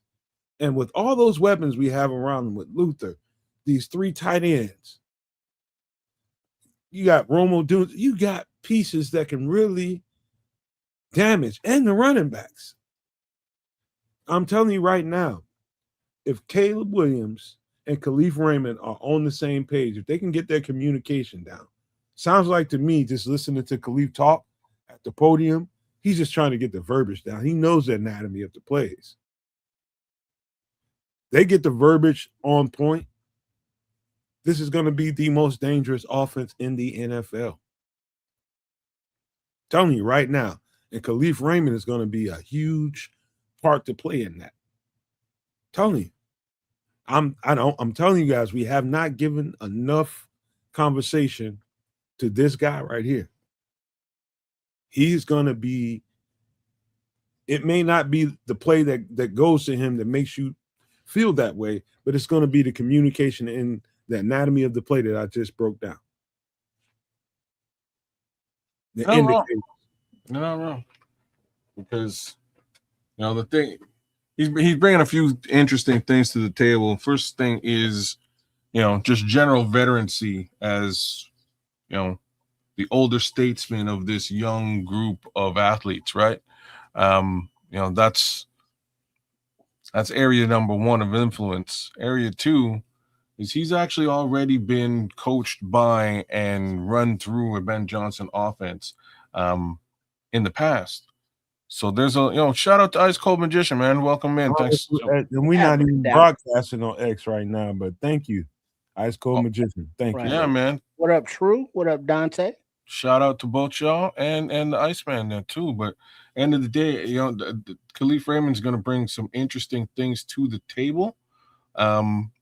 And I think all of those things are transferable to the rest of this squad. But mostly, I think he's going to bring mentorship very specifically for young Xavier Thomas. If these two players can not just get along, but if Xavier can learn from Khalif is really where we're at. He can learn this role from Khalif and add his own wrinkles into the role. Because as we've seen and talked about before, Xavier really has the ability to add some very special things to this offense. And a lot of those things will be established, I think, first and foremost by Khalif Raymond, including in the return game, right? Like on the lives. Right. Like I don't think we've given Khalif Raymond really anywhere near the respect that he deserves as a potential Pro Bowl return guy, right? Like he has that under his belt too. So these are all areas, in my opinion, that he can sort of sit down with the new young rookie and say, okay, so look what I can do, as they would say on Mad TV. I just want to know if I don't know, was I in the weeds too much here, or did y'all understand? No, exactly you weren't what I'm saying here.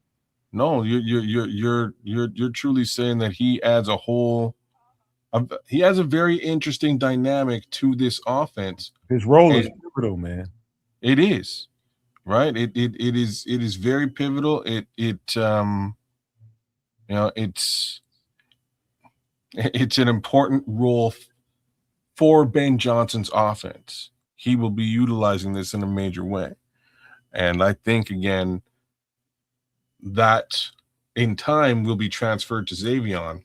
It's just the thing I'm trying to say to you all is we want Xavier's going to be that guy eventually, sooner or later. Right away, I'm telling you guys right now, he doesn't understand what Khalif Raymond understands yet. Mm-hmm. It's going to take a certain amount of reps for him to get to there. Yeah, because I'm hype about Xavier as well because of his skill set and because it looks like he's still developing and he wants to be great. He's got the speed, he's got the work ethic, and Ben Johnson's calling him out saying he's making plays every day. And the thing is, it's like, yeah, 3rd round pick, cool, but he's still a rookie coming in. So while it's like, oh man, wait till we get Xavier out there, it's like, all right, give him a chance to learn and to earn his way onto the field, earn the trust, as they say. But in the interim, we got a wily veteran who can still contribute, who can still make plays and who's familiar, with the offense and what they want to do. And so it's a good placeholder, for lack of a better word, until, Xavier's up to speed to where it's like, all right, we got Raymond, he's still a serviceable player. He's still good as a mentor. He's still got the hunger and desire to be a football player. So it's like, yeah, let's ball out, baby. Let's go. Mouths to feed. Okay, whatever. The more the merrier is the way I look at it. So when he gets to the line of scrimmage, by the time Caleb gets to the line of scrimmage, he gets on the center. He goes, blue 17. That tells the offensive line what to do. And he gets to the next part of his cadence. 18 something. And that gives the next part of the offense. That means the people in the backfield, including himself, that gives them identification on what to do. And all of a sudden he says, bumblebees, bumblebees, bumblebees. The guy that's in the jet sweep or is in motion, that gives him an indicator. Hopefully, what Caleb just called out, the slot receiver that's in motion trying to give him identifiers, understood exactly what he was talking about and knows how to adjust what he's about to do off of that. He might have been running a deep drag or something like that, or a deep whatever, a bench, whatever the route was that he was going to run. It might be to get him to set up on a block, on a run. Whatever it is, it's constant communication. And having those two guys in particular on the same page, you just can't expect that from a rookie right away. It's going to take him a little time. Having this veteran here is going to hyperspeed the offense a whole lot faster than it probably should be because you have that veteran. Well, it's going to hyperspeed, like, and this is why I said veterancy is key here, right? Like, it is going to transfer over to the young man very quickly in the case scenario where, unfortunately, this guy might not be able to suit up for one reason or the next sooner or later in this offense. So you've transferred that knowledge to the young man. He should be able to pick things up that much more quickly. Will he be a master of this role in this offense early on? No. It's going to take him a while to get there. And the easiest way to do that is by having somebody who is fully familiar with the role in place today, willing to share that knowledge with the young man. And another thing that beyond the mentorship or whatever, Raymond is a clear upgrade, I would say, over Oz, Alameda Zacchaeus. Product knowledge. Well, just one thing to be said right there. He knows his role in this offense, period. Right? He's already done it for a couple of years. Whereas Oz had to come in and learn it last year. Yeah. Right. So you're bang on. There should be an upgrade over Oz. Let's just hope that his hands work a hell of a lot better than. That damn commies game when he hit, and that would have been a 99-yard touchdown. Yeah, but go ahead. Jeez. Yeah, there's a couple of those. Let's not live in history, man. But this is the last guy I wanted to talk about because of obvious reasons, man. I think he's one of the guys that, as we get into the offseason and get thoroughly into it, you don't realize how important his role is in this offense, man. Ben Johnson's offense, to be able to loosen up some of the other pieces that he has, that guy that's operating out of the slot really is a pivotal piece, man. When they put that slot receiver on the field, he is out there getting keys and indicators and letting the quarterback know what to do with this ball. Yeah. That's what he's doing. And sometimes the ball goes to him and he rips it up. Sometimes it doesn't, but that's how this offense is. The anatomy of this offense goes like that. When they have a great slot receiver that knows the offense that can really operate, it hyper speeds everybody else up. But yeah, man, that's any last thoughts about that before we get out of the Bears conversation? Not really. I mean, just over the last little while, I've been hearing I've been hearing that he's been performing well in these camps, etc. So again, big ups to Khalif Raymond on sort of taking on that role and doing what he needs to in that position.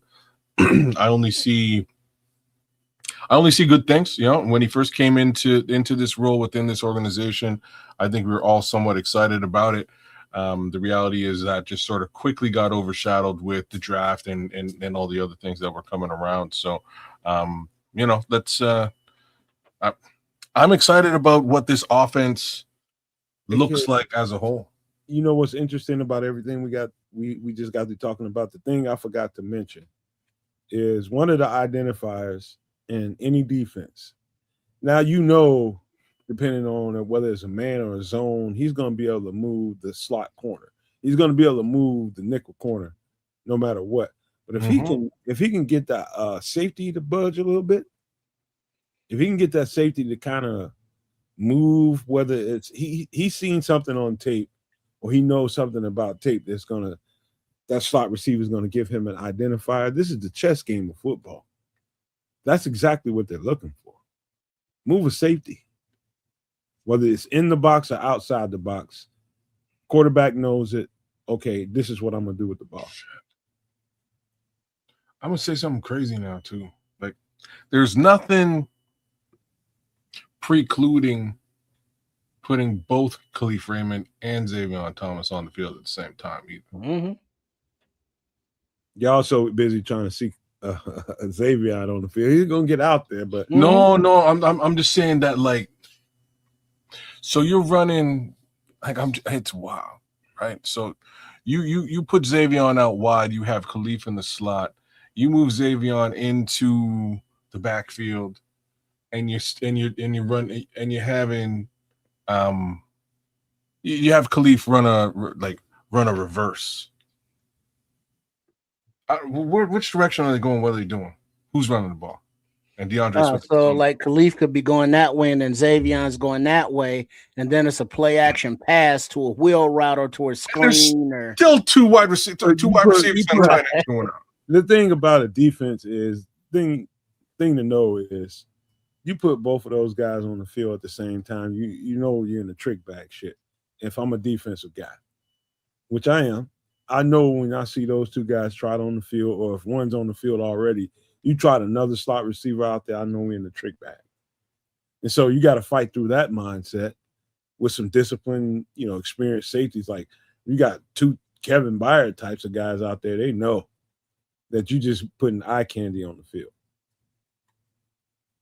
That's what you do. Well, is it because Ben Johnson says specifically that, he was asked, are you worried about opposing defenses having film? And he was like, nah. Because film on what? We have, let's say we have one formation, we got 4 plays out of that formation, and then you have 8 plays because you can run it left or right. And then out of that formation, we are adding additional, routes and combinations and things. And so, that 8-play formation is now a 16-play formation. And so defenders see, the eye candy, if you will, and they're expecting, ABC, but it's actually XYZ. And so that's kind of like what Ben Johnson said to address what you're saying there. Best thing I would do if I put both of those, I tried both of those guys out there, one of them motherfuckers getting the ball in the run. Number one, motion one of them into the backfield if I don't just set him back there in the first place. Or I'm doing some kind of play action where one of them is getting the ball. I split them. I have them both wheel out left, right, whichever one I choose to put left, whichever one I choose to put right. One of them guys is going to get the ball. That's what I'm going to make people see.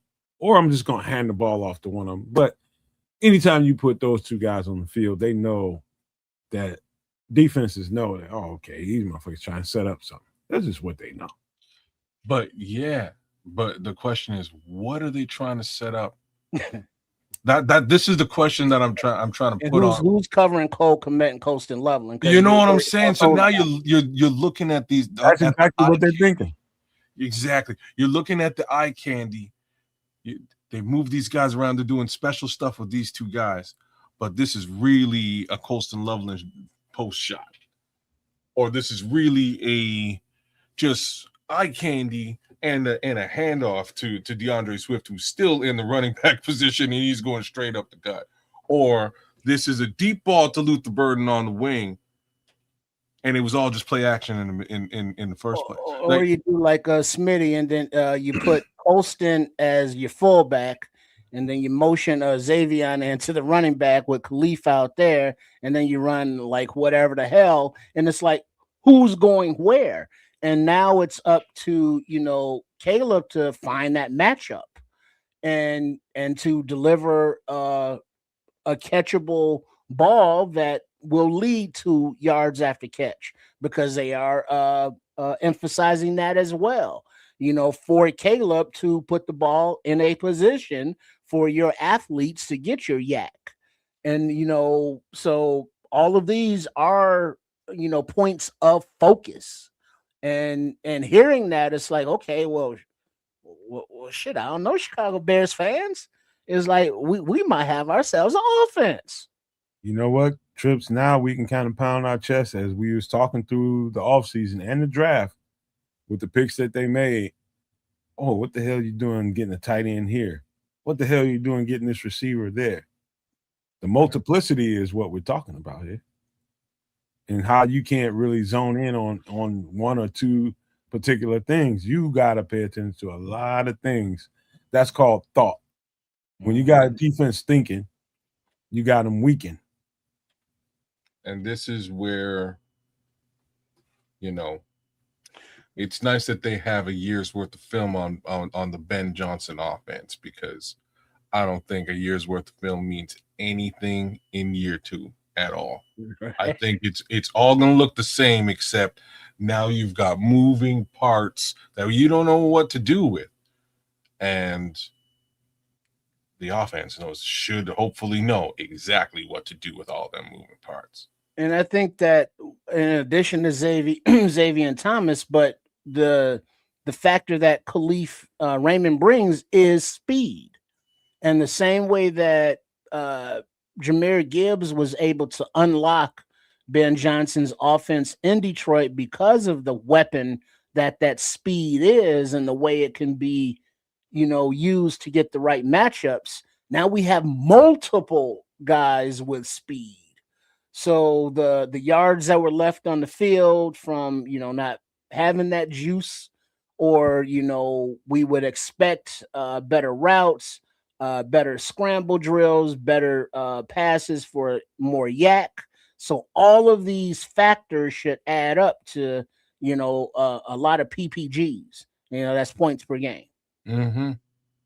All right, and that's the hope. If they can put up some good points early in these, and like the one thing that does give me, it does give me hope about this upcoming season is many of the games that we walked into last season, they had the ability to score a lot of points early and just couldn't get it done. Couldn't get into the end zone, couldn't close business early in those football games. If they're able to do that this season, it changes the dynamic and it makes the defense have to play the pass, which is exactly what this defense is set up to do. All right. And one more comment, Nomad. AC Adam. Ben Johnson is check two. Ben Johnson probably sees every skill position as a running back. And that made me think of the line from the James Brown movie when he went around. He's like, what instrument are you playing? He's like, I'm playing my horn. No. What instrument are you playing? Drum. Play it like a drum. Play it like a drum. What instrument are you playing? A drum. What instrument are you playing? Drum. Are you a tight end? Running back. Are you a wide receiver? Running back. Are you running back? Running back. So it's like, yeah, that symphony that Ben is creating, he is instrumental in implementing the run game himself. He doesn't, designate that to his assistants because he wants to be all up in the offense from the ground up. And we are going to, be seeing that as they are now more comfortable installing new things. So it's like, yeah, let's go. All right. Hopefully everybody's enjoying the content. And, the Bears conversation, we broke it down pretty good, man. I can't wait to get some of the takes out of this conversation because it makes you think, makes you give perspective into what exactly the Bears are trying to do, the reason why they got this player or that player, their role, and the significance of it. All broken down right here in the offseason where everybody's talking about who should we trade for here. No, we just gave you in the weeds football right there. That's some football-y shit we just got to do it. So make sure you subscribe to all three channels, the Nomad Network, Kids of Canuck, and Sports Chicago style, man. Show us all some love. Give us a like. Make sure you share it to some people that need to hear this conversation the way we're breaking it down because it's unique. So, but we do have to take a quick turn, man, because you know what? The real world is outside the doors of the Bears organization and the fan base. We got to break it down. And to be quite honest with you, this is going to be some important shit to talk about today. And I'm not saying that just because I want to get a conversation going. This is real shit, but let's get it started like this.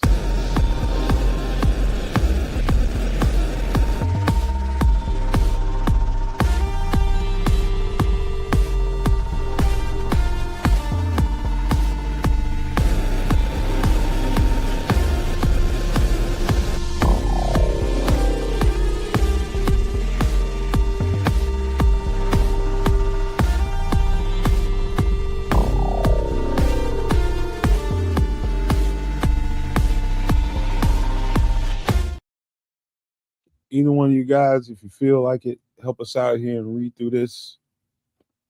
I got you. Yeah, I get it. Hold on. Right, got my spectacles right here.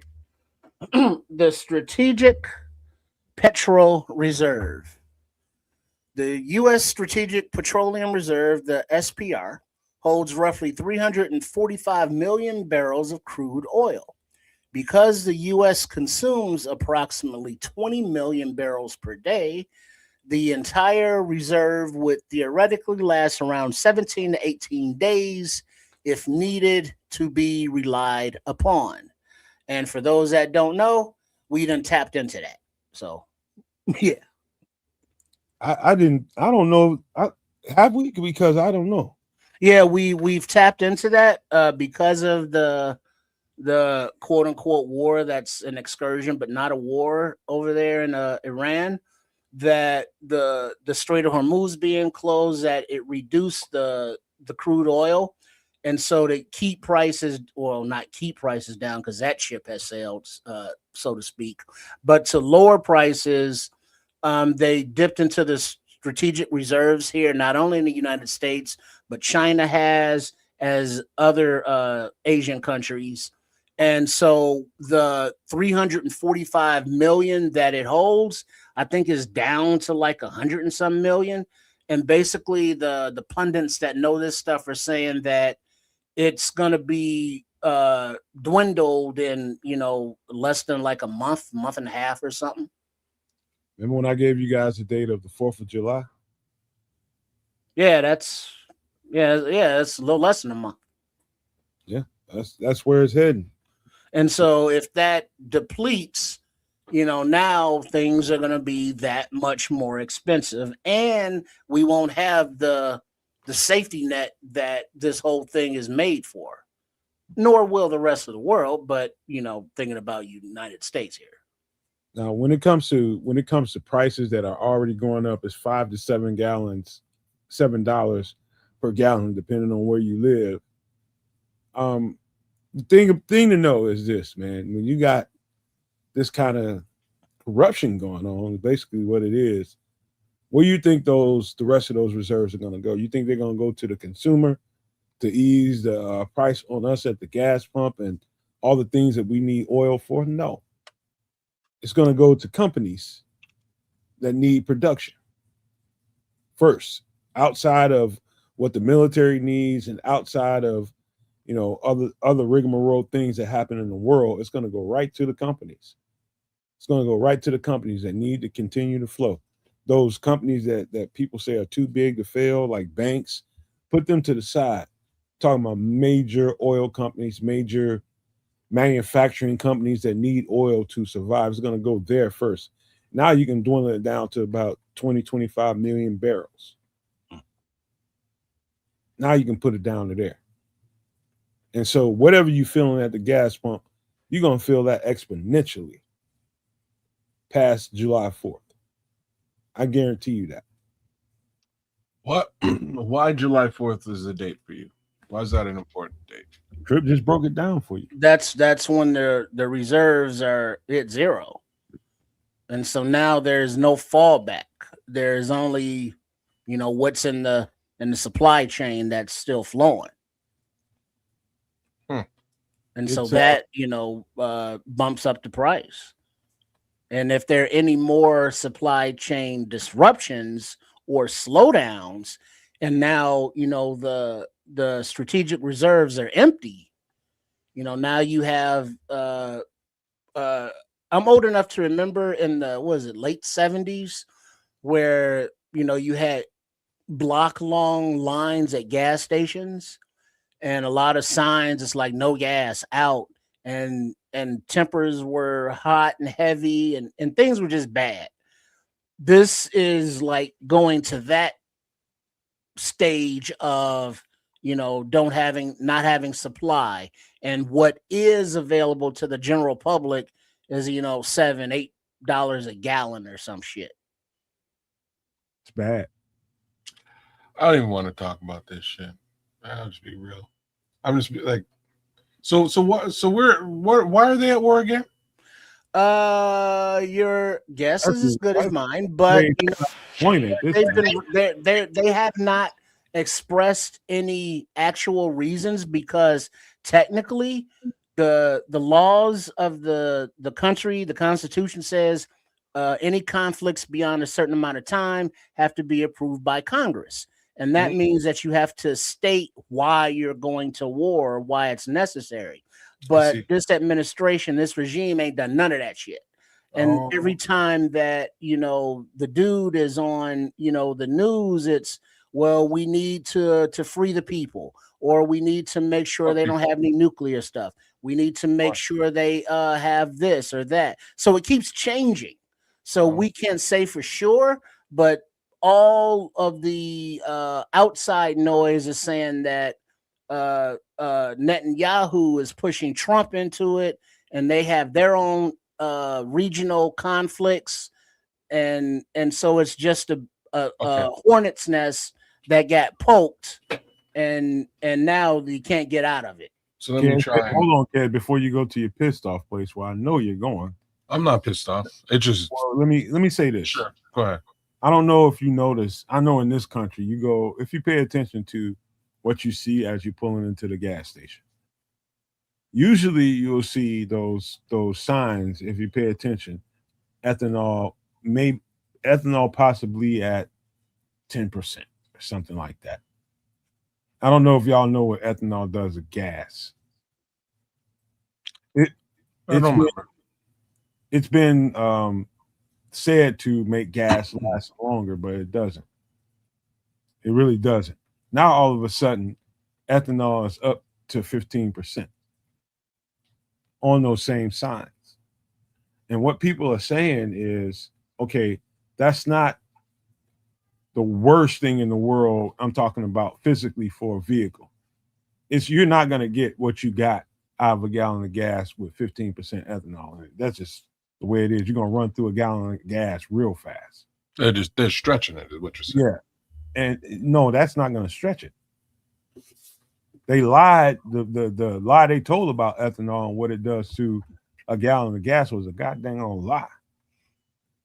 You put 15% ethanol in a new engine, you're just going to burn right through it. You put 15% ethanol in an older model vehicle, you're going to mess up your car. Because the engines, they weren't designed for ethanol running through their systems. Exactly. Not that much ethanol. So, where I was going, what Triple R kind of explained to me is that goalposts are moving.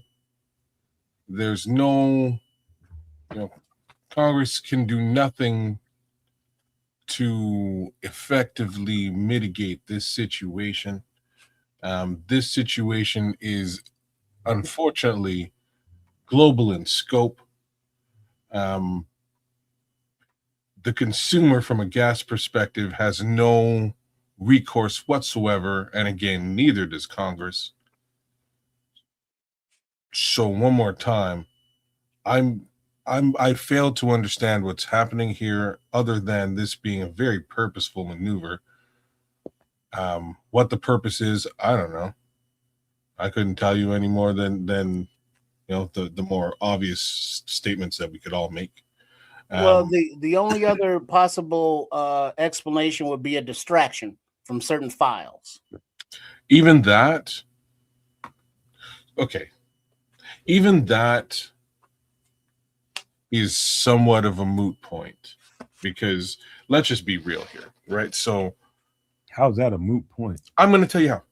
So, if I'm just going to put myself into the shoes of the orange human being, and those files are out there, they're probably going to destroy my ability to maneuver in an effective manner today in my position, in my role, and would definitely hamper my ability to continue on in any capacity after this term. So I'm kind of damned if I do and damned if I don't. I'm damned. So instead, I damn the whole entire global supply chain of oil and economy. World. Yeah, fuck them. You know what I mean? Like it doesn't it's not like we don't know that he's in the files. I can tell you ahead of time what sociopaths do. I can tell you ahead of time what you're missing, kids. Not only what Trips just said, which is important. He is a fucking sociopath, but also somebody's biological timeline. That he knows he's not long for this world. And because he's fucking evil. He knows he's not long for this world, and he's trying to keep from having to face what Triple R said in the first place, which is what he knows he done. And he's trying to keep all the distraction going, no matter what he has to do to keep it going. If that means dooming the rest of the world, everybody else's pockets and livelihoods, that means you doom them. It means my savior. He knows his biological timeline is short. He won't be here with us on the face of the earth for long. And he knows it. That's what you're missing. So it's one of those, I'm going out with a bang. Everybody else, fuck them. But, and it's just, I don't know anymore. Even that is ridiculous, right? Like, we're a rational person. No, fair. Fair. Maybe I'm just too damn rational here, right? So like we all have an expiry date, just like every carton of milk, all have one. We're eventually gonna, move in that capacity, such as life. I'm not gonna like me again. If it was me, I would not let the fact that my milk carton might expire taint my cup of coffee. Well, yeah, but if you've always been an evil son of a bitch,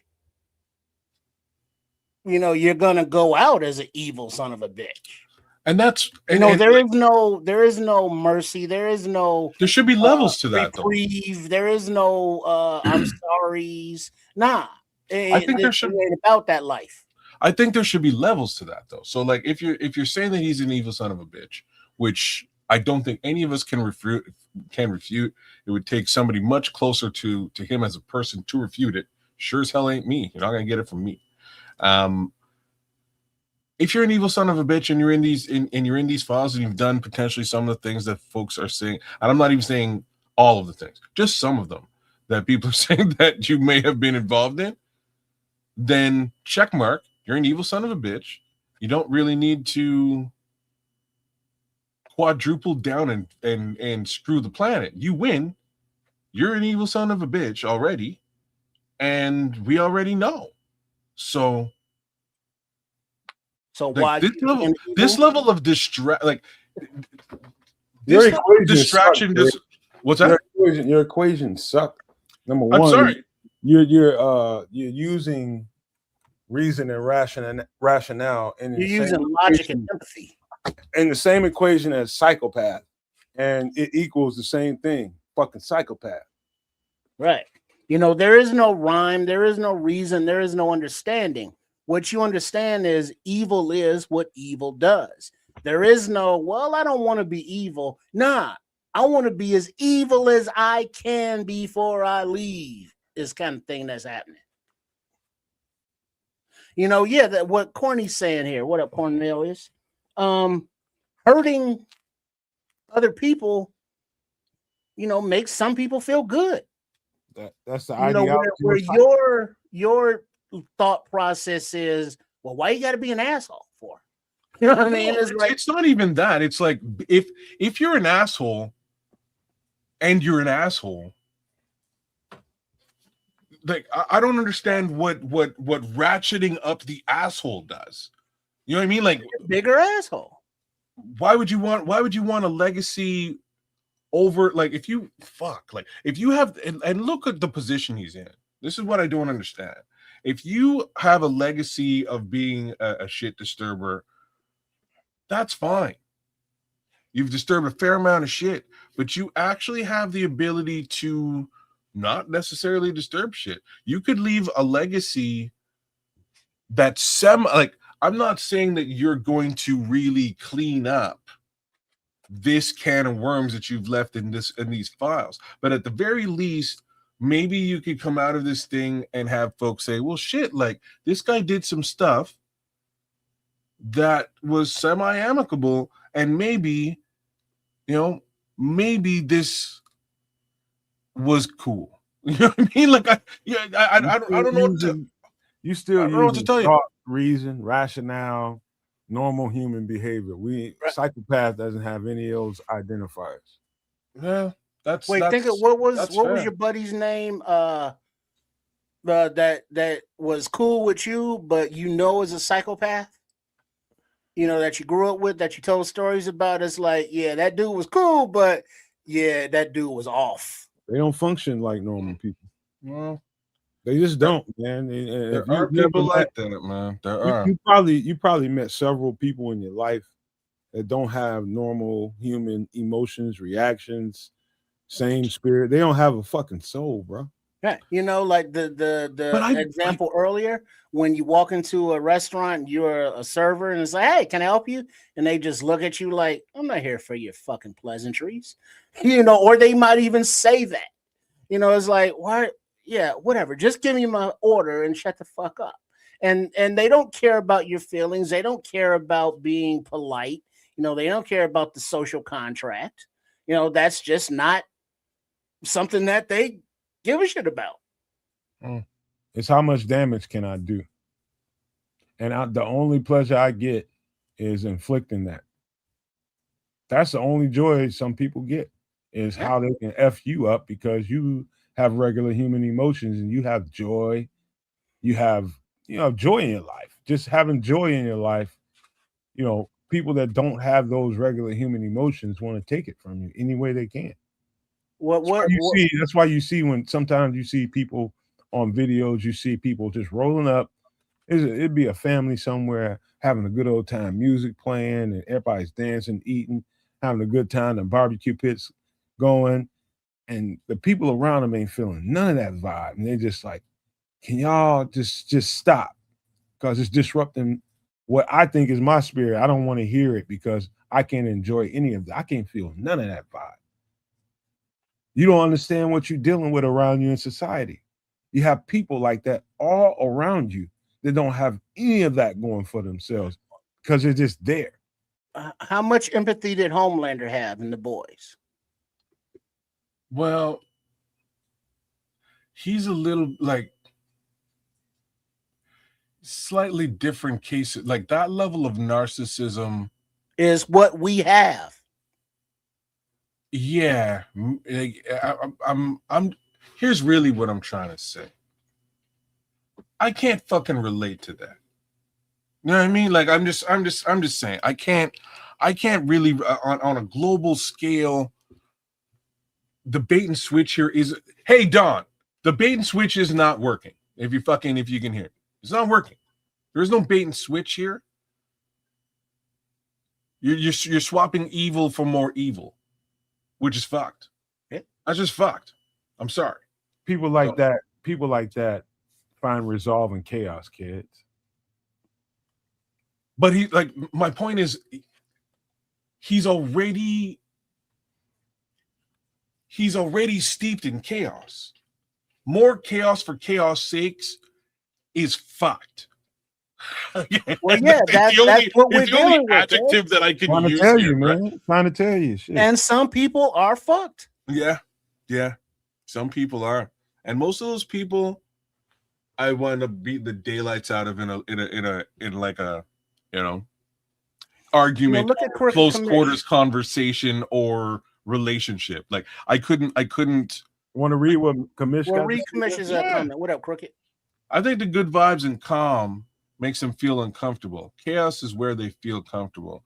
And again, that's cool, but no, the fuck it ain't. No. Let me finish speaking. It's cool in a vacuum.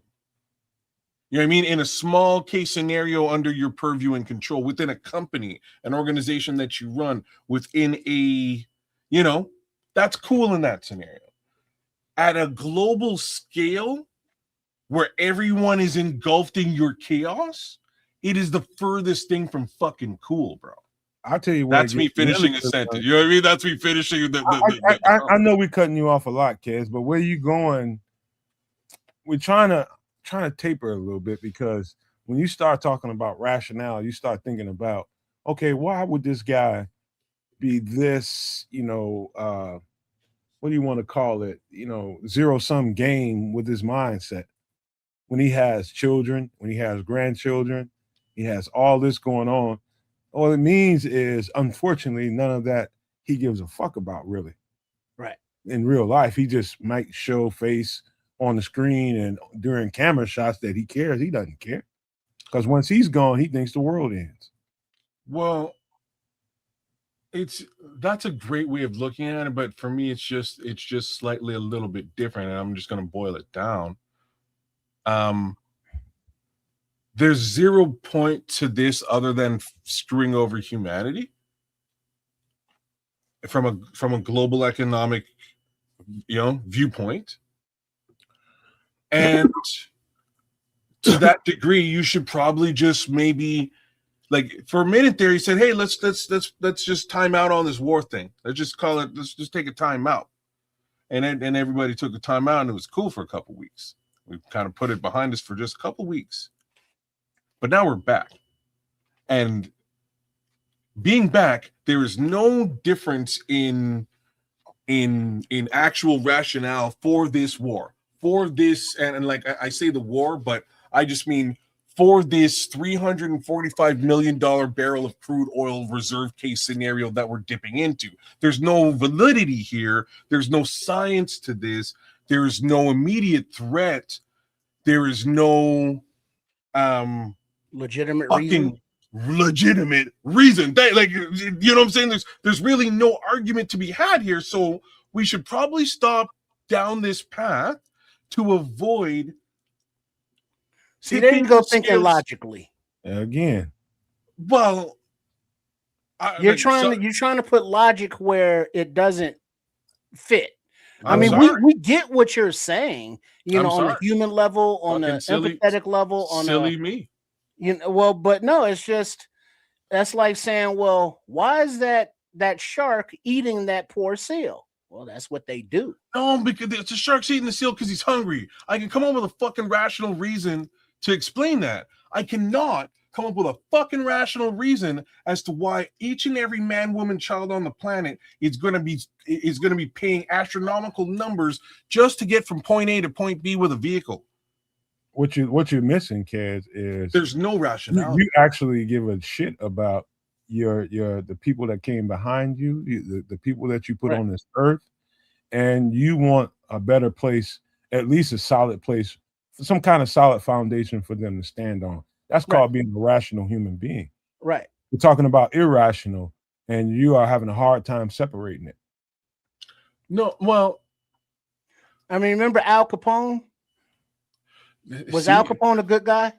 But so no matter what analogy you're going to come up with, I'm going to be able to look at this analogy and give you a reasoning behind Al Capone. I can give you a reasoning behind the shark. I can give you reasoning. Mm-hmm. There is no fucking reason for this. What? There is none. Well, put it like this. Nomad mentioned Iran is nowhere near the United States of America. Whether they have nukes or not, very likely the nuke would be shot out of the sky before it got anywhere near. That's not even an issue. You know what I mean? Like, the issue is what Nomad was referring to earlier, that some people, whether they be in power or be your next door neighbor or family member, they're just not right. And whether it be evil for the sake of evil or hate, or because they were not hugged enough as a kid or hugged, quote unquote, too much, whatever the case may be. But just this past weekend here in the United States, I believe it was Atlanta, Georgia, I saw a clip that a black family, kids, grandmas, aunties, uncles, cousins, all, family was having, a cookout in their house. A white guy drove by, yelled out, expletives, and they was like, yeah, whatever, gone. We just trying to mind our business, having our fun. He came back armed with a assault rifle and, a vest and all this stuff. And he came back shooting at a family, having a cookout. And so there's an actual video that, one of the family members took, and they're screaming, they're running in the house. You're hearing gunshots. And it's like, why is this dude doing that? These people did nothing to him, but he has that hate. And this hate is, for the color of people's skin. But fortunately, there was I believe, a 62-year-old, like the grandfather or something, former Marine, Semper Fi.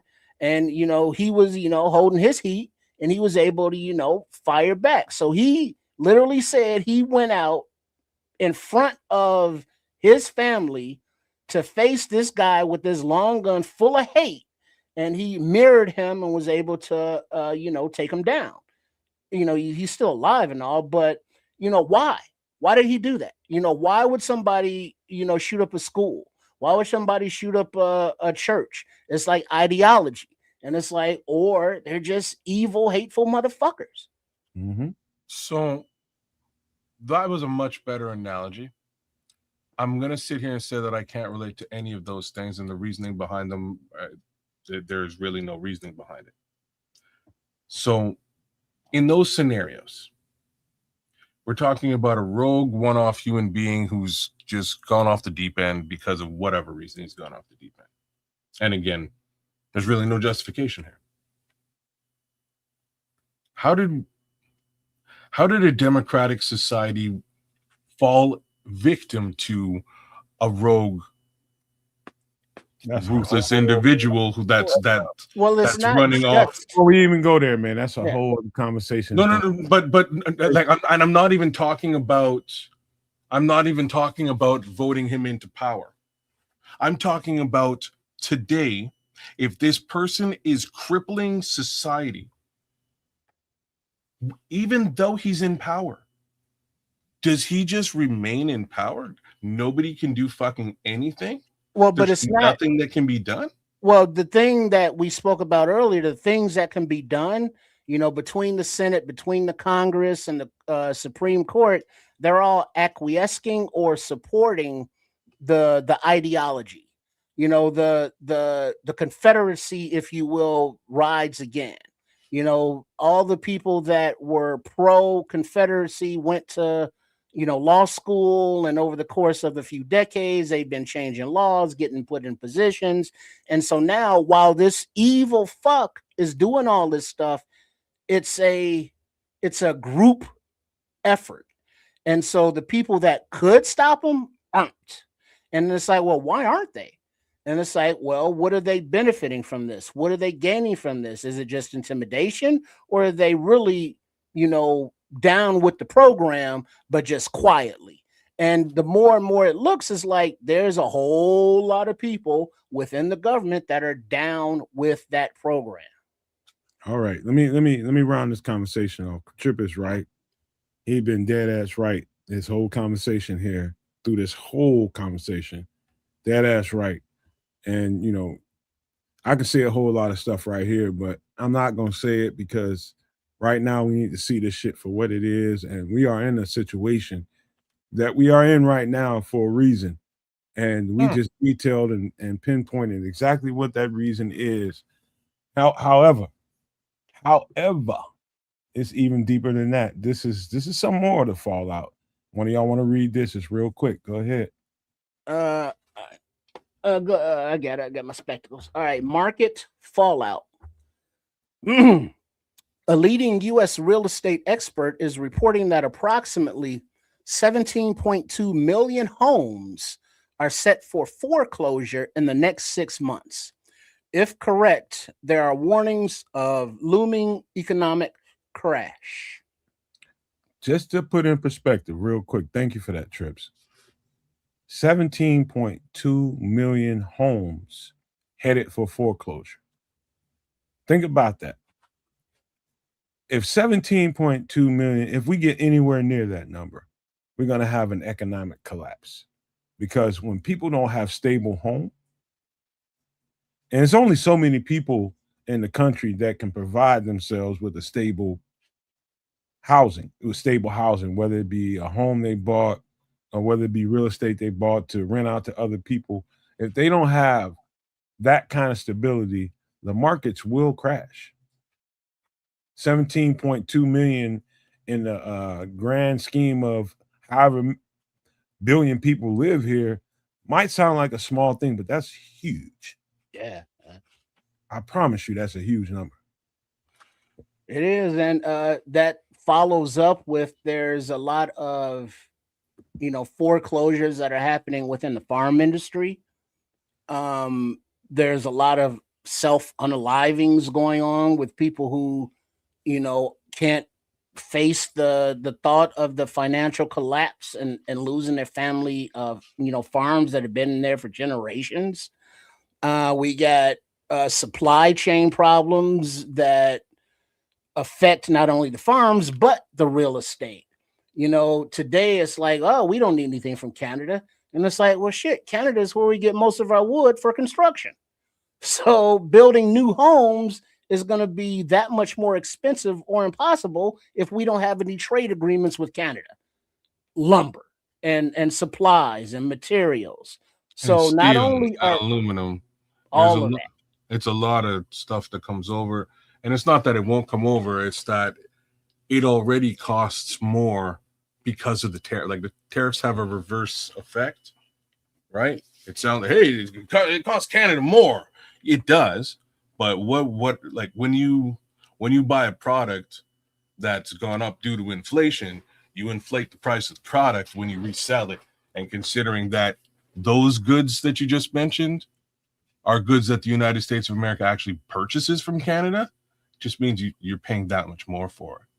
It's fucking crazy. Yeah, it's ridiculous. And now you add in the fact that a lot of people are unemployed, obviously, because they can't pay their mortgages. So what's going to happen to these homes? They're not going to go to, needy people who are going to live in them. They're going to get bought up by, corporate raiders who will come in and have the cash to pay pennies on the dollar and then, jack up the rates and rent them out. And that's part of what the housing problem has been in this country. So the lack of new houses and the absorption of corporate raiders buying up the property, and now you got foreclosures coming into the mix. We've already cut so many of the social programs. That means they're going to be that many, however many of the 17.2 million homes. How many people are in those homes? At least 2 or 3. I mean, that's a lot of homeless people. And now we don't have the social services. We got no health care. We got all kind of worms in the food. There's all kind of shit going on. So yeah, the next 6 months, whether it be oil reserves, whether it be foreclosure, there's a whole lot of shit to prepare for. Well, we'll see. I don't know, man. We'll see how this is handled too. So when we're talking about foreclosure, one of the immediate effects of foreclosures at this scale will be on the banking industry itself, because they're the ones who are left holding the bag on those mortgages. And usually when they mortgage out, what they do is they resell those mortgages to somebody else on the back end to cover their losses. The problem is now whoever purchased that back end portion of the deal is ultimately screwed over. They might have some levels of insurance on it, whereas the banking organization, again, is still left in the middle holding those mortgages because they are the lender. So when the similar things happened in 2008, they basically got a whole bunch of money. We printed, the United States printed a bunch of money and handed it back out to certain people within the banking industry, and they sort of read up and protected themselves at the cost of Joe America. That idea alone creates all types of additional inflation, which were kind of means that, by the way. Fair. I'm just saying what it means in the end is just that, I'm in Canada, it'll still affect me too, but these two guys above and below me, as well as all of y'all out there in the world, will be left paying potentially for these 17.2 million foreclosures. Let me help you out here, kids. Let me break it down a little bit more simply. number one, I don't know very much about the markets. I'm not one of those gurus out there that can tell you in-depth detail about markets. What I can tell you is a simple thing that is predicated on how well those markets go. And there's futures. And what I mean by futures, it comes down to another thing that means consumer stability. All of everything that they do and making all that money comes down to consumer confidence and stability and futures. When you don't have those two things that are the bedrock of why those people make that money, you got free fall. You got a lot of things dropping out. And so people either lose a lot of money or they get the fuck out before a lot of money is lost. Third thing I would say about that all, if I was to give you my devilish mind, which I will speak, everybody has an angel and everybody has a devil on either side of them. The evil thing to do would be get you some credit cards. If you can get multiple, get them and run them some bitches up.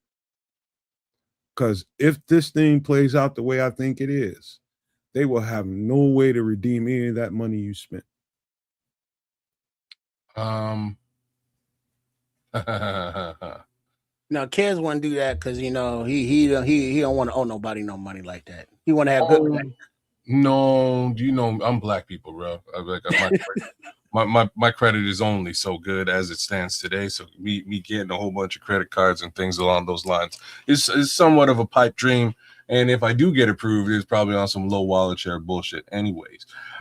Secured cards. You know what I'm saying? How much you gonna send us? That's how much I'm gonna give you $500. You're gonna give me $500 back, and that's kind of where we're at. But on the flip side here, man, what are we doing, man? So really, I'll say it one more time, and then I'm gonna go get something to drink because I'm super thirsty at this point. Considering the water conversation, basically all of the above that we've discussed during this here doomsday survival situation is a planned and coordinated effort to move away from the paper dollar and directly towards cryptocurrency. Oh boy, here we go, man. No, there's no here we go. That's what this is. Let's stick to where we are, man. Let's stick to what we're talking about. I'm going to go get myself some water. Go get you some water, man. I'm gonna. It's trying to sell crypto. Get the fuck out the screen, man. Go get you some more. Oh yeah, sell Bitcoin. Crypto. Do I look like I work for crypto.com, man? Damn it. I'm gonna go get me some nicely boiled water, man. Mm-hmm. But yeah, that's to me the logical thing is like this looks like there's no brakes on this right here. None whatsoever. All gas. And dog, like if you can't get credit right now, run them shits up and get what you can get physically out of this and stash it for when you might need it.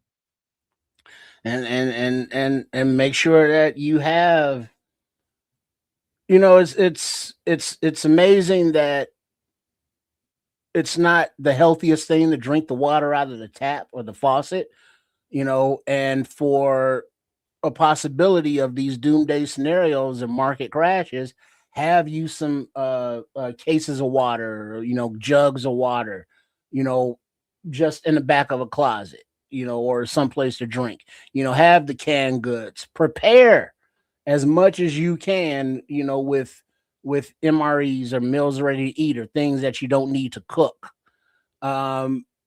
just in case. If nothing happens, it's not a waste because you can still use the stuff later. So it's not like you have to throw it away or, worry about it. So just plan ahead for the possibilities. Because if shit gets bad, it's bad. Hey, Trips, you know what I think about when I see these numbers I'm looking at on the screen? I'm thinking about all these millions of people that have been, living in a certain place, living a certain kind of lifestyle because they've convinced themselves that they're better than everybody else that doesn't live this lifestyle. Mm-hmm. Coming down high off the hog into the lower end of the hog and having to try to live around us, the people that didn't do as much financially. And what kind of pieces of shit that we might have to deal with because they're uncomfortable, they're unhappy, and they're basically desolate. And we might have to take a crowbar upside somebody got. And they will still come at you all entitled like. Yeah, that's what I'm thinking about when I see these numbers and the kind of the places it looks like we're going to. Like, man, I'm not going to deal with you around me. What, you mad because you live in my neighborhood, man? I fuck you up, man. Get the fuck away from me. And so, that mentality of whether, people are spiraling because of, they're losing their job or they're losing their homes or social media got them all gassed up. Whatever the case may be, that's reality. No matter how much we want to say we should all be, singing kumbaya and passing, a joint to the Doochie on the left-hand side. That's not where we at. We at right now where you got to knuckle up and guard your grill, and prepare for bad shit. And not because we want it to, but because, hey, look out your window. Another thing too, Trips. There's two things that I need to mention here. Is I couldn't really get the data that I felt like would be exactly what I wanted to produce on the show. But it really seems to me, and I don't know whether people are fudging this shit, but I know there's some reality to it. If that many people's homes are headed towards foreclosure, the what do you call it? The repo rate. And I'm seeing a whole lot of videos on it, but I can't find the accurate information I need for the show. The repo rate seems to be extremely high. People are giving up cars, I'm seeing people die for a car because that car was the only thing, that's the identity piece that made people think around that individual that had the car that made them feel like, okay, I'm better than you. They will die for that fucking car because that was their status symbol. I'm seeing a whole lot of repos, and people are fighting the repo men, shooting, trying to unalive people about their cars. And that's getting awful. Right. Other thing that I didn't mention is the screwworm epidemic that's going on in states in the South. And that's another thing. Canada, I wish kids could hear this, but Canada was early to the game and basically banning all imports of beef from the United States temporarily because we eradicated that in the 60s, a long time ago. But since all of a sudden this administration gets in here and these boring ass, do nothing administrative jobs that they think that keeps everybody's food safe, they gutted all those jobs. Cut self-own like some bitch. And now the screwworm is thriving again. And now it's like we were already hurting in the beef industry. But now, this is another on top of another self-own. So, the Doge cuts that literally said, we don't need these sterile flies. We know we need sterile flies for. Cut that, save that money. Now it's costing more in the long run because without those flies, now you get these damn screwworms, and they're eating the flesh of the beef, and we can't eat that. So another food chain issue, another health issue that realistically the grown-ups that used to address that stuff, ain't nobody there doing it. Subsequently, it's gonna also inflate the price of beef. Yeah.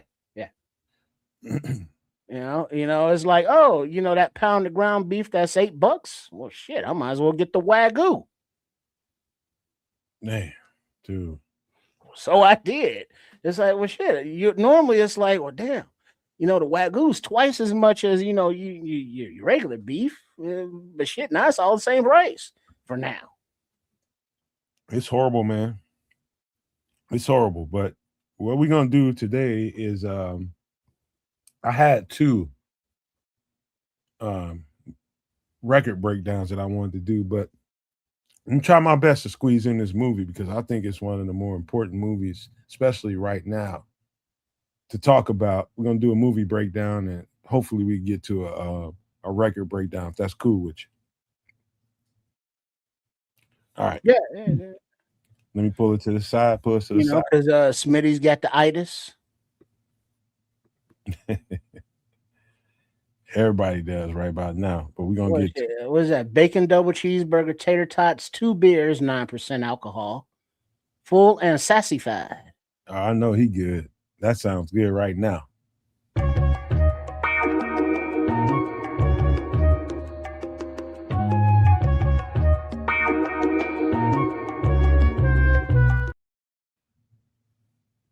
Now, this is Malcolm X, Denzel Washington starred movie. And I know we talked about Ray last week, and we went on about how good that performance was and how talented Jamie Foxx is. All true. To me, that was the second best performance I ever seen in my life. But if you have never seen Malcolm X, produced by Spike Lee, executive produced by Spike Lee, and starring Denzel Washington, I don't care what you think about what a Muslim is, what the Nation of Islam is, what you think about black people. But if you want to see human evolution in real time, this movie is all that for you. You're talking about somebody that was, really in the mud with it, as they call it right now. You're talking about somebody scratching and scraping and basically trying to get it however they can get it in the early part of the development of the United States. Black people wasn't really worth shit. And they were getting it out of the mud. And, a soup kitchen might have been somebody's only hope for that night. You know what I mean? It was that bad. Black people were really scraping. You're really, really scraping. And this guy was in the belly of that beast, Malcolm X. And where he came from and ended up in prison because he was doing all kinds of, crimes and just doing White women. hoodlum shit. And he went from going to jail, meeting some people that helped him elevate his life who were in the Nation of Islam, to emerging as basically the centerpiece of the Nation of Islam. That whole story, I don't want to give it all away, but I'm just telling you where he ended up in the end is a story for all mankind. The arc of this story, it, as a black kid growing up in America, we didn't have a lot of Hollywood references that were like thought out like that. The first one was Roots, Alex Haley, and it's like, oh shit, slavery, that sucked. But then this movie came out, and from him hot press or lying his hair, make it straight, straightening his hair, and dealing with the street life, to his It's realization, the only life I know. right? To the realization and to finding a home within, the Nation of Islam, but then to see the political things that went on in there, and how people that brought him in, how they acted, and how once his realization of what the actual religious aspect versus what they were doing as a religion group, and then that, and then his willingness to work with others, and then the willingness to have his own kind do what they did. So there's a lot of twists, a lot of turns, but the actual cinematography and the changing of the eras as he aged, and the way it was filmed, it was a very good historical, with a little screenwriter ad lib here and there, but not really. So the course of him, meeting with King, or meeting other people at the time like Cassius Clay. You know, it then or Muhammad Ali. You know, after the fact. But yeah, it was a good flick. It won awards. It was uh, acclaimed, and Denzel. I mean, come on, he's a thespian for fuck's sake. Let's go. Trips, I've never seen a representation of somebody's story come across the screen the way this came across the screen and make me believe it. This was the real deal. This was the real deal. I mean, he became Malcolm. Denzel became Malcolm in this movie. And some of the little side stories I hear about how this movie was produced and how Denzel prepared for it. It was a whole year in advance. He took a year to go meet with people, study them, and he put the work in. And this, the industry did not want to produce this film. They thought it was too powerful. Spike Lee had to go around to his rich friends, and this gives you a perspective about timing. This film would have never been made, 20 years after Malcolm passed, because really nobody had the money to do it. They had enough influence. It got to a point where he had to reach out to Michael Jordan. He had to reach out to your Oprah Winfrey's of the world. He had to reach out to your Bill Cosby's, anybody that had money, because the studios did not want to produce this film. And so he had to make it happen. And that's one of the stories beyond the story. But the story itself is a man that went through every human element you can think of. And there was a time where he did not like, there was a certain amount of hate for white people during the filming of this in his life. And he came full circle by the time this thing came to the end.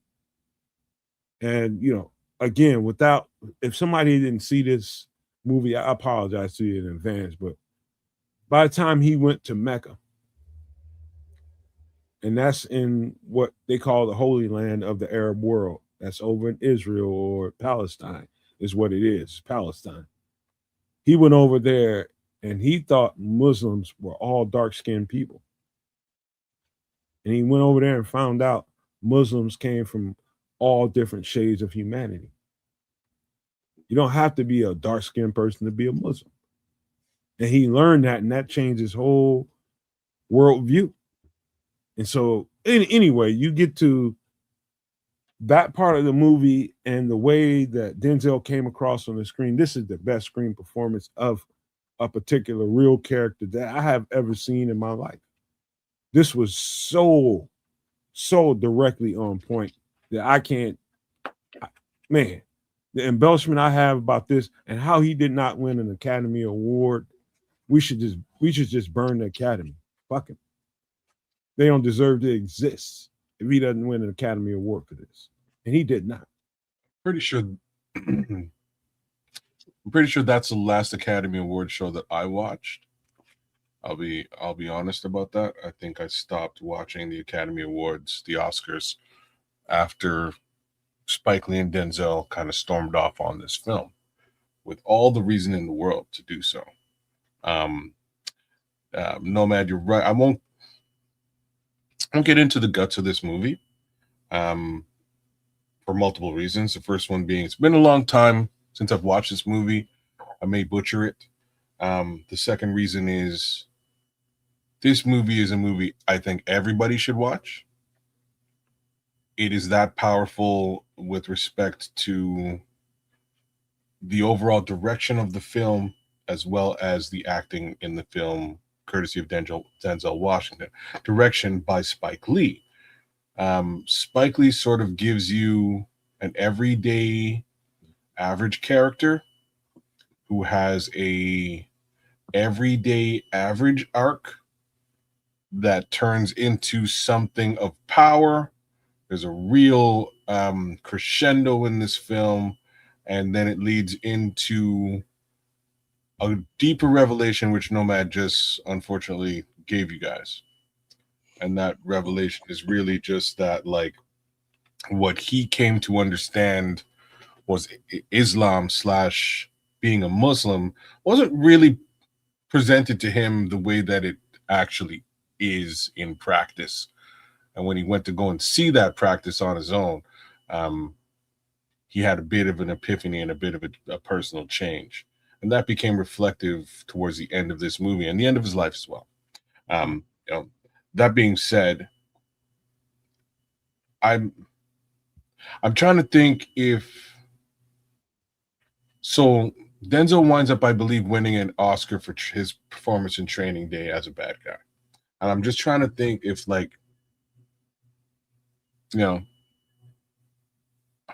if he really, truly, actually if he did actually do a better acting performance ever in a film. And negative stereotype. I'm just gonna say, They're like, gonna reward that. You know what I mean? Good, man. Training Day was a great show, a great movie. It was nowhere near as good and impeccable. This is where I'm going, right? So Training Day was he acted very well in Training Day, but by no stretch of the imagination was that Oscar winning performance in Training Day it can't even hold a candle to what he put on display during this film.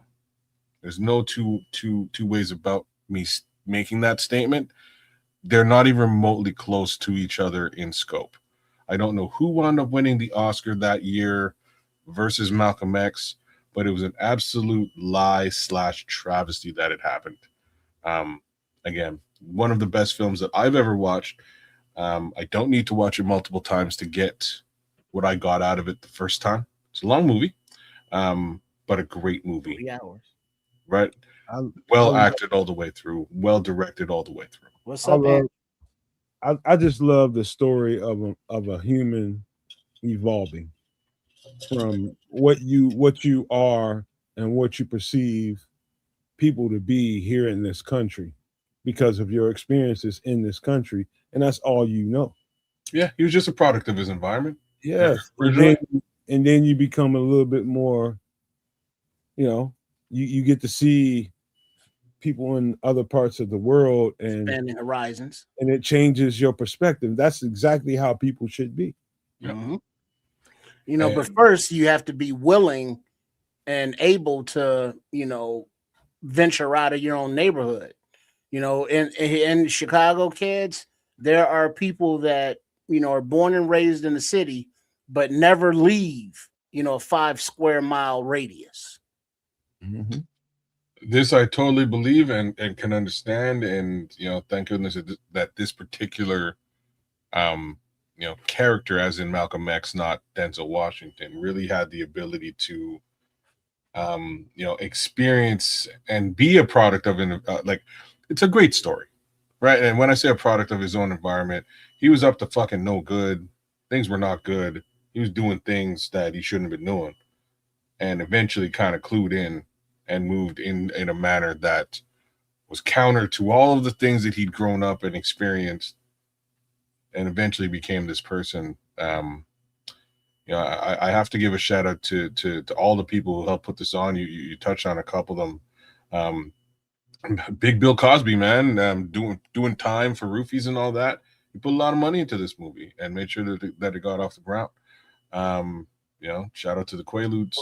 It was great for a cultural perspective to have those people that attained all that wealth and access to make sure that they made sure that Spike Lee knew, Denzel knew that this was important for our culture, for this story to be told. Yeah. Another little side note. I bet you people would not believe this if I told them. But the guy that was playing Shorty, which was Spike Lee in this movie, in real life, that was Red Fox himself. I don't understand what you're talking about. John Sanford was his name at the time before he became Red Fox. Was that guy? Was Malcolm Little's homie? Yeah, back when it was now pimping. That's right. Yeah, that's right. Okay. So that should be noted. Red Fox was his homeboy. They both kind of migrated to New York and was trying to figure out life. And they was just some kids running around, robbing and jumping trains and getting from here. They were just living life, by the seat of their pants. And, they was doing whatever they had to do, getting something to eat at the end of the night and getting to the next day. And that's how they were living. That was Red Fox, the guy that played Shorty. But his name was John Sanford. Damn, Ryan Flux. I did not know any of that, and that's all the more reason for him to have become a Muslim. Magic Johnson. Man, don't even listen to that shit. I'm just seeing what's in the chat. Magic Johnson helped put some money into this. You mentioned Michael Jordan, good old. And then Michael Jackson too, I think. I believe Michael Jackson, most definitely Prince. Prince also put some money into this particular project, and again, Oprah Winfrey. So this became a community thing because the powers that be had pulled money out of this movie. They did not want this movie to be released or to be produced. Right. And when I say the powers that be, the fact of the matter is that Spike Lee had he made a lot of noise in Hollywood after Do the Right Thing. Do the Right Thing was an unexpected box office smash. It did very, very well. It made a lot of noise and a lot of money. So in that respect, Spike had a lot of influence. And the questions were, what was Spike Lee going to do next? And I believe there's another film sort of in between these two, I believe. But this one was his baby. This is the movie he wanted to make. And it took a very long time to gather the funding to actually put it out there. But once he got it, you know what? If you ain't watched it, you need to watch it because it's one of the movies. It's one of the better movies you'll ever see in your life. And it has nothing to do with whether you're black, whether you're white, whether you're whatever color you are. It's about the human experience. And it's telling you the story. It's telling you the story of what this human, under the circumstances during that time, experienced and how he evolved from, his perspective here in the United States and what he went through, which was hell, and how he edged off those little, he rubbed off those edges and learned that, this was just my experience here. However, the rest of the world, people go through this, and this is who they are, and they are all kinds of different shades. And that's the beautiful thing. That's the most important thing I can take from this movie is how he evolved. And I'm a different man because of this movie. I was a lot like a young Malcolm X, very much like him. And, my experiences, on its face would make me hate somebody that was white. But because of my experiences, I got to go out and about in the world and meet different people and see that everybody ain't the same because they don't look like me. And I had to learn that. And that's why it's important to me to have this review, man. I think in a lot of ways we are all Malcolm X, or we all need to try to be Malcolm X, besides what the media portrays him to be, man. What a hell of a guy, man. What a hell of a guy. Something that always irritates me, and it's not like I'm hating on the dude, but to have, Tyler Perry to be able to, capitalize off the Madea bullshit, to be able to open a studio to now create whatever he wants to create, it just irritates me that Spike Lee wasn't able to monetize like that, to open a studio like that, to produce more of the movies that he puts out, because Spike Lee's movies always have some kind of social commentary, some sort of historical relevance. I think you just answered your own question. So none of that is something that the money wants to promote. It's other than put on a dress and act like some grandma, they'll get behind that full force. It's exactly what you imagine it would be. Any kind of buffoonery, they'll put all the money in the world behind it. It's exactly, you answer your own question, dog. Like, because Spike Lee goes off, his movies very specific. Like, man, I think each and every one of his films has a very specific moral compass, and you can see it develop throughout, the arc of the film and finish. Each and every one, including 25th Hour, including they all do, right? So, and 25th Hour isn't even really a Spike Lee joint, but it wound up becoming one. Yeah, you know what I mean? At the end of the day, that's him. He's kind of trying to say something with his art, which is really what any and every true artist should be doing, right? Like, you should be trying to say something. When somebody paints a picture, it might not really just be of like the thing in front, like the image on that canvas. It may also, and hopefully is, trying to convey a feeling or an additional message for that viewer to take in and maybe understand over time, if not immediately. But that's just Spike. Unfortunately, yeah, you're right. Tyler Perry ain't trying to say shit or really do shit. He's just there making money and in position of power. You could say similar things. You can say similar things about Ice Cube as well. Ice Cube has gone. He's taken his money and figured a way to build his own studio and produce his own movies for his own purposes. And what's interesting is, much like Spike Lee, his first foray into films, his first few films, even though the messaging wasn't strong, there was still some level of moral compass with respect to what Ice-T was trying to, Ice Cube, pardon me, was trying to, portray, whether that was just family values, whether that was, Black community stuff, right? Like, he at the very least attempts to do it.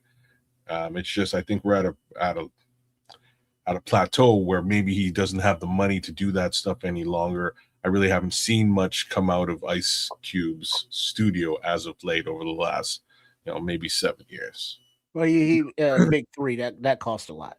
There you go. So he is doing something a little bit different, and that's where the money's going. But there's many more Black directors, executives that try to produce a lot of films, not to mention, people like Bill Duke, people like Mario Van Peebles, his father. There's all kinds of people that have been trying to do this shit for a long time. And, depending on who you are, you might have favor with this person, that person that helped push it through. You might not. But the truth is, man, some of the stuff needs to be said. Let me speak to Quato right quick. Thank you for coming here, Quato. I'm just going to read this and I'm going to respond to it mildly. He says, "You're a good guy, Nomad. I don't know why BCP Shorty has a problem with you. I don't know either. I don't know. But all I know is thank you for, for supporting. You know what I mean, Quato? But I don't pay no attention to that kind of thing, man. What he eats don't make me shit, and vice versa. So it just, he was probably just on that catnip. It wasn't nothing personal. Yeah, I don't know about all that, man. But I just don't fool. When I don't fool with you, I don't make no funny stuff about it. I'm not gonna act like I like you. I just don't fuck with you. That's just the way it is. And maybe he's kind of feeling that a little bit, but it doesn't matter. We gotta do a record review. And this is gonna be a good one. And I hope we got time to really finish this off. But I heard you say some shit before, but we're gonna see how you feel about this one. Life After Death, man. Notorious B.I.G. Some people might say this is his most prolific record that he ever made. Some people might say it's the first one. Some people say this is this record is more commercial than the first one was. I don't know, but I know this is a dope ass record that I can still get into like I did the first time I heard it. Now, excuse me, but before you go, kids, the song, the album, The Notorious Big, Life After Death, and that the track list is Life After Death, intro, Somebody's Gotta Die, explicit, Hypnotize, Kick in the Door 2014 remastered version, Fuck You Tonight, classic, Last Day, I Love the Dough, What's Beef, B.I.G. interlude, More Money, More Problems, Ninjas Bleed, I Got a Story to Tell, Notorious Thugs, Miss You, another, Going Back to Cali, 10 Crack Commandments, Player Hater, Nasty Boy, Sky's the Limit, The World is Filled, My Downfall, Long Kiss Goodnight, and You're Nobody Till Somebody Unalives You. Go ahead, kids. True Pilgrim here sound a little bit like yours truly, bro. On this one, I know you were gonna go there, but that's why I did it. There's stuff in this album that I truly like.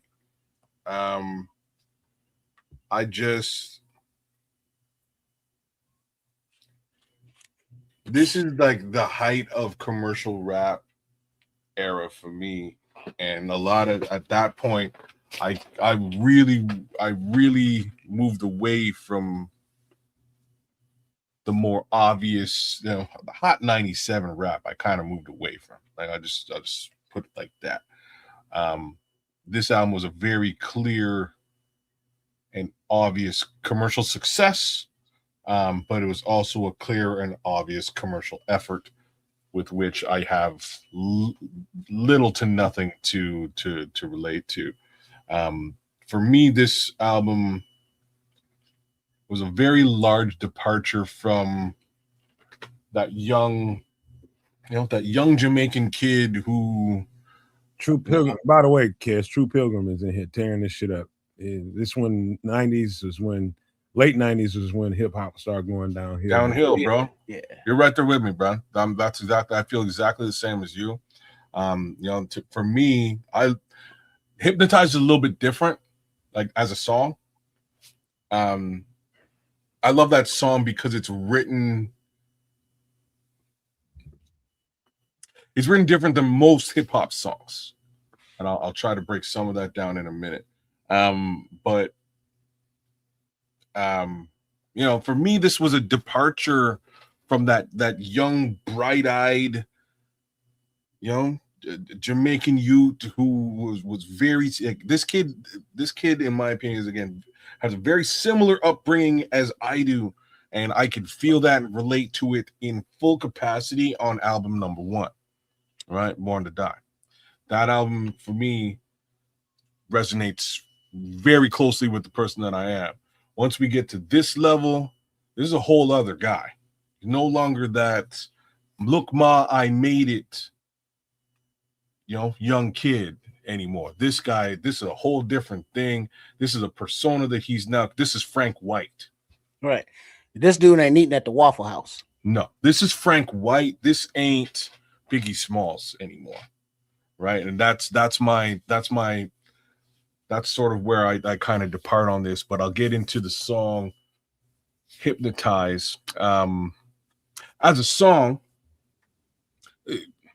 I don't like this album a lot, but as a song, Hypnotize it kind of holds a special place in my heart because of the way that it's written, and it's sort of written like, how do I explain? It's written with what they call iambic pentameter, and iambic pentameter is sort of a it's a syllabalistic way to create poetry, and in doing so, the syllables in this song kind of bounce off the rhythm of the beat within the song. And I'm kind of trying to just like speak in a rhythmic way, and that's that's how this song it flows. Like there's only certain rappers in the history of rap that can do this or have attempted to do this, and Hypnotize is almost a perfect,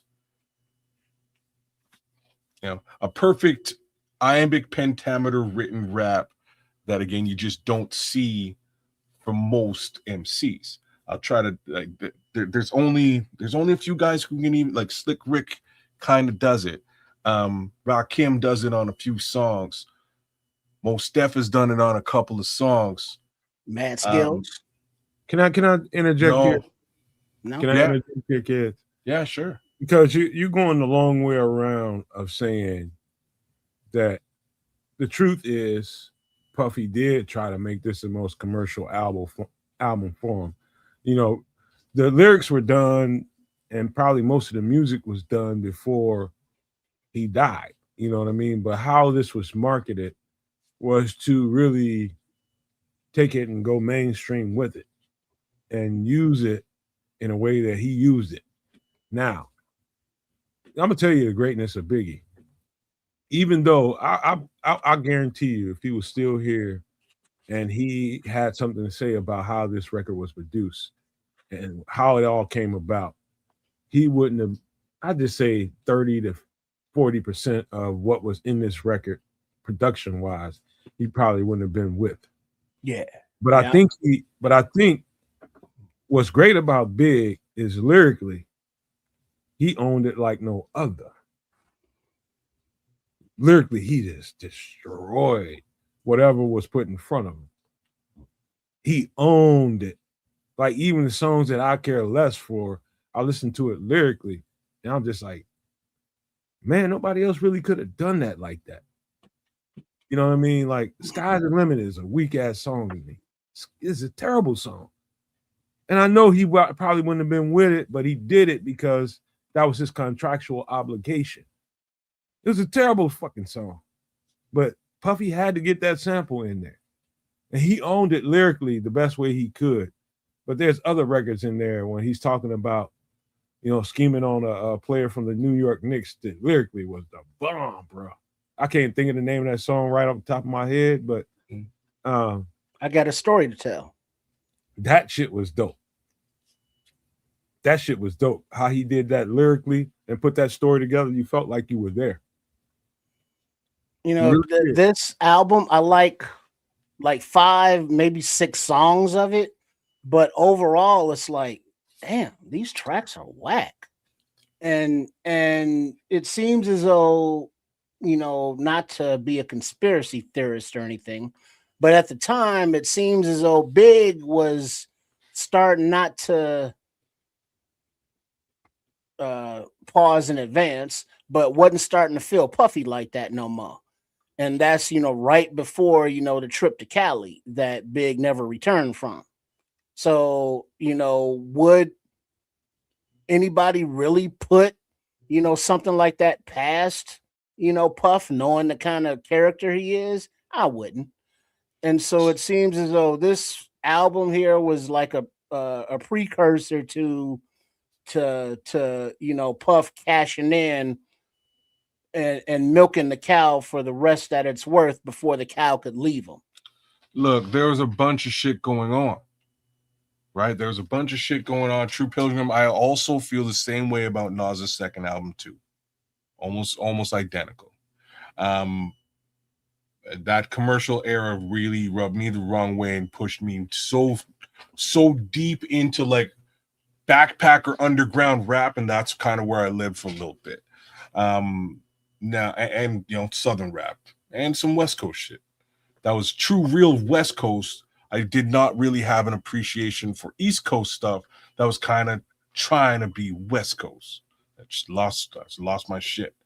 That being said, a lot of things were going on. There was a lot of flirting with Un Rivera. If you guys remember that name, rest in peace, Un Rivera. Un Rivera was a guy who was doing, he was producing a couple of groups. The one artist that I can remember off the top of my head was Charlie Baltimore, who Biggie was also dating in some capacity too during this period of time. His company was Undies. It was what? Undies. So Undies? he was a side piece to Biggie. Biggie was slowly ginning up the artists that he wanted to put out. You know, Charlie Baltimore and some of these other little C's were coming up under Undies Entertainment. I didn't remember that being the name, but it was like Look it up. something. Look Yeah, it up. it was on something. Like I'm not gonna argue with what it was, but yeah, like so Un had a bunch of lower artists that were directly related to Biggie, and Biggie would do tracks with them. And those tracks had fuck all to do with Puffy, and it was pissing him off. There was also an eventual link up with Jay-Z. There was also an eventual link up with Jay-Z, like where Jay-Z winds up dating Charlie Baltimore and winds up unaliving on Rivera. That's a whole thing. All right. Un is still alive. Say what? He's still alive. Are you sure? Yeah. If he died, he just died in the last couple of years because of health or something, but he's been around. Really? So his name is Lance Rivera. Lance Rivera, yeah. Well, he lived? Yeah, man. You thinking about something completely different. And you waxing poetic about it. You thinking about some whole other shit. He's still around unless he just passed in the last couple of years. He's done some pretty good interviews about that whole era too. He did some on Vlad TV. He did some on he might be gone now. Okay. I thought, sorry, my bad. Oh, interesting. Okay, my bad. I thought he had passed with the whole nightclub thing. Yeah. I didn't think he survived that. I think you got that confused with some of the Steve Stout stuff. Maybe. I did not think that he made it out of that nightclub. Nah. I mean, apparently he made it out the nightclub, because really, like, what's weird is that this incident occurs and Records kind of just disappears. That's just the power of Puff. Well, Puffy's one part, but Jay-Z's the other.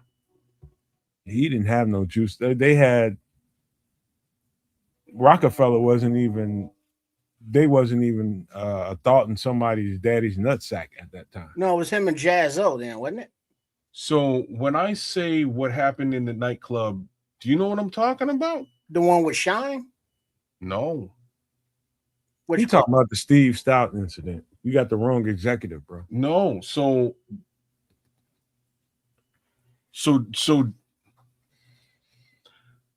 the way that this apparently shakes out, here's how I say it. Allegedly. Thanks, Scrolls. Like, Scrolls has been telling me to use allegedly for the longest time. I'm just going to say it this time. So allegedly, a certain Mr. Z juxed, we'll use the Jamaican term, on Rivera in the club. And there was an ongoing lawsuit about it, and there's also a rap about this. Like, that there's a Jay-Z rhyme about this. It had a lot to do with, again, Charlie Baltimore and Jay-Z dating her at the time. Apparently, Jay-Z has sort of come out more recently saying that maybe Jay-Z didn't personally commit this juxing, for lack of a better word. You're talking about Steve Stout, man. No. I promise you that's the Steve Stout story. Mm-mm. That involves Jay-Z and poking people with knives. That's Steve Stout. No. All right. Like I'm not saying that may not have also happened with Steve Stout. I'm not familiar. You know what I mean? I'm not familiar, but what I can tell you is that, you know, and I'm looking at it just for verification purposes on ChatGPT. ChatGPT is telling me, you know, well-known 1999 nightclubs juxing incident involving a certain Mr. Z and on Rivera, right? So that's what I'm talking about. This is sort of True Pilgrim saying Steve Stout got hit over the head with a bottle. with a bottle. There's That was another a different club incident. And wasn't that Puffy? There's Or was it another Jay? incident that happened with a guy, a Haitian guy, not Haitian Jack, but another guy, but he's doing like 30-something, 40-something years in prison right now. I can't think of his name right now. I can't think of what is his name? But there's a lot of those slimy guys involved in all this, man. And it's stuff. Anyways, let's get back off to the that record, man. You know what I'm saying? Get back to the record. So, long story short, there was a lot of Jay-Z was flirting with a lot of other artists that were not under Bad Boy. You know, just to boil it down, there was a lot of other artists collaboration and speculation that he was going to jump ship and create a super group, which included Jay-Z. That never materialized, right? So these are the conversations that we're sort of having that were happening in and around this time and this album, which led to potential speculation that B.I.G. might not be directly related or directly producing music for Bad Boy in the near future. And unfortunately, if you look at the just the scope of what was happening at that time under Bad Boy, there was Craig Mack, who was making great money for Puffy, but Puffy was not promoting him in any capacity or paying him. So that wasn't going to continue on, that relationship. There wasn't a Mace. Mace sort of popped up just after this album, right? There really wasn't anything with respect to Bad Boy other than Mary J. Yeah, there was no stable. You know what I'm saying? I'm kind of going through it. The stable didn't really exist at this point. So where was Puffy gonna make money if Biggie disappeared? Puffy's cooked, right?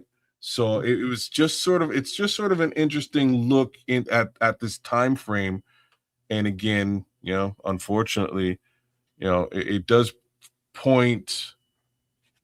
Puffy did do Craig Mack dirty, and rest in peace to Craig Mack, man. Sticking to the review of the record, though. Yeah. Lyrically, I listen to the first record. I listen to them both all the time now, and I'm telling you, in the dynamics of lyrical content, he literally got better during the second album. And you might not have liked the tracks that were selected for this record, but man, that guy he got more potent. Yeah, I'm telling you, lyrically, he was better. And just, it's like the first record, he was, okay, I think I'm all that. The second record was I'm all that, and it came out lyrically. Another thing to note about this record, there was one collab outside. Wait a minute, is that the first record or the second? No, that was the first record when he did Method Man. So this is Bone and Biggie. I think there's 2 collabs on this album. Yeah, it's the first record when he only had one collab, and that was with Method Man. I think there's more. Yeah, I think there's more than one on this album. So definitely Bone and Biggie. The Bone and Biggie record. I got the count. You didn't know that Big can spit like that with that rapid fire style. You didn't know that until he did it. That's another thing that made the record a little different, was the fact that he was, hold up, you can hang with them, and he tore their ass up. In my opinion, man, that shit was dope. And I ain't talking about the track. I'm just talking about how he made sure he elevated and he just overcame whatever their lyrics were. He just whooped their ass lyrically. Yeah. Not to say the more obvious thing. I'm not sure that was a hard thing for Biggie to do. Biggie's a lyrical guy, and like I'm saying, what he does on Hypnotizers, I think very, very overlooked. In my opinion, it's a very special rap, man, from front to back. But the rest of this album, I can totally live without. There's not a lot on this album for me. Definitely not my favorite Biggie album. I love the first one so much. It's a timepiece for me, and I can relate to the person, like right down to, Miss Wallace. I can relate to it. Like, it's funny. So, like my stepsister's last name is Wallace. Like, it's so, for me, this guy and me have a lot of relatable things. But once this album came out and I made my way through it, I was like, this is not my meh. You know what I mean? This is just not for me, man. This is for the bullshit of the world. To Party and bullshit. You know what I'm saying? That's more what it is. Like, here's a general microcosm of what we think that the world should think. Here's what we think the world should think hip hop actually is, and here you go. And what that was in that era, that year, was a whole lot of things that kind of just sounded, looked, and smelt and felt exactly the same. Well, last thing I would say about this record, and this should round off the conversation a little bit. I think we were in two contrasting worlds.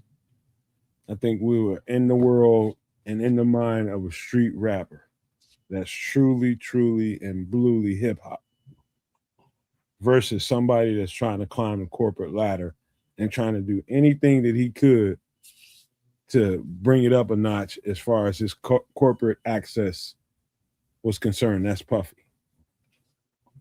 Puffy was trying to climb the ladder socially and administratively. He's trying to get to the top. And Biggie was just his muse kind of. And in hindsight, it's easy to say that, but during the time, I was just, people just wanted to hear that record. Now again, I would go back and say this one last time. It doesn't matter what Puffy was trying to do and how that record came across to a lot of people. Lyrically, he bossed this shit. I mean, when I tell you he bossed it, that's why he's getting, the title as the greatest or one of the greatest. It's because of some of the stuff we're talking about tonight. He's a street rapper with street content, with a guy that wanted to be in shiny suits and doing all the dancing and just bullshitting around on screen. And Biggie just was like, man, come on, man. No, that's not me. So he, during the time of his transition, he knew that's where it was going to have to go for him. And he knew to start making other plans. And there's all kinds of stories out there of what he was doing. Some of the Lance, Rivera conversation was part of that. Some of the stuff that Charlie Baltimore talks about, Lil' Kim, C's, all of them tell the same stories. Even some of the better tracks on this record was from Easy Mo B, who made the first record jump, in my opinion.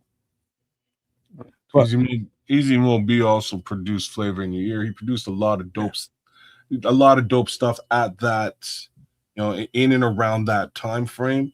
But you just have to, you have to recognize that Biggie was no idiot, and he was walking around watching what Puffy was doing to Craig Mack, and kind of did not want anything along these lines to happen to him. Like that's a big part of the catalyst that we're talking about. Here's your label mate blew up. His song is everywhere. He should be making money, and he can't hail a cab. Like, this is a problem. how do I avoid this situation?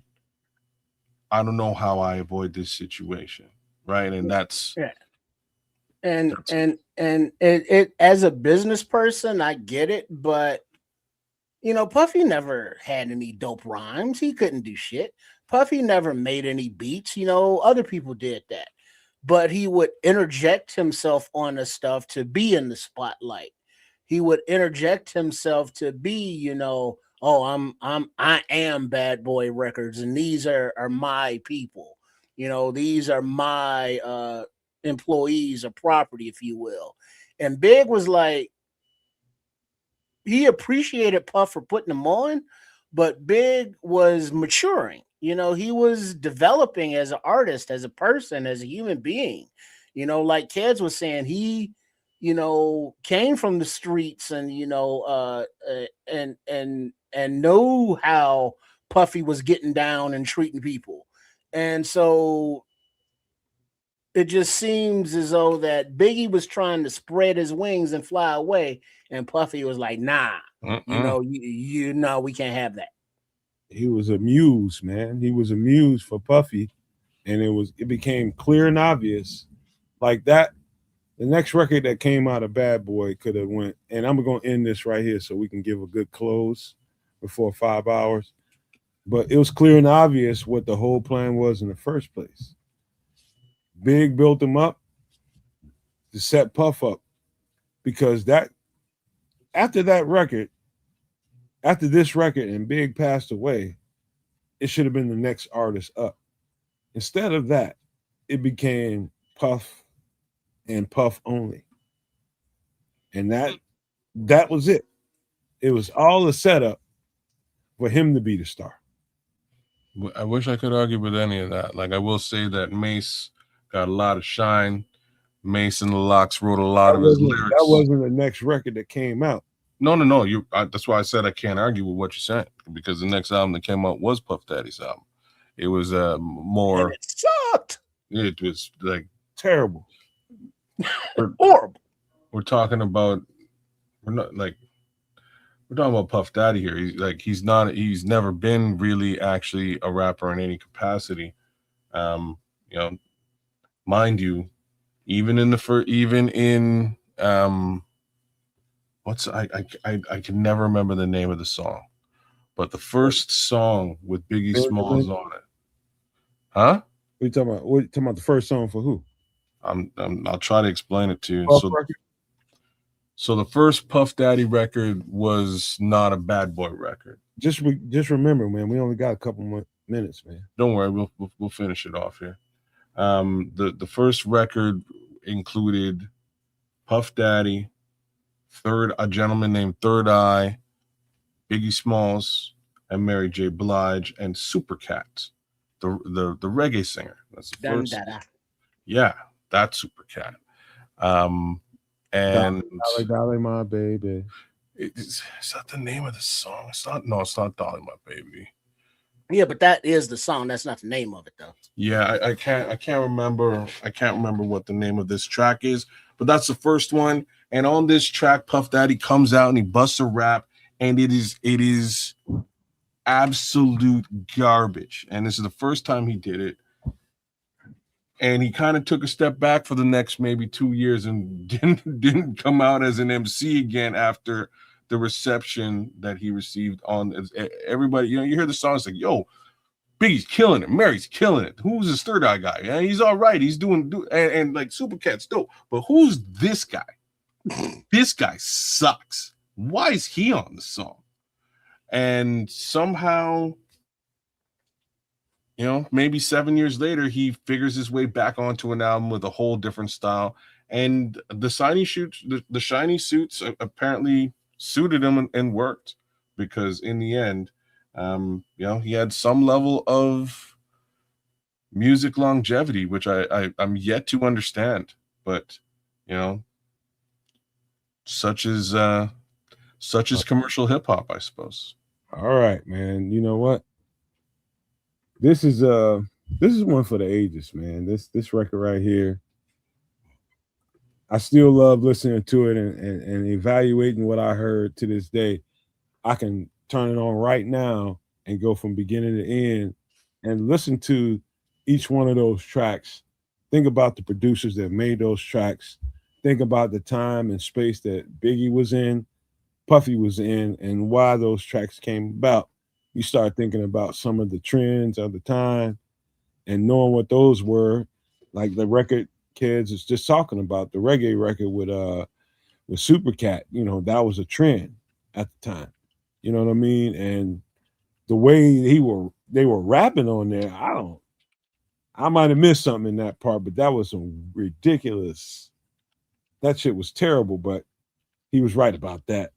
But we got to get ready to close this out, man. I had a good time doing this show. A lot of stuff to talk about. There's some stuff we did not talk about on the show because we all got some big mouths and we like to get carried away. And so we missed some stuff on here. I'm sure we'll pick up the slack on the next Extra Sauce, but make sure you hit the subscribe button. Make sure you hit the like button on all 3 channels. Share some of this content with your friends on Sports Chicago Style and on Kids of Canuck, and also on this channel, the Nomad Network. We would appreciate you doing that. We really would. And so let me kick it on over to Kids for some final thoughts before we get out of here. Yeah, man. Thanks for kicking it with us tonight. The song I was talking about, strangely, was the Dolly My Baby remix. That's actually what it was, Trip. So thanks for that. Long story short, feel free to go check it out. Dope track. You'll hear Puffy rap. It does not sound like the Puffy you know, and you'll wish that he was not a part of this song either. That being said, back to the Bears. Can't wait to see what this offense shakes out as and what it looks like. I'm very excited by many different facets of this offense, and I've sort of resigned myself to worry much less about the defensive prowess, because in theory, if you can put up 21 points on a team early in a game, they ain't running the football. So now it's just a question of whether they're passing the football and whether our secondary can stop them. And I think we've got a super powerful secondary that can do just that. So I'm stoked. I don't know what happens with the damn, with the stadium. Your guess is as good as mine, but let's all continue to pull for Illinois, because maybe something might happen and a politician might, pull a rabbit out of a hat. Well, that trick never works. This time for sure. Right. Presto. Sorry, I went into the whole Rocky and Bullwinkle thing. But shout outs to all y'all in the chat. 18 Benjamin, True Pilgrim, Ice Cold Magician. Thanks for coming through. Who else is out there? AC Adam, Doctor was with us tonight. Smitty Q, man, be safe out there and enjoy the West Coast. Casey Bill, it's Crimson and Quatu, man. Thanks for coming back, Quatu. We love having you through here, even when we're not talking about Mars and Martians and aliens and stuff. Sometimes it's just football, fun, and doomsday. You never know what you get on a Wednesday, right? Oh, and Dante as well, and Paul Rodriguez. And Crooked Commish. Shout out to Crooked. Always good to have you. Shout out to the boys over at the clubhouse. And all that being said, give a like, share, subscribe, and as much love as you can. Leave a comment, if you will, at Kids of Canuck right here on YouTube. Do the same thing for my guy, Triple R, at Sports Chicago Style, as well as the Nomad Network. Give them some love. Give this show some love. We'll be back with you on Wednesday night again with more Extra Sauce. And we'll see you on Sunday with more Bear stuff on Nomad at Night. Trip. Damn. Something that we didn't get to tonight that I forgot about was that peanut butter jelly sandwiches review. Maybe we do that on Sunday. But big up to everybody as we are now in almost mid-June. Mini camp. The camp will be wrapping up this week, and then the team will be on like a break for 6 weeks. But until then, there's a lot to look at, a lot to analyze or debate, and to look forward to, and be thankful that we have a few a-holes in the organization. In the name of Kevin Warren, the a-hole coach of the league, Ben Johnson. They hate him, we love him, and that's all good. So, Shout out to the Nomad Network. Shout out to Keds of Canuck and Sports Chicago Style, also known as RRSCS. Nomad? Well, I just hope everybody came in here and got what they came in here for. You want a Bears conversation. I hope we dialed in the right way for you guys and gave you a little detail as to what this thing can be, especially offensively. I think we hit some right notes there. If you go back and listen to the show, and that part, and the food and the record review, the movie review, and everything that we covered tonight. I hope you were entertained, and I hope you had a good time spending your time here.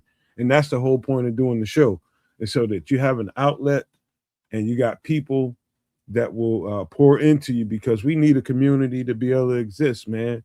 We need people like us out here to make shows like this, and so that people like Smitty that's riding this truck can have something to listen to for a nice little haul. Tonight he was chilling, enjoying Seattle and all that kind of stuff. But other times he's out there riding, and other people are, looking for a way to, cap the night. And, no matter where you are in this country or where you are across the world, I hope this show does what you needed to do, man. So hope you came here and got what you were looking for.